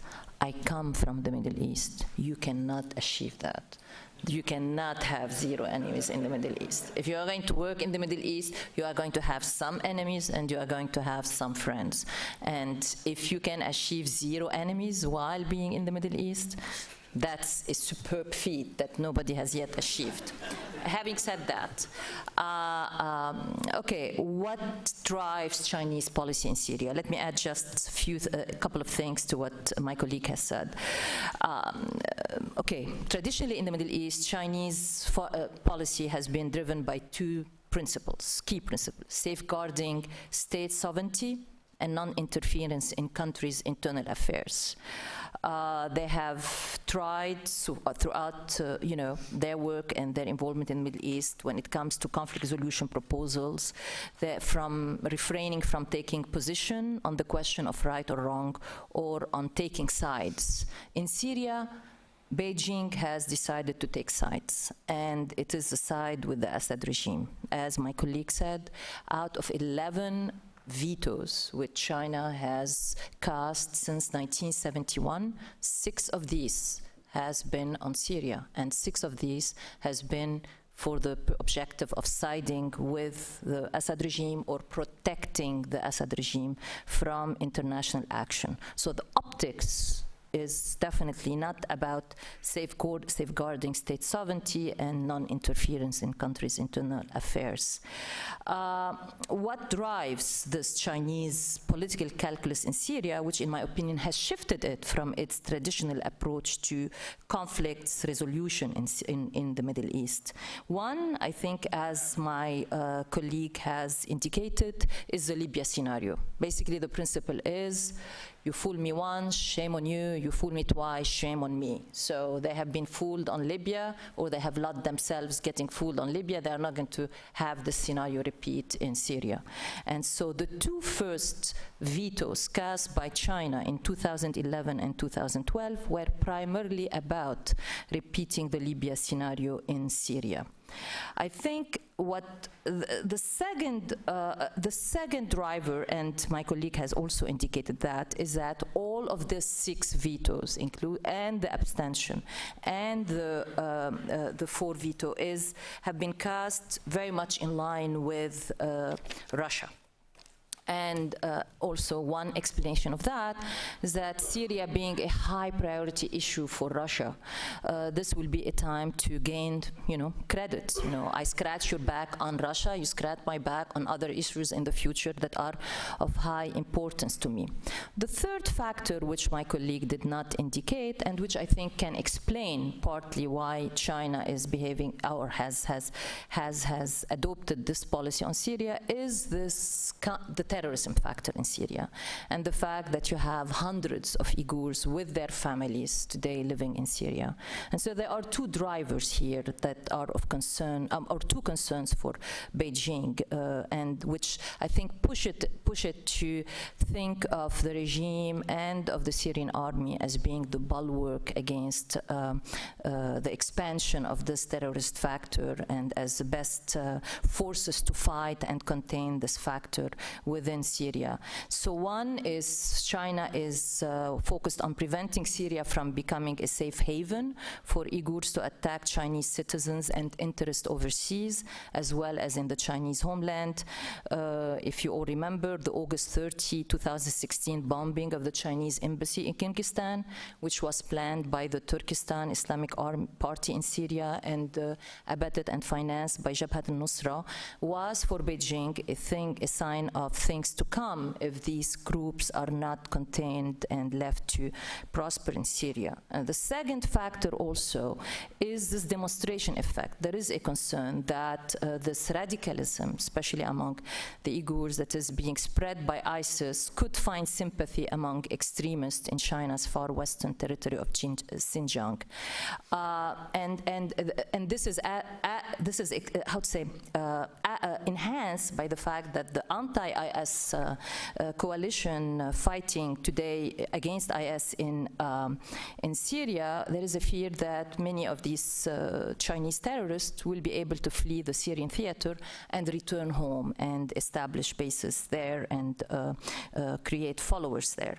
So how has China acted in Syria? I mean, it has engaged in a multi-track effort, part of it aimed at a fair resolution of the conflict and part of it at shoring up Assad support. And I think their action evolved as the nature of the threat as seen by Beijing changed over time.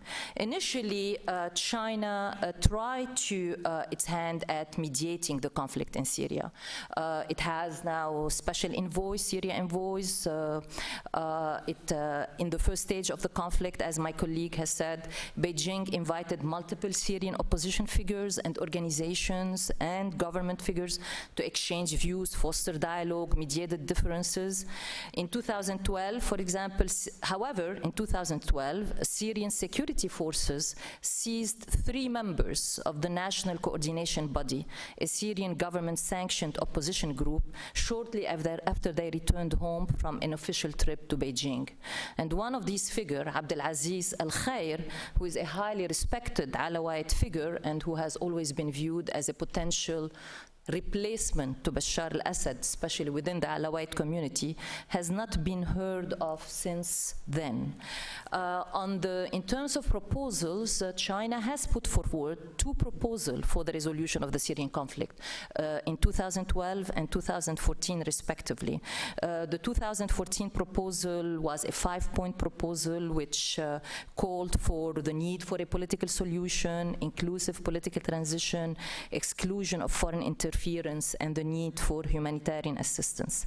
However, after 2014, 2015, especially 2014, with the takeover of Mosul by ISIS and then their spread into Raqqa and other parts of Syria, then we see Beijing becoming more engaged militarily in the region, focused on counter-terrorism effort.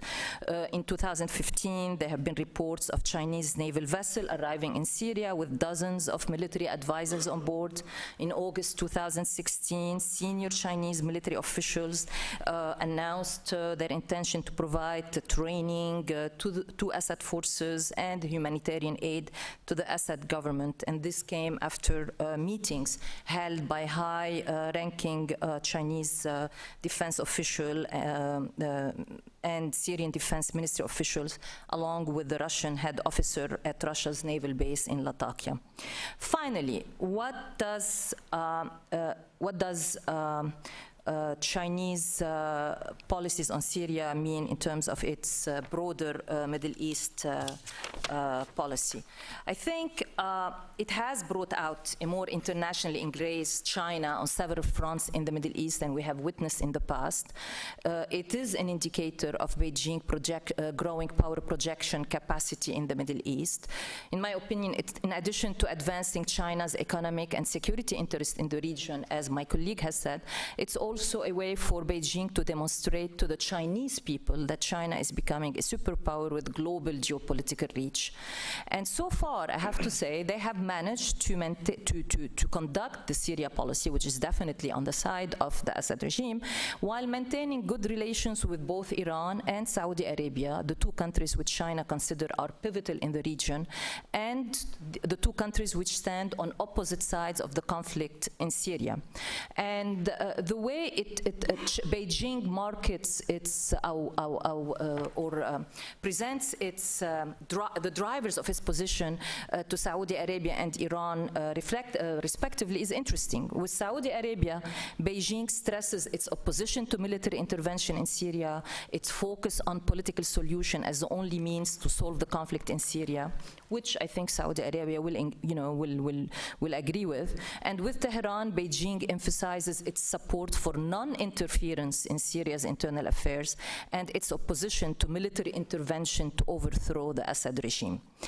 Now, in terms of going forward, I mean, there is definitely, I mean, part of the problem in the Middle East is this Saudi-Iranian rivalry. And I think of all the powers, extra-regional powers, I think China has or is in the better position to play a mediating role. And there has been a recent offer by Beijing to mediate the conflict between Tehran and Riyadh.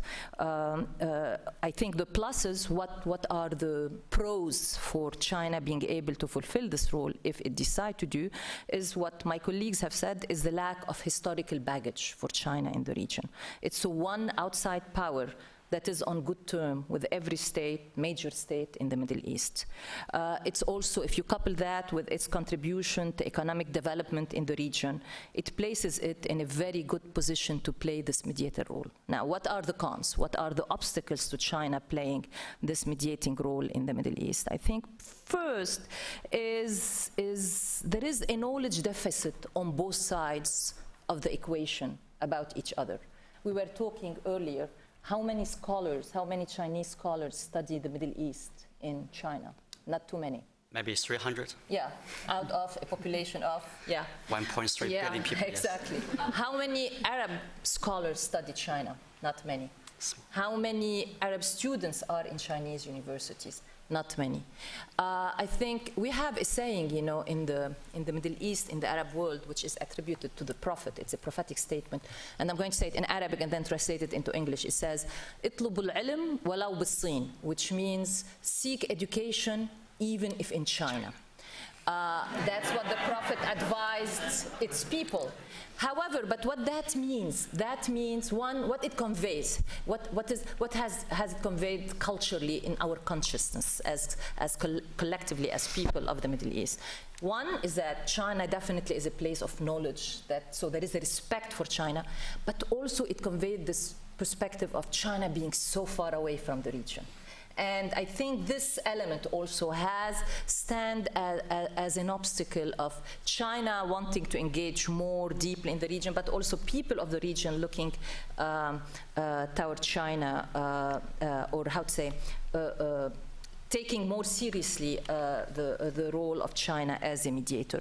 Although I have to say that there is now a trend in the Middle East, especially in the Arab Gulf, of looking east, you know, trying to build ties with Asia, particularly with China as a counterweight to the West, while ensuring that ties to American and European markets are not seriously damaged. That's one obstacle. I think we need to understand each other better. Chinese and people of the Middle East, especially Arab part of the Middle East, have to understand each other better, have to understand how their respective mindsets in order to build ties. But second, I think there is, and it's something that my colleagues on the panel have referred to, there is this perception in the Middle East of the absence of an overall strategic plan, overall Chinese strategic plan for the Middle East beyond business relation and limited security and diplomatic ties. I will stop at this point. Thank you. Great. Well, thank you for 3 terrific presentations and for everybody staying reasonably within time constraints. I have basically one question on Iran and one question on Syria, and hopefully we can get through that pretty quickly and get on to you all for plenty of time to take the conversation wherever you see fit. So for Carrie, on Iran, I wonder, you know, President Trump, still hard for me to say that. President Trump has put Iran on notice, said they're playing with fire. There's clearly an attitude within the Trump administration to want to have sharper elbows on the non-nuclear dimensions of Iran's policy, and talk of reimposing secondary sanctions that had been imposed on Iran for nuclear behavior, but reimposing them on other foundations, terrorism, human rights, et cetera. If the Trump administration were to go down this road and to start reapplying secondary sanctions, especially in certain sectors, shipping, construction, oil, what do you think China's reaction would be? Do you think China would basically go along as they grudgingly did following UN Security Council Resolution 1929 and the restrictions on the Iranian central bank and oil exports associated with that? Or do you think they'd basically call the Trump administration's bluff and dare them to start a trade war with China to enforce terrorism-related sanctions with Iran? That said, there are probably some folks in the administration who would be happy with a trade war with China. So that's the question for Carrie. As it relates to Syria, and this is really for both Dagang and Randa. Dagang, I took note that China has been generous, providing around $100 million for humanitarian assistance. Interestingly enough, the United States, of course, has provided $6 billion in humanitarian assistance, and we only have 300 million people. But the big the big price tag is looming. Ballpark estimates suggest that reconstructing Syria will cost hundreds of billions of dollars with a B, hundreds of billions of dollars that the international community will have to come up with. That's an enormous price tag. Obviously, I think people will be looking to the United States. Good luck with that, with this administration at least, the European Union, and to China. And what's interesting about the reconstruction money is that dangling out the possibility of helping to rebuild Syria, especially the portions controlled by the regime, is an enormous potential source of leverage in political settlement talks. Because the backers of the regime, the Russians and the Iranians, can't afford to be left holding the bag, and their strategic interests in Syria can't be met if the country remains a pile of rubble. So that's an enormous amount of leverage for countries like the United States, for the EU, and for China if it's used creatively. And I wonder whether you think anybody in China is thinking that way. And if they are, what type of political settlement they might be willing to live with. And I wanted to pick up on one thing you said, Dagang, about not wanting to see the Balkanization of Syria. I think everybody wants Syria to maintain its territorial integrity and sovereignty as a single nation. But you mentioned 4 zones. There are probably actually 6 zones in Syria. There's kind of Alawistan, the western coastal spine of the country that's controlled by Bashar al-Assad. There is basically a northern opposition safe haven in Idlib province, dominated by 2 extremist umbrella groups, one associated with al-Qaeda and another associated with Ahrar al-Sham, but there are also Free Syrian Army groups there. You have the Kurdish zone in the northern, central, and northeastern parts of the country, as well as in the far north canton of Afrin. And then you have a Turkish buffer zone stuck right in the middle of it between the Euphrates River and Azaz. And then in the far south, along the Jordanian border, you have a moderate opposition-dominated buffer zone dominated by the Southern Front. So you actually have 6 different zones. Why did I mention that? Because I don't see any way in which Syria hangs together as a strong centralized state. Any political settlement, especially one that you try to get the opposition to agree to that might keep Assad around even for some period of time, will likely have to involve a considerably decentralized power structure, my view.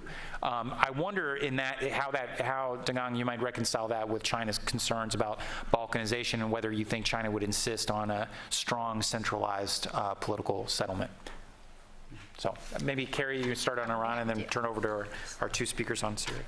So I think it's always difficult to say what China would do because there's so many competing factors that could influence, how they might respond to, increased sanctions.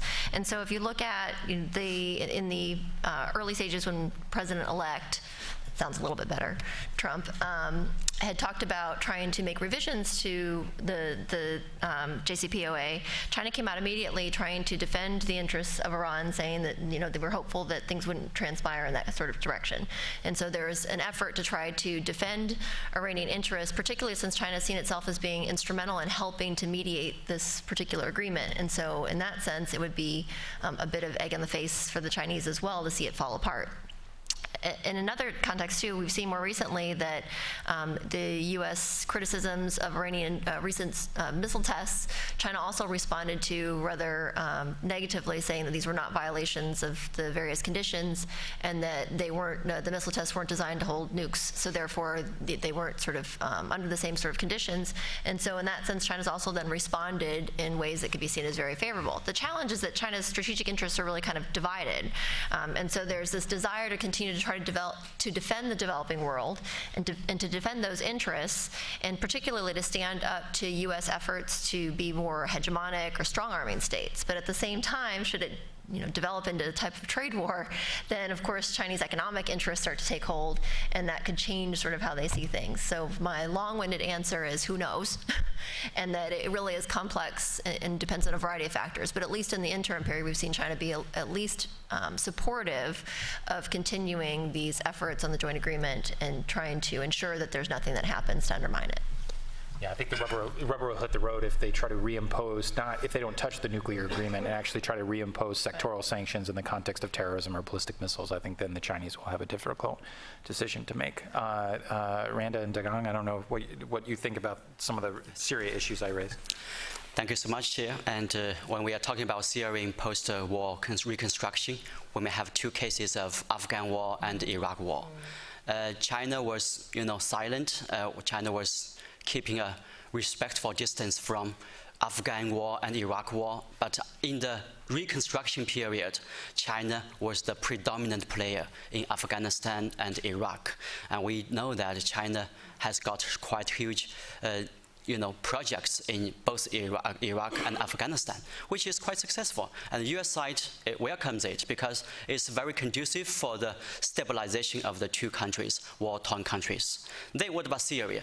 Of course, I know that Chinese have already sent business delegations to Syria and to observe and check the possibilities for reconstruction in Syria.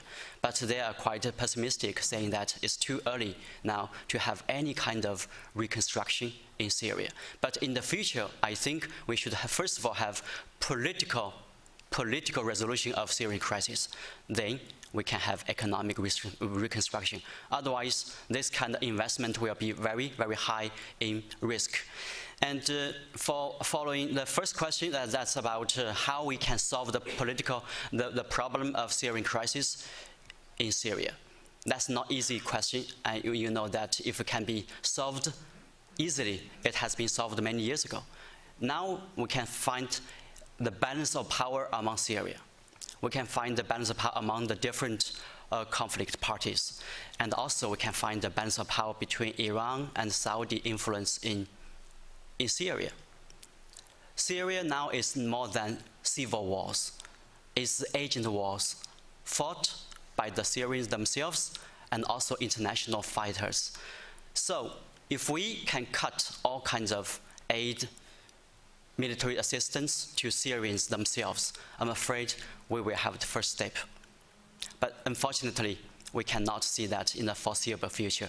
So my prediction is the political resolution of Syrian crisis is quite hard in a foreseeable future, unless the regional powers of Saudi Arabia, Iran, and Turkey, Russia, and among others are serious about it. Balance of power can hardly be broken because no party can be defeated in the short period of time. I believe that we can do something, as I said.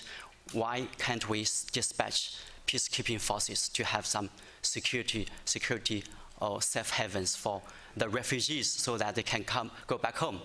And then we may have some refugee help conferences so that we can provide economic settlement for them.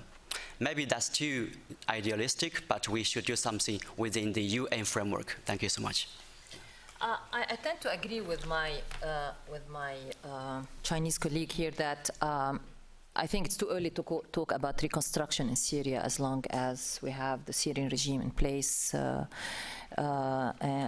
So any kind of reconstruction money stands to be used by the regime as a way to re-legitimize its hold on power and in fact ran counter to the objective of seeking a political resolution in Syria that is inclusive of all the political parties, which Beijing has, endorsed through the ISSG and before in its 5-point plan. However, I think there is a need also for thinking about assistance to stabilize the situation. So it's not reconstruction, rather it's stabilization of the situation. And here one area that we need to work on and that I think the international community can work together on, and I'm afraid that the current US administration has no plans for it, is what's going to happen for the territories once they are liberated from ISIS. What kind of plan do we have in place? And it has to be a very quick plan, both in terms of security plan, but as well as in terms of economic and humanitarian stabilization plan. And that's where the discussion needs to happen. And Beijing might be, interested in looking at these territories primarily to prevent them from falling back, to be a safe haven for, terrorists, ISIS it's 2.0 or 3.0, whatever. But the rest of Syria, like places like Aleppo or Homs or Hama, I think it's going to be very hard to talk about reconstruction as long in the absence of a political solution. Yes. So I think that's an important point, although I think it would behoove the Chinese to work with the United States and the EU to try to come up with a common vision about this type of conditions that they would put on providing substantial reconstruction assistance, because it is by far the biggest leverage, not only with Assad, who obviously wants to rebuild parts of his country, but principally with the Russians and the Iranians, who otherwise will be left with a price tag they can't afford. So if we just wait for a peace settlement to talk about reconstruction, then we lose the leverage that dangling reconstruction packages out there might provide to actually produce the political settlement. Well, that's where I disagree with you, Colin. I don't think that is I don't think that kind of leverage will move us toward the political solution we all desire. I don't see any interest at this point on Damascus' part, and especially on Iran part, to do any kind of the concession that are needed, even if it is leveraged against economic assistance and reconstruction. All right. Well, it's much easier to be a pessimist on Syria than an optimist. So if I was a betting person, I would bet that Randa is right. But we should try to be hopeful in this day and age every once in a while. In any case, we have about 15 minutes or so for questions, and I see some folks. How are we doing this? People, you handing around a microphone, or okay? Just choose somebody. All right. Right in the back, all the way in the back up there. Yes, thank you. This seems to be on. Great. Thank you for everybody's comments so far. I've worked on both Syria and China in the past, so this is an issue near and dear to my heart. Mr. Sun, I thought your comments about dispatching peacekeepers for stability and refugees is interesting, and it's not something that I've heard from the Chinese previously. I'd be interested in your thoughts on doing that within a UN framework, within the UN Security Council. I would fully anticipate Russian opposition. And for a peacekeeper framework to be meaningful, unlike some of the previous efforts that we've had at observer missions in Syria, you probably have to have a Chapter 7 mandate to do it. And so I just kind of wonder how that dynamic between China and Russia on the Security Council might play out, and whether you think there's any space for China to work with Russia towards that goal. Thanks. Why don't I take a couple of questions at a time? The woman who's also in the back there, while the mic is up on the top. Hi, this question is for the visiting scholar. You mentioned about the Opium War and China is sensitive to the issues of foreign intervention. In your opinion, do you agree that the Chinese government should continue to take history into considerations when making political decisions? Thank you. All right, so that sounds like two for one on the present or the future of peacekeeping operations, and another on whether history matters or should matter in terms of being sensitive to foreign intervention. Facts don't matter, but history might matter. Let me start with the easier one about peacekeeping initiative. That one is not from Chinese government, it's from me as a scholar and of China. I believe that as a scholar of Middle East studies, we have the bound duty to not only research the Middle East conflict, but also find solutions to it. And peacekeeping forces, if it were deployed in Syria, it can prevent all kinds of wars, I think. It's very conducive to people, no matter they are controlled by Bashar Assad regime or the opposition parties. I think the problem is, on principle, I think Russia and China will vote for this one, not against it. But the problem is at the operational level. How can we know where we should implement peacekeeping missions? That's the very difficult part. That is, so far, no one knows the border, right, between the different sectarian parts that they are under their de facto control. That one is quite hard. At least from Chinese perspective, peacekeeping mission within UN framework will be warmly welcomed, not only by China, I think also by USA. As to the second one about the historical burden, I think that's quite hard to understand to answer. But we know that we are always living in history.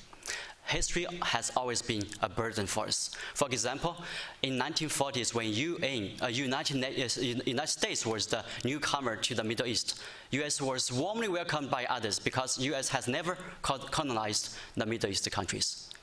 It's like China. China nowadays is like US in 1940s. It's a newcomer, it's a freshman, it's expected and welcomed by all parties. And gradually, I think China will lose its advantage like that of United States in the Cold War. We are living in history because China has never colonized the Middle East, right? That's the matter of fact. Then what about China's decision making and the impact of history? History does matter in China's foreign policy decision-making. Just like China-Japan relations, history is very important, especially Japanese invasion of China in the Second World War is a kind of historical memory, right? And thank you so much. Let's take a couple more, and we can come down here, sir. Thank you. I'm Farid Aboud. I'm teaching at Georgetown, the same course, Arab and Chinese, and I used to be ambassador in Beijing for 4 years. The driving motives of the Chinese, as far as I understood them, are in 3 words: terrorism, Russia, and Libya. I think there is another one, which I heard a lot when I was in Beijing, and that is fear of Western encroachment or Western hegemony. The perception is that if the Russians have not intervened, and with them the Chinese, the whole area from Kuwait, from Iraq till the Morocco would have been under one sphere of influence, Western, mostly American on the eastern side and French and European on North Africa. So how important is this perception, do you think, as a motive? When I was in China, I felt it was extremely important. Second only to the Libyan issue, which was traumatic for them. All right, let's take one more. How about same aisle in the middle here, blue shirt?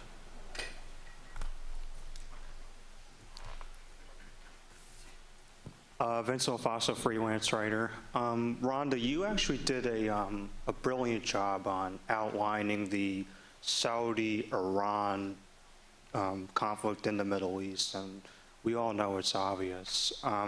My question is, how can China use its leverage to create a balance between the two juggernauts, the Sunni Saudis and the Shia Iranians, outside of business relations? Is it military cooperation? Is it strategic cooperation? Peacekeeping? All right, so one question, maybe Dong, you want to take on whether China is motivated in Syria and elsewhere to thwart a U.S. sphere of influence or a Western sphere of influence, and then Randa, this question about what the balancing role the role that China can play as an honest broker between the Saudis and the Iranians. Still, okay. First of all, thank you, Ambassador, for your excellent question about China's perception of U.S. hegemony in the Middle East. To be frank, I don't think Chinese will take U.S. hegemony in the Middle East so seriously. We know that from the Chinese perspective, even I talked with some diplomats, very high level, and they feel relaxed if U.S. have military predominance in the Middle East. That means we will have less pressure in the Asia-Pacific regions. That's the matter of fact. That's why in 2011, on UN Security Council resolution of 1973, China abstained. China could veto it, but China abstained, although China has huge investment in Libya of $200 billion. Sorry, $20 billion. That's a huge one. But China abstained. China feels relaxed even if U.S. has some military interventions in Afghanistan and Iraq, because China believes that we will not prevent you, but in the Cold War, in the after-war construction, China can have some opportunities. Therefore, I don't think China vetoed in Syrian crisis, Syrian problems to prevent U.S. predominance. Maybe that's the other side around. That one is not, from my personal view, is not a major consideration of Chinese side. The second one is whether or not China can take advantage of its oil import from Iran and Saudi Arabia to regard it as a kind of leverage to press the two sides for an agreement. I don't think China will do that because in Chinese perspective, that's not a necessity. A certain level of tension between Iran and Saudi Arabia serves China's interest. But if they go to war, of course, China's interest will be harmed. I think China can play a role of mediation politically, not economically. Economic leverage, economic sanction will not be the choice of Chinese because that's not Chinese habit to do that. Thank you so much. So maybe actually before Randa, Carrie, if you want to chime in on the Iran issue too. Well, and I also wanted to actually interject on the earlier question that the ambassador raised, because I think that it also speaks to the question the woman in that back had, and that there is a selective use of history in some cases that the Chinese have. And so when you look at its ability to draw on the fact that there is, expansion of Western hegemony, it's not so much a fear factor as much as a unifying force. And so utilizing these various elements of Chinese history being, humiliated at the hands of foreigners, that's an easy way to sort of join ranks among states of the developing world, particularly to push back on spreading U.S. influence. There's no real question that an increased U.S. military or strategic presence in the Middle East is not going to push up on China the same way that it would as Asia. And as I mentioned before, there are these efforts to look at the Middle East as a nice strategic diversion away from the areas that China does have greater interest in, where they would like to not see the U.S. be so involved.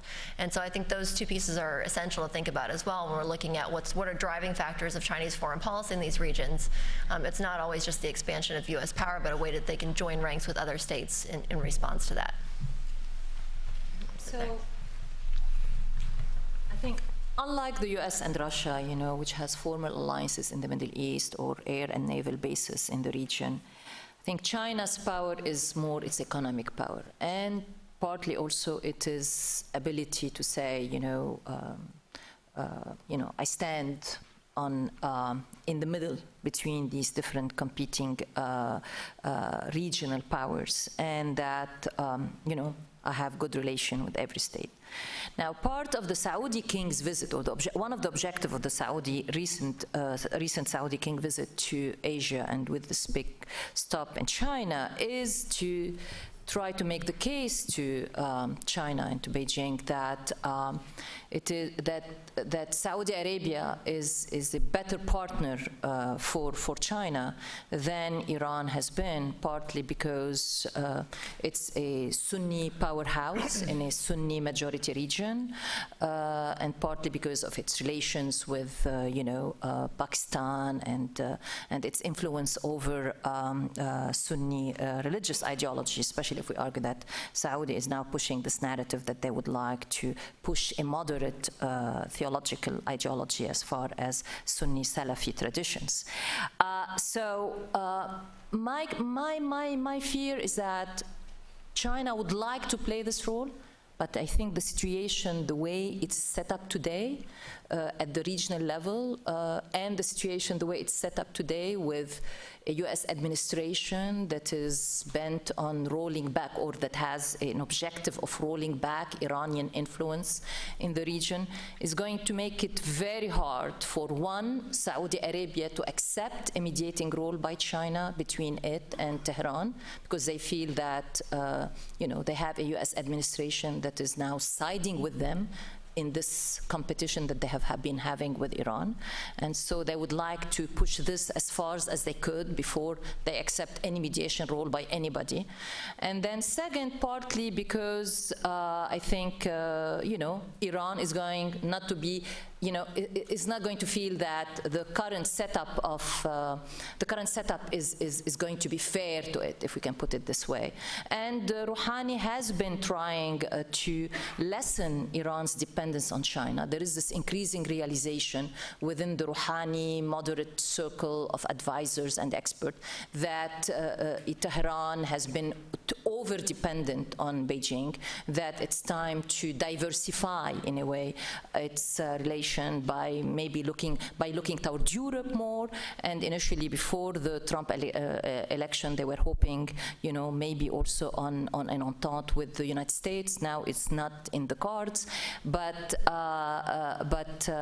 So the state of affairs that I see in the short to medium term is going to be a state that's going to, make the two regional powers, Iran and Saudi Arabia, less interested in a mediating role by China to contain the rivalry between them than more so. Well, conscious that I want to not derail the entire schedule, maybe we'll wrap this up. I want to thank our three speakers for terrific presentations. Thank you for your questions. Sorry we didn't get to more of them. I do think in the context of whether, if the Chinese really do like us spending a lot more time in the Middle East and not rebalancing or pivoting to Asia, they probably like the early signs of this administration, which to the degree that it wants to intervene anywhere is certainly escalating in the Middle East and suggesting an intention to do more of that. That may be good for China. Picking fights with China all across the board in other areas probably will be less good for China, but I'll leave that to the real experts in the room. Anyway, if you could give us a round of applause for our speakers. Thanks, and the schedule says you have a short break before the next panel. Thank you for moderating. Oh, thank you for...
I'm directing the China program here at the U.S. Institute of Peace. So I'd like to start by personally thanking all of you for coming today. We're thrilled to have you here, and I think this has been a really terrific series of discussions, and I have no doubt that this next panel will be no exception to that. So thank you, especially to those of you who have stuck with us since this morning. I know it's been a long day, but I think we can all agree this is a pretty good way to end it. When we actually first started designing the agenda for this conference, we debated whether or not to include this panel. We realized that the framing of the discussion would be different than the previous three panels, which were all focused on really specific ongoing conflicts. But we ultimately decided that it was important to try to think about China's strategic relationships with Russia and with North Korea, and the impact that those relationships might have on global conflict dynamics. Based on recent events, I think that was a wise choice. It's hard to think, really, of three issues that are getting more attention right now than China, obviously, and Russia and North Korea. And there has been a lot of attention focused on the United States' relationship with Russia and potential changes that we might see there. But China's relationship with Russia has also been changing, and I think we'll talk about that some on the panel.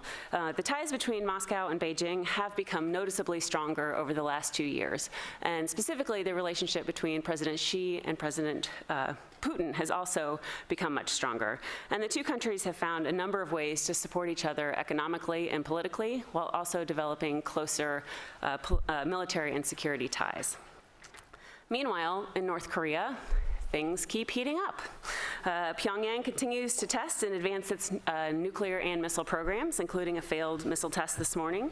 And Secretary of State Rex Tillerson said last week that the U.S. approach of the last 20 years has failed. Some observers have called this the most dangerous issue facing the United States and East Asia today, and most agree that both China and the United States need to be involved in any solution. Tillerson has said he is willing to exchange views on a new approach, but what are our options, and what role can China play, and would China play? Fortunately, today we have four terrific panelists with us to think about these different questions. First, we've got Dr. Victor Cha, who's a senior advisor and the holder of the Korea Chair at the Center for Strategic and International Studies, as well as the Director of Asian Studies and the Song Chair in the Department of Government in the School of Foreign Service at Georgetown University. From 2004 to 2007, he served as the Director for Asian Affairs at the White House on the National Security Council, where he was responsible primarily for issues related to Japan, the Korean Peninsula, Australia, New Zealand, and the Pacific Island nations. He was also the Deputy Head of Delegation for the United States at the Six-Party Talks in Beijing. Second, we'll have Dr. Ren Qiao, who's a professor of international politics at the Institute of International Studies at Fudan University in Shanghai. He is also the director of the Center for the Study of Chinese Foreign Policy. Previously, he was a senior fellow and director of the Asia-Pacific Studies Department at the Shanghai Institute for International Studies, and he also worked at the Chinese Embassy in Tokyo. He also spent some time down the street as a visiting scholar at George Washington, and we appreciate that he made the much longer trip to Washington to be with us here today. Third, we'll hear from Dr. Richard Weitz, Senior Fellow and Director of the Center for Political Military Analysis at the Hudson Institute. He's also an expert at Wikistrat and a non-resident adjunct Senior Fellow at the Center for New American Security. Before joining Hudson, Dr. Weitz worked at a number of very interesting places, including the Institute for Foreign Policy Analysis, the Center for Strategic and International Studies, the Defense Science Board, Harvard University, the Department of Defense, and many others. And finally, we have Dr. Andrew Cutchins, who is a senior fellow in the Center for Eurasian, Russian, and Eastern European Studies at the School of Foreign Service at Georgetown. He's also a senior associate of the Russia and Eurasia program at the Center for Strategic and International Studies, and he previously served as the director of the Russia and Eurasia program at the Carnegie Endowment for International Peace here in Washington, as well as being the director of the Carnegie Moscow Center in Russia. So, we obviously have a lot to cover. We have a terrific set of panelists to help walk us through it. And so we will now go to the panelists, ask them to speak for about 10 minutes, and then we'll open it up for Q&A. Thanks. Great. Well, thank you, Jennifer. I think you're right. You're deciding to put this panel on the program was prophetic, I think, in many ways. And I was just saying to my friend Andy, colleague at CSIS and also at Georgetown, that Russia and North Korea, they've just been very good for business these days. It's been a really busy time. But I'm going to focus, I have very focused remarks on, as per the instructions of this panel, China's relationship with North Korea and how we should be thinking about this. And it's actually very appropriate for me personally to talk about this because we just finished a whole bunch of research on looking at this relationship between China and North Korea. And probably the point of departure is to say that, you know, everybody has focused on this coal ban, the Chinese decision in February to ban the imports of coal from North Korea for the remainder of 2017 as a reflection of how deeply, deeply frustrated China is with North Korea and their behavior in terms of missile testing and deploying chemical weapons in public airports and a variety of other things. And so one of the things we wanted to do was actually look and see how upset the Chinese are with North Korea. So what we did at CSIS is we created or collected a database to test the proposition of Chinese anger towards North Korea by collecting and recording all the high-level exchanges that have taken place between China and North Korea over the past 63 years, from the Korean War to the present. We basically defined high-level visits on the Chinese side as Ministry of Foreign Affairs level and above, including head of the liaison, international liaison department of the party, and officials of similar status on the North Korean side. And I can talk to you about what we used for all of that, but given the limited amount of time, since 1953, there have been 161 officially documented high-level visits between the two sides. True to form, the data does show that there has been a significant drop-off in the average annual frequency of high-level exchanges between Kim Jong-un and Xi Jinping. The average frequency for Kim Jong, the average frequency under the current leader for North Korea is 1.8 visits per year, and for the Chinese side is 1.25. Just by way of comparison, if you look at Kim Jong-il and Hu Jintao during this period, the average annual frequency was 4.8 during the Kim Jong-il period in terms of high-level exchanges, and under Hu Jintao it was 6.6. Surprisingly, the current period, the only time where these metrics were lower than the current, there was only one other time when it was lower than the current period, and it was actually during Mao and Kim Il-sung. Maybe because they didn't have, I don't know, high-speed rail, I don't know what, but for whatever reason, that was the lowest recorded period. And these are weighted averages, so we weighted them. You know, summit meetings obviously have a higher weight than a foreign ministers meeting, and in the case of Kim Jong-un and Xi Jinping, obviously there was no summit meeting, so it doesn't enjoy the weight that foreign ministers meetings have. So, you can look at a lot of this data. It's now up on our Beyond Parallel website at CSIS, and you can look at all of that. The other thing that we found was the other major finding was that in the summits that Kim Jong-il took to China, right? Kim Jong-il only went to China from 2000 to 2011. There were no summit meetings that took place from 1994 to 2000 because Kim Jong-il was very upset when the PRC normalized relations with South Korea in 1992, and so he refused to go to China, but eventually went in 2000. And the interesting thing, when you look from 2000 and 2011 to the North Korean leader's visits to China, and all the places that the Chinese took Kim Jong-il, the North Korean leader, it pretty clearly reflects what China's strategy was, which was to try to promote top-down economic reform by taking, and we have the entire list of all the places. I mean, just to give you an example, Shanghai NEC Electronics Company Shanghai Bell Telephone, GM Motors, Lenovo, fiber optics plants. I mean, these were all the places over a decade that the Chinese took the North Korean leader, which I think was pretty suggestive of what they wanted to see the North Koreans do. Obviously, since then, there have been no such visits because the North Korean leader has not gone to China since then.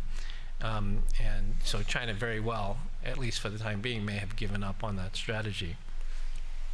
The other thing that we found was that we also measured the interval of high-level interaction following a major North Korean crisis. And in this case, for example, we took the nuclear tests, the 5 nuclear tests. And it's very clear that the pattern that you see is the interval between a nuclear test and a high-level Chinese DPRK exchange has, if you graphed it, it goes, and if the y-axis is the number of days or weeks or months, it goes like this, right? From the first nuclear test, it was maybe 3 or 4 days before the Chinese sought a high-level exchange. I think State Councilor Dai Bing-kuo at the time went to North Korea. But if you look at second test, third test, fourth test, the intervals get longer and longer. And it could be because either the Chinese are upset, or it could be very much that the North Koreans are not allowing for a high-level visit. So the point of all this data is to show that they're really, I mean, everybody says, well, we think the relationship has gotten worse. If you try to metricize it, it's pretty clear that the relationship has dropped off, right? And that's, at least from a US perspective, that's a good thing. But as I often say when it comes to China, China is part of the solution when it comes to North Korea, but it's also part of the problem. And so the other bit of data here we looked at was we tried to really look at China's coal ban, right? In February 18th, they announced this coal ban of North Korea. It sounded very good at the time. But if you actually look at it very carefully, it's not as great as it seems.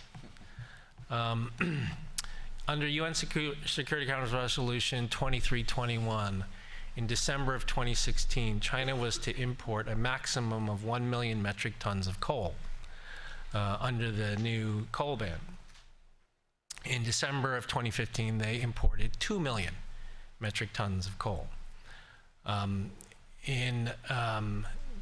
The ban was announced in February 18th, effective immediately. I think it was announced on a Saturday and it was effective on a Sunday, the next Sunday. Which again sounds great. China, under the resolution, is supposed to import in 2017 a maximum of, I think it's $400 million, and then 7.5 million metric tons, or $400 million, whichever comes first. Right? But if you look at, and so we looked at this, if you look at Chinese imports of coal over the last quarter of 2016 and the first 2 months of 2017, there's something that becomes very apparent. The amount of coal that they're importing is, aside from December 2015, where there was this huge uptick, it sort of is chugging along. But the amount of money they're paying for the coal has skyrocketed. Right? So if you actually look at the dollar value for January and February of 2017, they are already getting very close to the UN cap of $400 million. So, sometimes these bans are not always as they seem, right? And so this is, as someone, I mean, Dennis and I, we worked on this issue. This is the issue always when you deal with China and North Korea, is that it doesn't always appear as it seems. And again, while in this case, there's clear evidence that the overall relationship in terms of exchanges has deteriorated, still even the things that look like they're sanctions aren't nearly as definitive as we'd like them to be. So let me finish by saying I think that as we go forward and look at the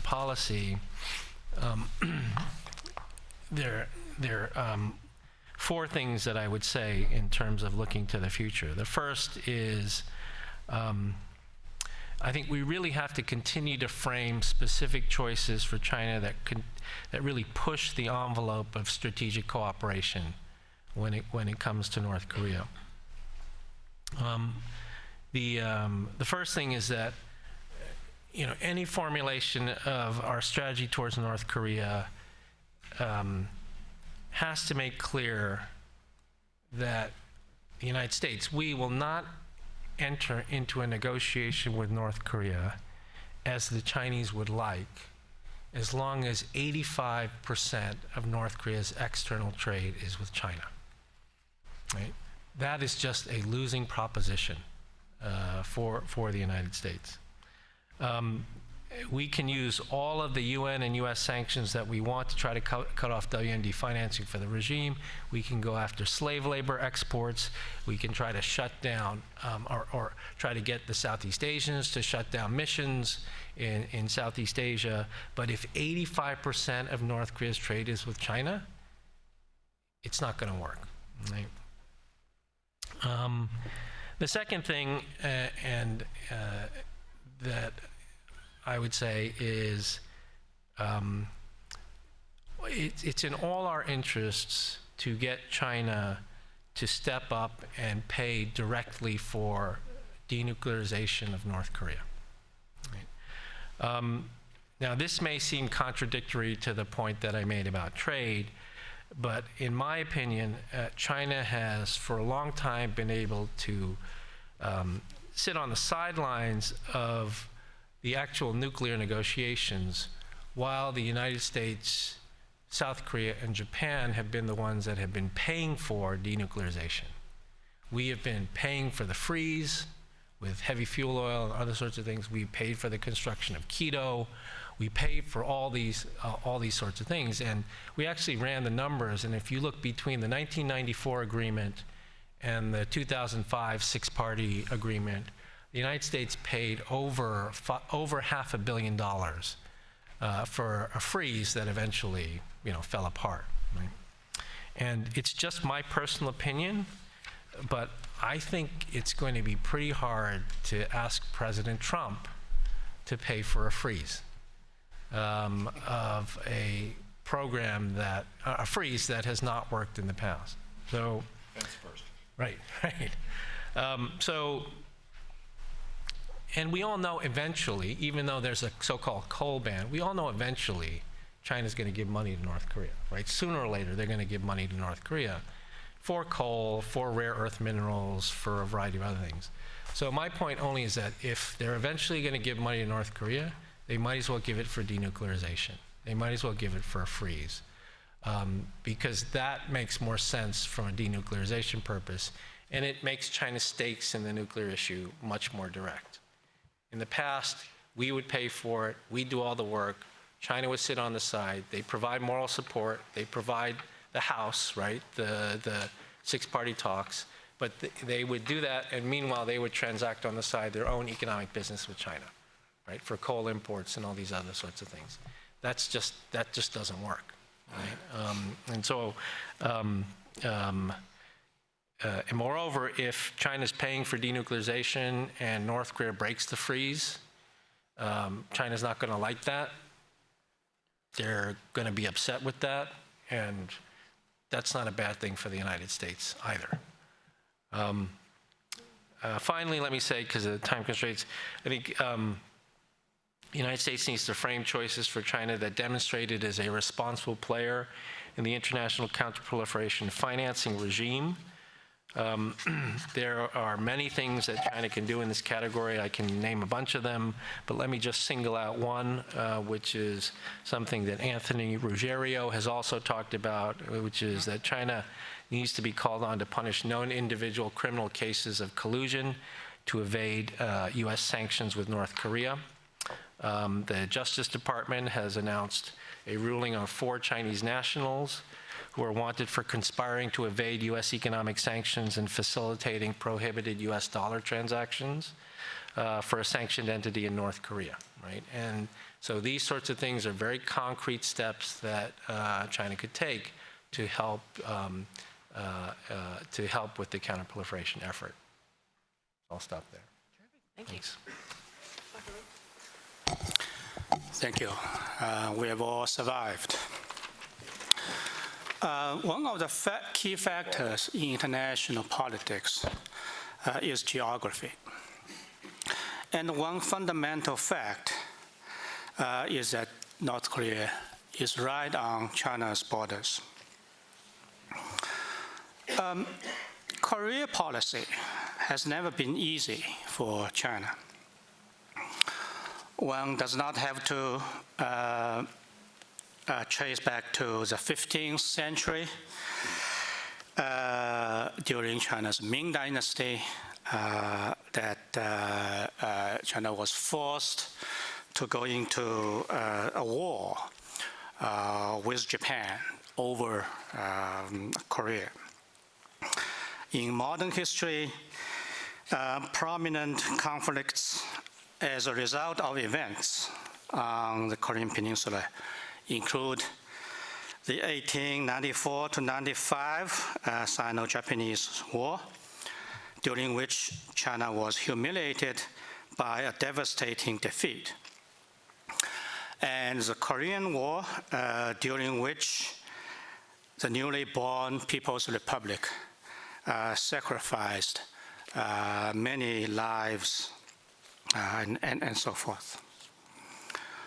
With these memories, it's not surprising that China does not want another war on the Korean Peninsula.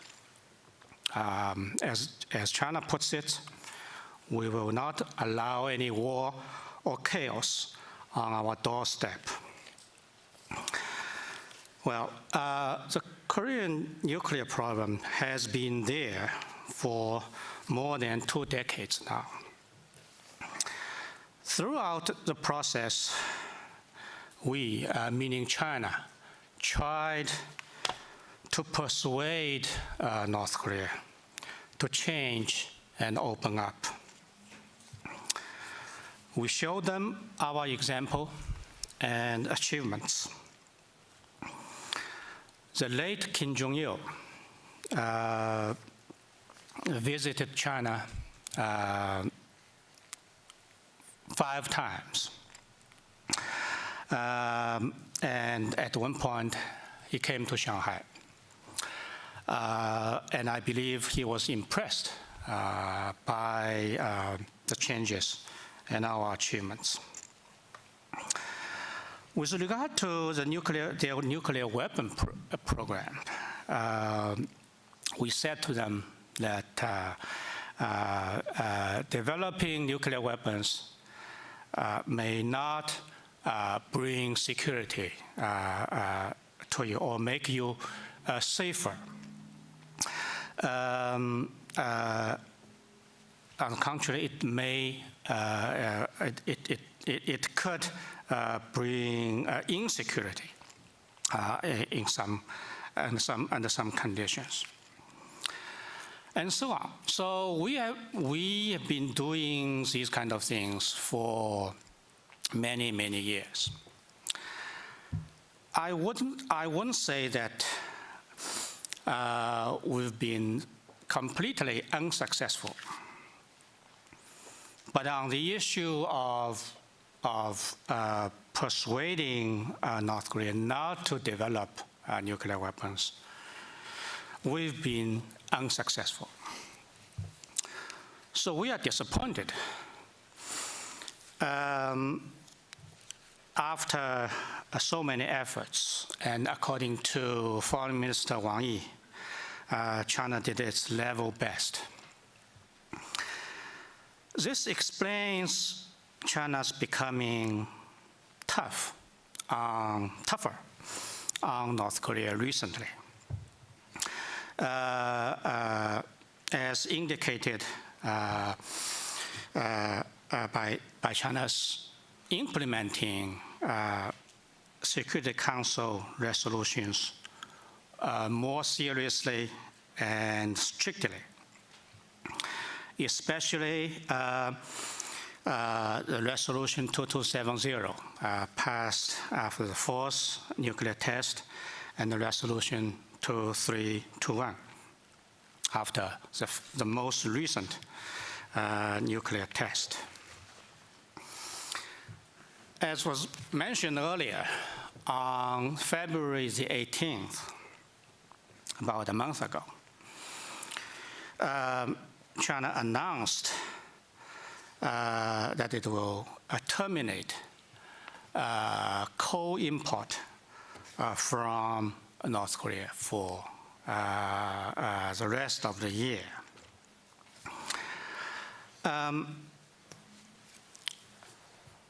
What this means can be debated.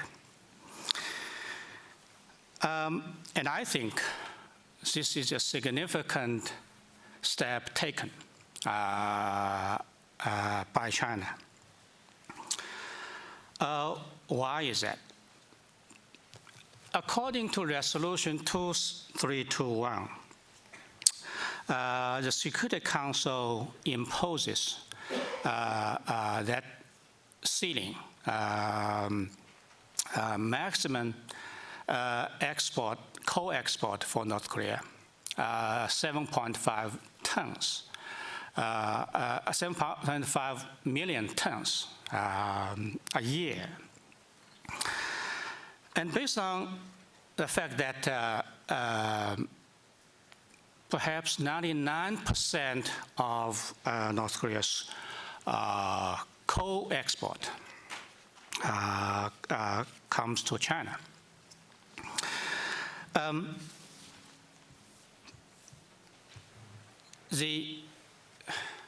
Some people say that by that date, February the 18th,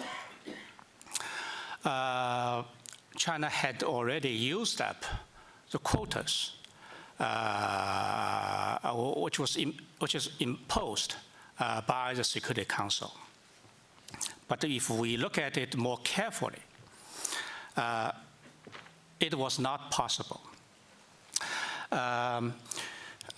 Let me explain a little bit why. In recent years, China's coal import from North Korea per month has been about 2 million tons a month. So by February 18th, which means that about 1.5 months had passed of 2017 had passed. If China had used that quotas, 7.5 million tons of North Korea coal export, that would mean that over a month, 1.5 months, China had already imported about 7 million, or a little less than 7 million tons from North Korea, and that was not possible.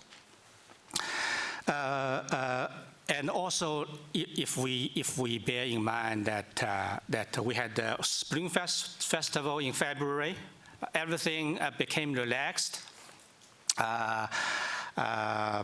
It was not possible for that to happen. What does that mean? It means that far from China's reaching the maximum volume of coal import from North Korea, far from that, China decided to terminate its coal import from North Korea. And that means the degree of China's sanctioning, imposing sanctions, trade sanctions on North Korea. And the degree of its seriousness exceeds many people would imagine. So, so I believe it was a significant decision on China's part. And the question is, what prompted China to make that decision? I guess I don't have much time. And we can try to analyze that. There are longer-term factors, short-term factors. In terms of short-term factors, 6 days before the announcement of that decision, North Korea once again tested its ballistic missile launch.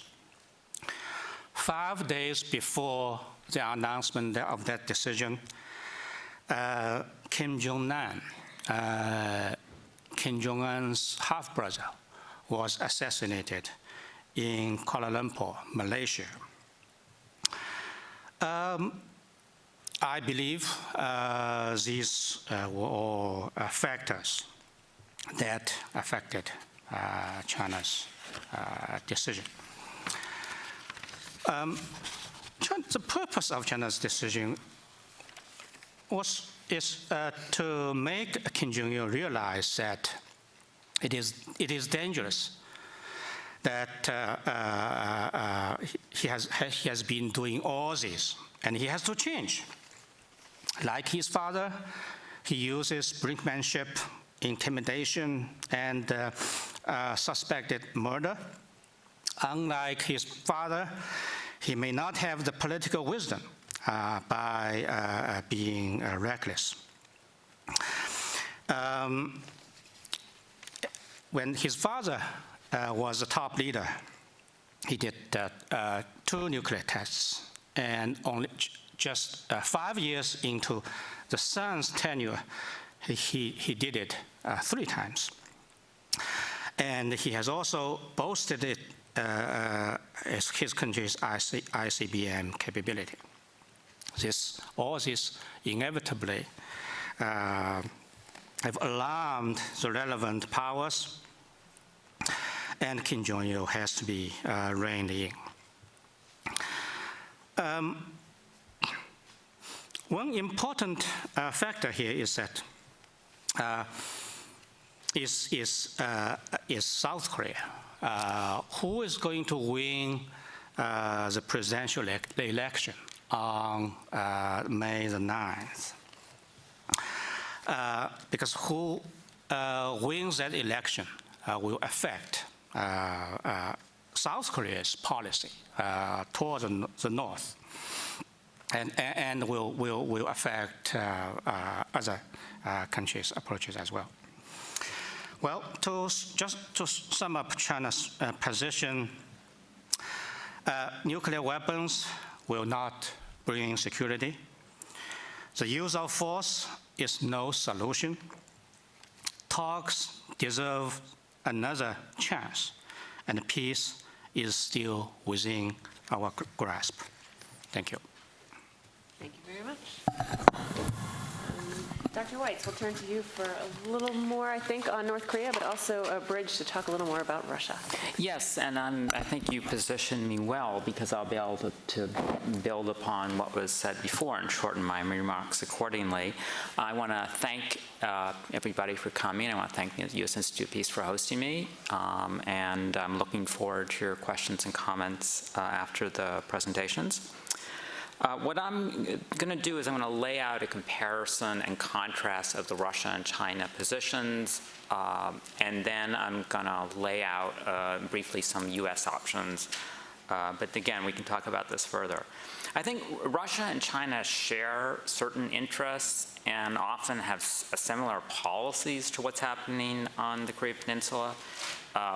Most basically, I think that neither of them wants, and when I'm speaking broad generalizations, Russia, China, this is more the general prevailing position, an official Russian position and Chinese position as I see it, but of course there are always minority views. But I think in general, neither government wants North Korea to have nuclear weapons. They would prefer also that North Korea doesn't conduct these missile tests. I think it's not a fear that North Korea will, of course, attack them, or I'm telling it's more a concern about the U.S., Japanese, South Korean response, and perhaps other countries beyond that. The sanctions somewhat interfere with them, but I think a lot of it is also concern about the risk of other countries following North Korea's path to develop nuclear weapons, or even more seriously, the concern about the U.S. responding by building up its conventional forces in the region, and particularly the missile defense systems, and then interconnecting them. And what the negative effect they think that could have on Russian and Chinese security. So whereas they are opposed to what North Korea has been doing in this domain, they're also been opposed to the U.S. response. And the South Korean response, they've been critical of the exercises, critical of the conventional buildup, and particularly the missile defenses. And the Russians are pretty vocal in their analysis about how useful it is to align their policy with China. They strive for joint statements with the Chinese. They think that this helps Russia sustain a high-profile role in the Korean debate. It's often a topic of regular consultations, as far as we can tell, when the Russian and Chinese officials meet and discuss Asian security issues. They have, of course, both called for and emphasized the importance of diplomacy, and in particular the six-party talks, which provides both of them, as members, an opportunity to shape regional outcomes. They have not challenged, as far as I can see, any of the others' economic activities in North Korea. So, and in some cases, they even discussed trilateral Russia-China North Korea economic projects. And there is also less official but more commentary-wise concerns expressed by Russians and Chinese writers about the continued desire and perhaps policy of the U.S. to achieve regime change in North Korea, and what that could mean to their security and economic and other situation. They worry, I mean, we always talk about the refugees and the prospects of having to manage loose nukes and other chaos in their border and disruption of economic plans. But of course, there's also concern about the United States taking advantage of a collapse of North Korea to move its forces northward and take other steps that they're concerned about. How that could affect their security. The writers also, although they're critical of North Korea, will say that the U.S. has been exploiting the crisis in the Korean Peninsula to enhance its Asia pivot and other regional objectives. And often they hint this is an expense of South Koreans. There's been objections to that rebalancing policy, the pivot policy, objections to the Russia, US, Japan alliances, and particularly when they're tried to link together in trilateral framework. So they share many views, many statements. Generally, their preferred outcome is some kind of voluntary change in the policies of Pyongyang, but not a change in regime. This involves, as Victor said, primarily the United States and other countries giving aid and other benefits to North Korea in order to pacify them. Their ideal outcome is basically what we have now, but with a less belligerent North Korea, more stable situation, but basically still the kind of division of the peninsula with North Korea is actually a strategic buffer is something they're comfortable with. They generally oppose U.S. and other sanctions on North Korea. They worry about provoking North Korea. Also, the sanctions will affect sometimes their entities, particularly the Chinese. But sometimes they'll go along with sanctions, particularly if they think it will help avert a even more threatening U.S. response.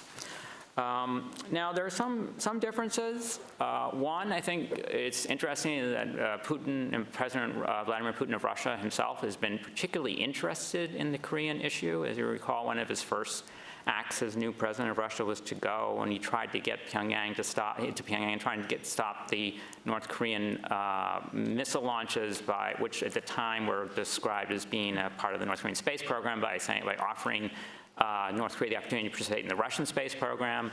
And supposedly he got a deal, and then he left, and the deal fell apart, and so on. But more generally, there's a big strategic change in the Russian approach than it was under Yeltsin. Whereas when the Soviet Union fell apart, new Russian government came in, it was trying to distance itself as much as possible from the Democratic People's Republic of Korea. They were trying to move westward, or they cut off all aid, put everything on a commercial basis, which meant basically the collapse of trade and so on. Putin has decided this was a mistake, because it basically meant that nobody cared what Russia's views were in North Korea, because the North Koreans weren't getting anything, and the South Koreans felt that that China was going to be the key actor, and so basically Russia had no influence, or at least not as much as they want. So Putin's strategy has actually been to try and strengthen ties with both countries, to maintain Russian influence in North Korea as a means of projecting its larger influence in the region, particularly with respect to South Korea, but also the US and so on. There have been slight nuances and differences. I think that the Russians, until recently, were less vocal about opposition to some of the South Korean US defensive measures on the conventional sense. Putin and other Russians have been more supportive of Korean unification than the Chinese. I recall a broadcast Putin made to the Korean broadcast service in 2013, in which he said that, we definitely support the aspirations of Koreans for national unification because of advanced regional security and prosperity. And this as long as it's entirely peaceful and takes into account the interests of the North as well as the South. Unfortunately, since Ukraine and all that, they've been a little less vocal on this issue, at least in supportive of unification. But I still think the Russians would be more comfortable with unification under certain conditions than the Chinese. And those would be particularly no removal of U.S. troops from the peninsula and other steps. And I think that the Russians have also been more vocal recently. Some of Tillerson's comments, they were particularly upset about when he suggested that there's not, the U.S. is still open to the idea of Japan and South Korea taking nuclear weapons. Some of the members of parliament thought this would be, the Russians were quoted as saying being very disruptive, and thought that the Americans are playing games trying to intimidate the Russia and China into supporting their goals by threatening them with the specter of nuclear proliferation. They said this wouldn't work, and it certainly wouldn't intimidate North Korea either. China has been well summarized by the previous speakers. I just would point out that the Russian activism in Korea is sometimes more visible, just because the Russians make a big effort to get Kim Jong-un to come to their May Day parade and take other steps. And the Chinese, it seems, at least until recently, as was pointed out, were a bit more low-key in how they were trying to push Pyongyang along. Now, of course, China has more economic interests and influence in North Korea than Russia does. Russia's been striving to promote its economic influence. Particularly, the Russians are particularly been fascinated with the idea if they could just get the two Koreans to cooperate enough that the Russians could build railways and pipelines through the Korean peninsula, then it would really be useful for Russia, because then they can ship goods and trade with Japan and South Korea and others much more easily than with the division. But of course, Russia, like everyone else, hasn't had the influence to do that. There's also the Chinese are also more, I think, vocal about talking about their role as a mediator between, you have the bad North Koreans and bad Americans, and you got the Chinese in the middle, and they're trying to prevent them from fighting. We saw this, I think, recently at the March statement by the foreign minister at the 12th National People's Congress, in which he said, well, we're worried. We've got nuclear missile testing by the North Koreans, and we got exercises by the Americans, and this is both disruptive, and it's like two accelerating trains coming closer together. And China sees itself as trying to put a red light and apply brakes and be the switchman, basically turn this confrontation back to the way of diplomacy. The Russians might aspire for that role, but I think they understand it's beyond them at the moment. The Chinese, if anything, have been more vocal about the THAAD issue than Russia. And one, it's a logical concern why they're concerned about U.S. missile defenses, just because their force is somewhat smaller and perhaps more vulnerable in theory, although I don't think in practice to U.S. missile defense, a strong U.S. missile defense effort. It might also reflect Chinese irritation that they, despite all their economic coercion and other measures, they were not able to get South Korea to block the deployment. Now, we've got a bit of a delay, I think, in the full Chinese response, because they understand, as we all do, that the presidential elections in South Korea are coming up, and you could get a government in South Korea that will oppose that, and so they don't want to basically burn all their bridges there. But it's just, it's been a remarkably more assertive kind of pressure we've seen by Beijing on Seoul to not to deploy the system. The Russians are more commonly been used that tactics, at least in Europe. And now the Chinese haven't gone so far as the Russians as threaten South Korea with nuclear strikes if they go ahead and deploy it. But it's been more of a break with Chinese tradition than I think we thought. In terms of the U.S. recommendations, I think clearly, unless the U.S. pushes both governments to address this issue as a real high priority on the par with Iran and other issues, then it's going to be hard to make much progress. I mean, the Trump team really needs to say, you know, this is a, you want to claim to be a global stakeholder, if you want to see a real, genuine Russian-U.S. security partnership, we've got to put constraints on North Korea. And we got to get them to change the clock. They often talk about Korea problem as something that can be solved over decades, right? And you sort of mellow out North Korea, and then it will get along with South Korea, and it will be less disruptive factor, and we'll all get along. Whereas for the U.S., this clock is really urgent, right? Every time they do a test of a missile or nuclear, it's just a little closer to becoming a direct threat to the United States. So we got to get them off their leisurely timetable. I have an idea how to deal with THAAD, but we're sort of running out of time, so I'm happy to go into that in the question and answer. But I was kind of thinking of some of the work we had been doing, which I didn't think would make much sense, was how to get the Russians and the U.S. to cooperate on missile defense in Europe, like with NATO and so on. I think some of those ideas might actually fit better in the Korea case. But I'm happy to develop that further as we go into question and answer. But right now I'm eager to hear Andy's reflections on these issues. Well, thanks very much for the invitation to the USIP and to my home institution, the School of Foreign Service. And there is a symmetry, I think, in the development on the panel, and that I will talk more about the Sino-Russian relationship.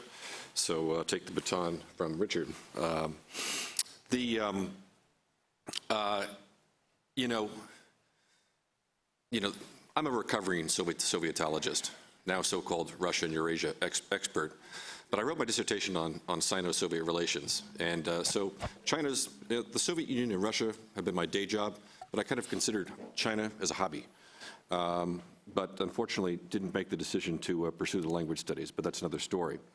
So I think at the 35,000-foot level for Russia and China in the relationship, there are three no's. No alliance, as there was during the 1950s, where, of course, the Soviet Union was the older brother, China was the younger brother. No split, no Sino-Soviet split, because that redounded to the benefit of the United States in the 1970s and the 1980s. And then also, well, this is not so much of a no conflict on the border. Manage the border. It's one of the longest borders in the world. Over hundreds of years, it's not been a particularly peaceful history on the Sino-Russian border, and that's essential to manage. And I've always kind of contested the idea put forth by my friend and colleague Bobo Lo that the Sino-Russian relationship was an axis of convenience.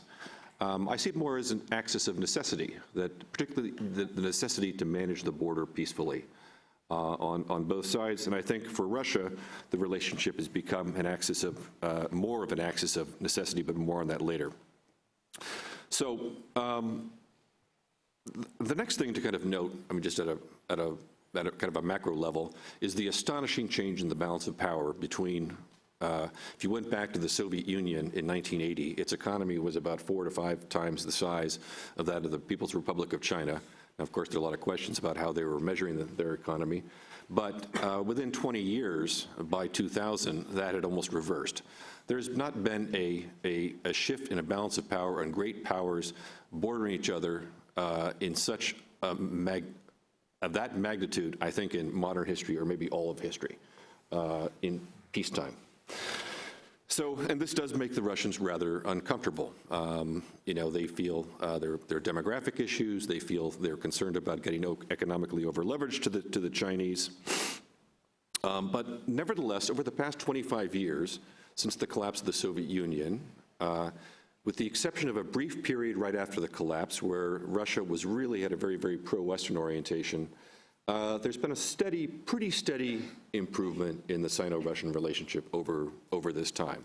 But again, it's not going to be an alliance. Neither country has, in their history, I think in their culture, the much experience with alliances in which one or the other is not completely dominant of the other. So I think that there are limitations to how far they will go. Now, both countries lean to supporting national sovereignty over the right to intervene, unless, of course, they deem it in their interest to be the ones that are intervening in a neighboring country. Like a lot of great powers, they, to quote Mr. Dmitry Medvedev, they see their neighbors as a zone of privileged interests to a greater or lesser extent. But generally, both tend to side on kind of a conservative interpretation of sort of the Westphalian national sovereignty doctrine, so to speak. And we've seen this in Syria for the last 5-6 years, where beginning with the double vetoes in 2011 for the prevention of the U.S. and the West to become more involved in the conflict in Syria and supporting the Assad government. I have to confess, I do get a little tired when people refer to regimes as governments they don't like and governments for governments that they do like. I'll call them all governments, okay? Iran, I think there's been a fair meeting of the minds, again, that definitely a predilection to avoid seeing the United States or others engage in a military intervention there, and the same with North Korea that's been outlined by my colleagues. Now, for Russia, for the last 3 years under sanction from the West, you know, we just marked a few days ago, March 18th marked the 3-year anniversary of the annexation of Crimea by the Russian Federation. So for 3 years,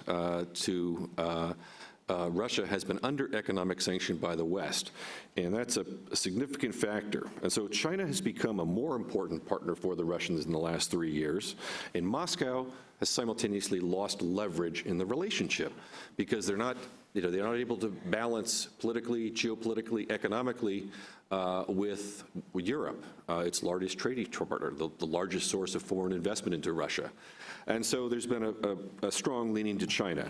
And we see this in the so-called gas deals. I put the gas deals in quotation marks because there are a lot more questions than answers about the deals that have been, or memoranda of understanding that have been signed by the Russians and the Chinese. But, you know, with the collapse of the oil price, plus Russia's loss of leverage in general, they're in a more difficult negotiating position. And we see already three times over the course of the last 13 years that where Chinese financing has come in to benefit large Russian companies in a very big way. The first time was in 2004 when the Chinese provided the financing for the purchase for Rosneft's purchase of the huge oil field Yugansneft which which had been to that time the crown jewel of the Yukos company, which was destroyed. 2009, a $25 billion deal between Transneft, Rosneft with the Chinese for the delivery of oil and the development, of course, for the Eastern Siberian Pipeline, ESPO. And then again in 2014, there were deals between Rosneft and China, and where the Russians had been reluctant to give to the Chinese upstream equities in in their oil or gas fields. We see that wall kind of breaking down, and I think it reflects the loss of leverage that the Russians have had. Obviously, the arms sale relationship has been important for the last 25 years, very significant for the Russian systems, particularly for Chinese A2D capabilities. And the Russians have been ready in the last couple of years. There's actually been an upsurge in the arms sale relationship, and the Russians have been ready to sell more modern, more sophisticated, top-of-the-line equipment, whereas they've been reluctant to do that in the past. One example is the air defense system, the S-400. Now, if we get to the topic of the conference, looking at their positions on some conflicts, I also see where in the last 3 years in particular, where Russia's position has moved closer to the Chinese in several conflicts. One of them I would point to would be North Korea. Now, I haven't done the kind of empirical study that Victor has to document this, but it's my sense that the Russian position was, there was more distance between Russia and China on North Korea 10 years ago, 20 years ago. Some of the reasons that Richard mentioned than there is today. I see the Russian position becoming much closer to the Chinese position on North Korea. And the Russians have always been kind of ambivalent about the U.S. security alliance with Japan, even going back to the latter Soviet period after the Sino-Soviet split. They're kind of ambivalent about it. They saw some utility to it because it would prevent the modernization of the Japanese armed forces, which was good, and also after 1969, the Soviets viewed China as just about as big of a threat as the United States. Now, this ambivalence, I think, on the security alliances with Japan and South Korea has changed for the Russians, and they're closer to the Chinese position about on that. Afghanistan, there's been an interesting change in Russian policy. There's a terrific interview with the Russian special envoy, Zamir Kabulov, who's a very colorful figure. He was the resident. For anybody who watches The Americans, you know that the resident was the head of the KGB operation in their embassies abroad. And Kabulov was by the latter part of the Soviet-Afghan war, he was the resident in Kabul. He has been subsequently, when the Russians restored their embassy in Kabul, he was their first ambassador. Now he's the special envoy. He said a couple of important things. And it was to a Turkish media source, and it was on December 31st. It was published. So approximately the 27, well, what do the math, 1979, yeah, so 37-year anniversary, I guess, of the Soviet invasion of Afghanistan. Wow, I'm getting old. I was in college then. But two things that he said. One, he talked about the Taliban in a much more differentiated way. He said, for the Taliban, he described mainly they're a local force. There are ties with, now there are some parts of the Taliban, you refer to the Haqqani network, that have ties, of course, to international Islamic jihadist movements that we would not do business with. But for the most part, the Taliban have kind of learned a big lesson. It was a big mistake signing up and letting the Al-Qaeda have safe haven, more than 16 years ago. And this is a difference. This is a difference for the Russians, and because the Russians before, they were more categorical about the Taliban. There was no good Taliban, only bad Taliban. And the Chinese have been more open to discussions with the Taliban for years, and so this has been an interesting change. The Russians are not very happy, for example, that they're being excluded out of the talks between the Chinese, the Pakistanis, and the Ghani government and the Taliban over peace, and they want to get in on that. And this takes me to another change in policy of the Russians in this region, which is opening to Pakistan. Now, for decades, India was the Soviet Union's and subsequently Russia's real strategic partner in the region, and their relations with Pakistan have been very, very difficult. In fact, I remember when George W. Bush announced in January of 2002 the American axis of evil consisted of Iraq, Iran, and North Korea. I thought, well, what would be a Russian axis of evil? Well, it would be Pakistan, Saudi Arabia, maybe Georgia.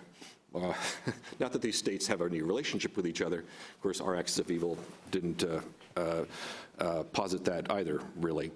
But so the Russians have opened to the Pakistanis. They've actually started selling some arms to the Pakistanis. In September of this year, they actually held their first joint military exercise consisting of 70 Russian special forces and 130 Pakistani special forces in a northern part of Pakistan. And this took place actually after an incident where there was a terrorist attack on an Indian military base, and the Indian government requested the Russians not to go ahead with this military exercise with the Pakistanis because they blamed the Pakistani government for it. But the Russians said, we're going to go ahead with it, and they did. So that's again, all three of these areas, I see them moving closer to the Chinese position. Then you look at the Chinese territorial conflicts. Now, my Japanese colleagues, follow this very closely, obviously, the Japanese-Sino territorial conflict, and they will argue, they've done the kind of empirical study that Victor has and that I haven't, and that if you look at some of the wording and what the Russians say, it's been moving. And it's been moving closer to the Chinese position, despite the fact simultaneously the Russians are trying to diversify their Asia pivot, so to speak, that Richard referred to, and improve relations with the Japanese. And they just restarted their 2+2 talks with ministers of defense and minister of foreign affairs meeting with each other. And then also on the Philippines, the Russians were critical of the International Tribunal's judgment in the summer of July of 2016, that the Chinese territorial claim in the Philippines was not valid. Like the Chinese, the Russians were critical of that. Got a couple of minutes? Yeah. Okay, I'm a fast talker. Now, many people talk to the potential about conflict in Central Asia between the two. I think it's basically overstated. Why? Well, first of all, Central Asia, I think for each country is kind of a tertiary theater of interests when it comes to national security. For the Russians, the first theater is the West. It's us. The second theater would then be in the South and the Islamic world, and the so-called greater Middle East, as they refer to it. And Central Asia is part of that, and they have concerns clearly about instability in Central Asia, and that would be coming from Islamist groups out of Pakistan, probably in Pakistan. And of course, that's where we came together in 2001 in helping to defeat the Taliban. It was the most robust security cooperation between the United States and the Russian Federation in the last 20 years. And for the Chinese, likewise, I mean, Central Asia, it's not the first, I think, or second order of security issue for them. But of course, their interests meet there, and the Chinese have definitely displaced the Russians as by far and away the most important economic partner for the Central Asian states. The Chinese, of course, have also exhibited recently more interest in Afghanistan as the U.S. presence has diminished. But there's sort of, for now, there's kind of a division of labor, whereas the Russians have more political influence in Central Asia, and they have more responsibilities on the security side. I think for now, the Chinese seem to be relatively comfortable with that, but over time, their economic interests, of course, is the Silk Road Economic Belt, part of the OBOR program, the Chinese economic kind of domination of Central Asia as they pave the superhighway from Western China to the greater Middle East, which I think it's basically all about, the Silk Road Economic Belt. They may, if they see that the Russians are being more destabilizing than stabilizing, then that may lead to some conflict. And an interesting place to watch for this would be, I think, Kazakhstan. One, because there's a succession issue at stake in Kazakhstan right now, and also Kazakhstan. The northern part of Kazakhstan is populated by a large Russian population. The Kazakhs were very, very nervous in 2014 when Mr. Putin started talking about Novorossiya, New Russia. This was the administrative part of the Tsarist Empire that included all of Russia and included like 8 or 10 different regions of Ukraine, also included most of northern Kazakhstan. The Chinese have very, very big economic interest in the Kazakh oil and gas sector, and so there possibly could be some disagreement there, but I'm skeptical about it. Finally, just quickly a note about the Silk Road Economic Belt and this sort of agreement with the Eurasian Economic Union in May of 2015. I think that was basically more the Chinese kind of saving face for the Russians, and so the Russians can say, yes, we have this agreement with the Chinese about cooperation between the Eurasian Economic Union and the Silk Road Economic Belt, but they're two different projects. They're two that do different things. They're not really, I don't see them as really complementary there. Finally, just a couple of areas where I think there's not been full alignment.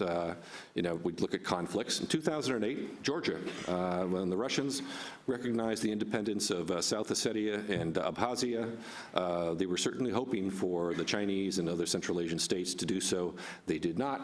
And I think if you look also at 2014 in Ukraine, this is interesting. Because in December of 2013, Mr. Yanukovych went to Beijing and he signed a number of big agreements with the Chinese, totaling $10 to $12 billion, and most of them had to do with rebuilding infrastructure. Now, with the exception of rebuilding or building a rail connection between Kiev and Borispol Airport, most of that infrastructure was to be built actually in Sebastopol, which is in Crimea. And I think the Chinese kind of viewed Crimea as, it's a node. I think if you think about the Silk Road Economic Belt or the One Bridge, One Road project, they have interest in, because this is part of connectivity, and that's what this whole project is about. Those were significant agreements. Now, of course, Yanukovych fled, he went out of power, and the agreements went by the wayside. Also, there was the Russian and Ukrainian arms manufacturers were competing with each other actually for certain aspects of the Chinese arms market, which I don't think that Mr. Putin was very, very happy about. Okay, I think that's enough for now. I've spoken for too long. I'll leave. If you have any questions about the U.S.-Russia relationship, which, as you may have heard of late, there is some controversy around it, I'll be happy to address that. Thank you. All right, thanks. So I'll ask a quick question, and then we'll take about 10 minutes of audience Q&A from there. So I guess my question, focusing first on North Korea, we've heard there's going to be a change in policy in North Korea under this administration, and the Trump team has said that all options are back on the table. There's been a lot of discussion about what that might mean. So I guess I would ask, what's one creative option that needs to be on the table that hasn't been before, either because it wasn't politically palatable or it wasn't feasible at that time, but given where we are and the advancements that have been made, are there new options that Washington or Beijing or Moscow might be willing to put on the table now? Well, a couple of quick answers. The first is, while there's a popular perception that it will be a progressive candidate who will win in South Korea in May, and it probably will be, I'm not sure how much room they're going to have on North Korea policy. Just as I think the Trump administration may not have a lot of room on North Korea policy by the time we get to May and June. That's largely because I think we are not at the beginning. We are not at the end of North Korean provocations. Again, there was another failed missile test this morning. These are going to continue through to the end of our exercises at the end of April, and perhaps even longer. And when you have that level of testing going on, it doesn't really leave much space for anybody to do a policy review or for any even liberally inclined government to say, oh, they just did a 6th nuclear test, let's open Kaesong, right? That's just not going to happen. So they may be interested in doing that at some point, at the right point, but I don't think we're going to see all of a sudden this complete shift in South Korea simply with the election of a progressive candidate. I mean, they have to be realists about it. And just like Roh Moo-hyun was also, the previous progressive president 10 years ago was also a realist about it. The other thing I would say is that I think we are already seeing a sea change in South Korean public opinion about China as a result of THAAD. The sort of pressure that China has been putting on South Korean politicians and businesses has created a reaction in Korea that I think is not going to go away anytime soon, even if China lets up on the pressure. And some of the polling already shows that. The third point that I would make is when we think about China's coal ban, we can look at the amount of coal they import from China. But what really matters is how much money they're giving to North Korea for that coal.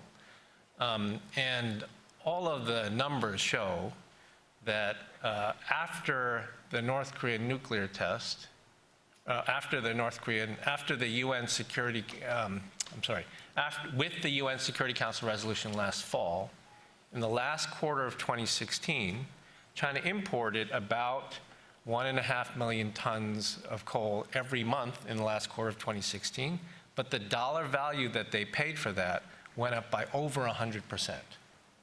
So they were paying double the price for the same amount of coal through the end of 2016 and in the beginning of 2017. And this is not fake news, right?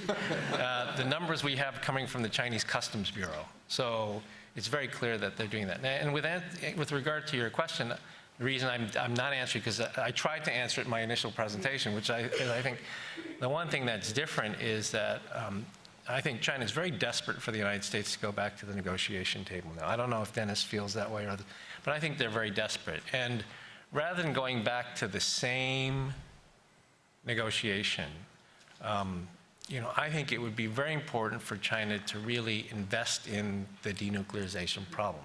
If they're going to restart giving money to North Korea, then it might as well be for denuclearization and not for coal or minerals or whatever else they get out, because they will be more directly invested in the problem. And if the North Koreans break the freeze or they break the agreement, China will be upset.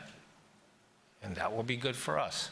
So that is, I think, the best way to get the two of us on the same page with regard to this problem. Any other quick points before we go? Yeah. Yeah, I mean, there's one obvious one out there, which is comes from candidate Trump's statement that I'll go to, I'm happy to meet with Kim Jong-un, and he sort of backed off from that. But that's, that's, if you want to consider military extreme on one hand and diplomatic extreme on the other, that is a logical set. Now, of course, the South Koreans, Japanese, I imagine the Russians, the Chinese, and perhaps even the White House staff would be terrified what he would do if he were to go in the room and start negotiating with him without, much extra supervision, but that's another story.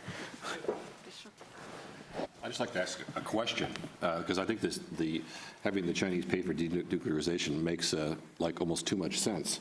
Why wouldn't it happen, or why isn't it happening? Dr. Ren, do you have an answer to that?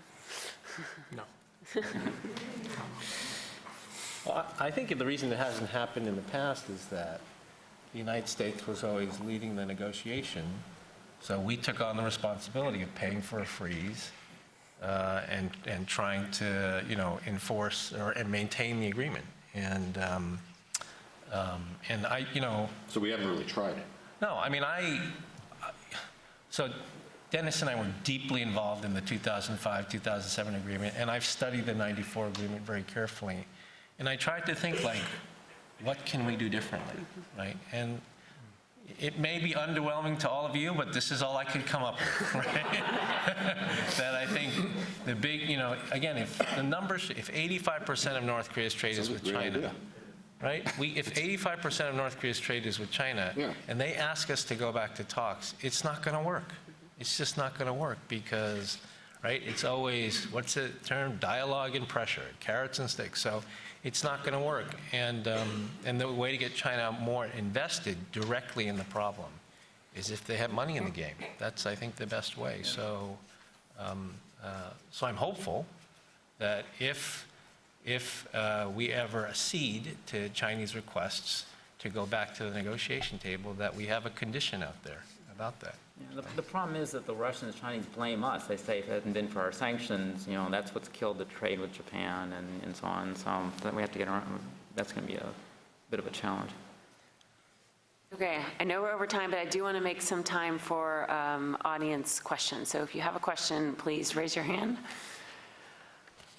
We'll start with the woman right here. We'll take about 3 and then give our panelists a chance to respond.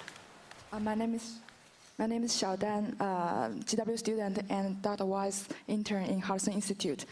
My question is, it seems that you all agree that current measures to restrict North Korea haven't been very successful, so more actions need to be adopted. From U.S. perspective, China should take more responsibilities, like paying for the denuclearization. So my question is, from China's perspective, is there anything that Beijing expects the United States to do to solve this problem? And is China willing to take more actions regarding North Korea in exchange for the termination of the anti-missile program deployed in South Korea, like cutting off the trade? Yeah, okay, thank you. Thanks. Next question there in the back, gentleman in the back. Hello, Michael DeChana. I'm also one of Dr. Weitz's interns. Recently, a New York Times article. Recently, a New York Times article, I think by 2 or 3 reporters, made the assertion that the U.S. has been using various cyber warfare tactics to essentially down Korean rockets. So it might be less that Korean rocket engineers are really horrible at their job, but that the U.S. is using maybe something like the Stuxnet virus or something similar to down rockets, either damaging the launch pad or whatever. Is China likely to see if this program, if it exists, continues covertly or maybe under the Trump administration overtly? Is China going to see this as an escalation in the peninsula, or could they turn a blind eye to it as in, well, this is shutting them down one way without an open, actual kinetic answer? Other question? I think we'll take 2 more and then probably just give them all a chance to go down the line. Yes, right here.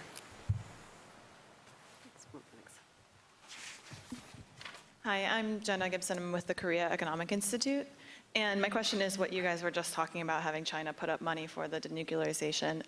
And my question is maybe are they not doing that because they know it will go the same way as the other agreements, aka North Korea will just do it anyway? And that they don't want to put up the money because they know North Korea will just go back to the way that they've always been. And if that's the case, then we're kind of forgetting the fact that North Korea is also a player and they can do what they want in this as well. So what guarantees would there be, or how can we get North Korea to go along with a negotiation that they've broken many times in the past? Fair question. And we'll do 1 more, the woman in the very back row, and then let's give you each a few minutes to respond. Hi, Jennifer. So nuclear weapons can destroy life, but it can also save life.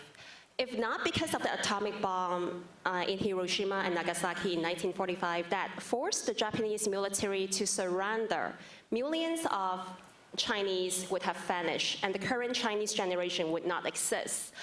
Do you think nuclear weapon is necessary to achieve peace?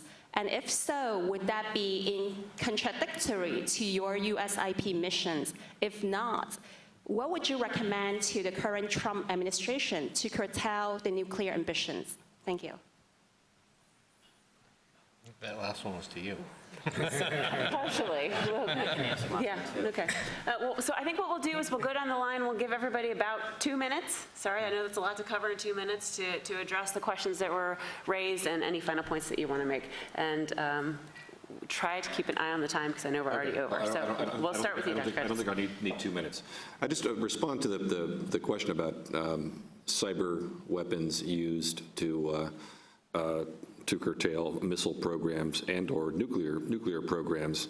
I mean, this is Bruce Blair wrote a very good op-ed in the New York Times last week about this, and this is a very dangerous area because if countries that have nuclear arsenals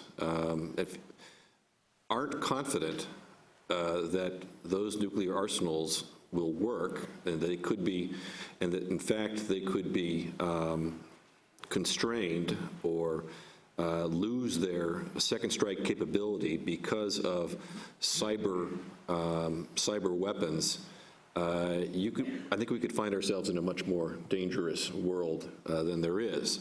So I think that's something to think about very, very carefully. On nuclear deterrence, well, you know, my father was in the U.S. Navy in World War II, and so he was probably glad that American forces did not actually have to fight on Japanese territory, but that's a personal issue.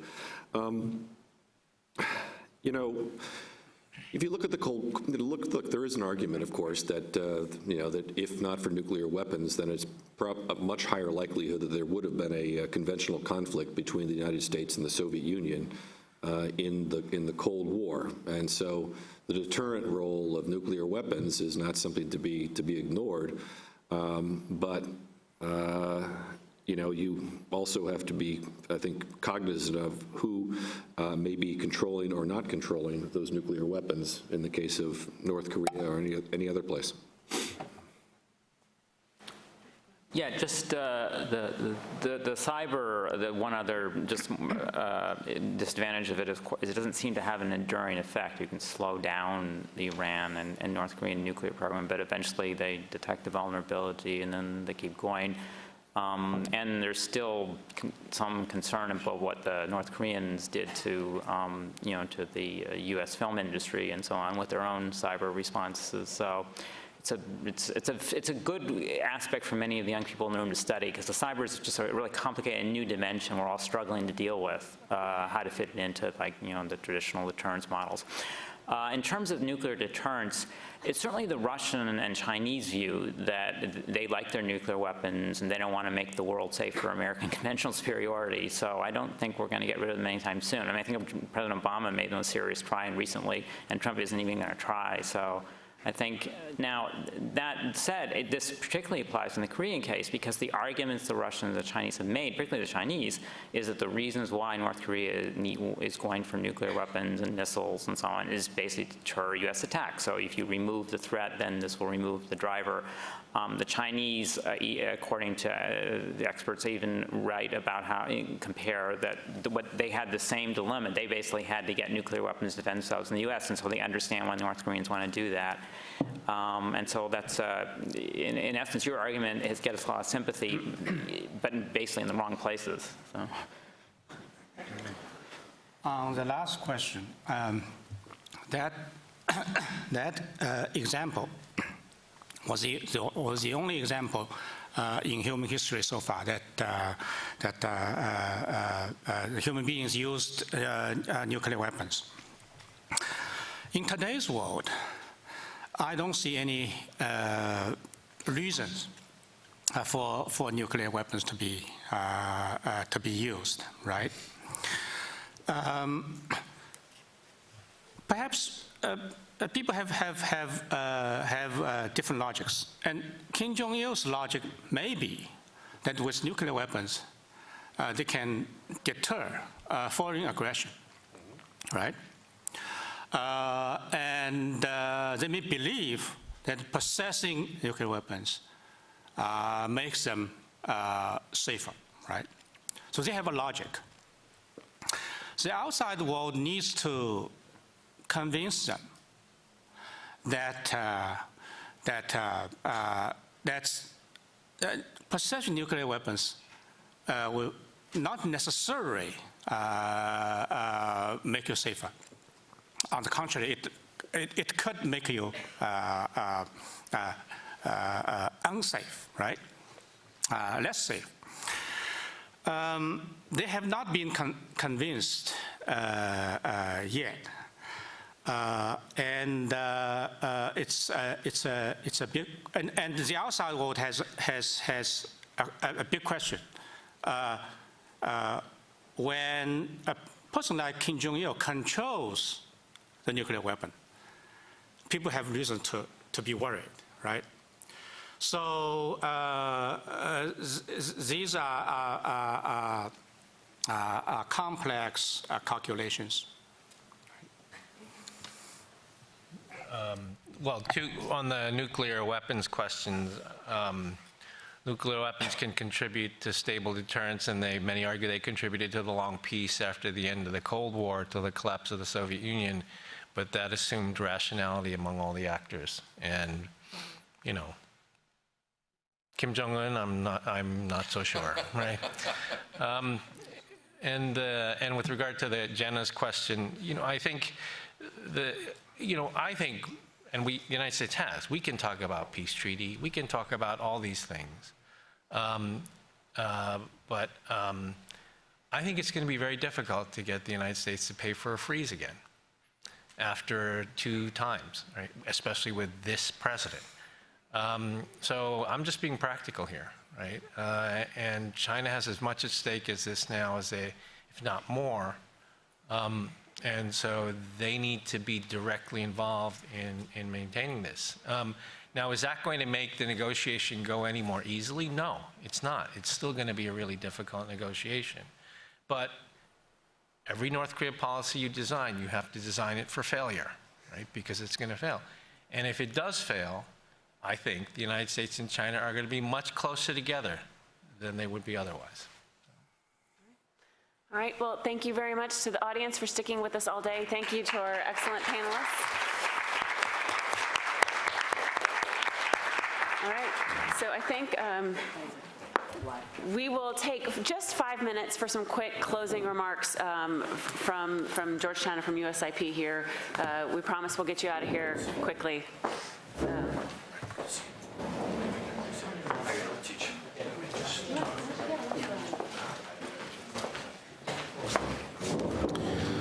Well, to echo Jennifer, thank you for all staying. All of you are the hardcore who are really interested in these topics. And I think you'll agree that we've had some great discussions today. And all of our speakers and questioners really contributed to, I think, really developing our knowledge. We were all over the map today, literally and figuratively. And I think, you know, we can sum this up as that this is a complex geopolitical chessboard. And and the common theme, though, amongst all of these, all the panels, I think was really summed up in Dennis Walder's speech. You know, and I think for every situation, the question has to be, can we develop or build strategic trust? And I think if we can, then I think we identified many areas where there can be good cooperation around the world. And I think that's what's really important. And I think I'd especially like to thank our speakers who came from China, who offered very candid views. Again, just as our keynote speaker mentioned how important it is to have candid exchange, and I think we had that today. But I think building strategic trust is something that I ask all of us to take away from this and ask how we can do it, because I think that's the way that we move ahead. Now, I'd just like to close and say thank you to a few people. First of all, to Jennifer and USIP and Jennifer Chang. Where's Jennifer? Way up there. They have been great partners to work with. This is a great partnership, so we really enjoyed working with you. And my colleague, Jordan Money, who is behind the scenes working on this from Georgetown side. We really thank all of you. It's been great to work with Dennis and the U.S.-China initiative, and we're so glad to be able to partner with that. And of course, I failed to mention our great benefactor, Philip and Patricia Bilden, and the Fund for Study of Asian Security, who, because of their generosity, were able to do this and bring all of us together to discuss these key issues.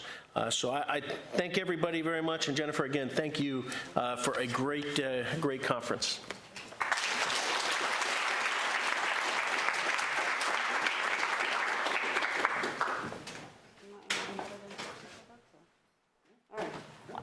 You want to take questions? No,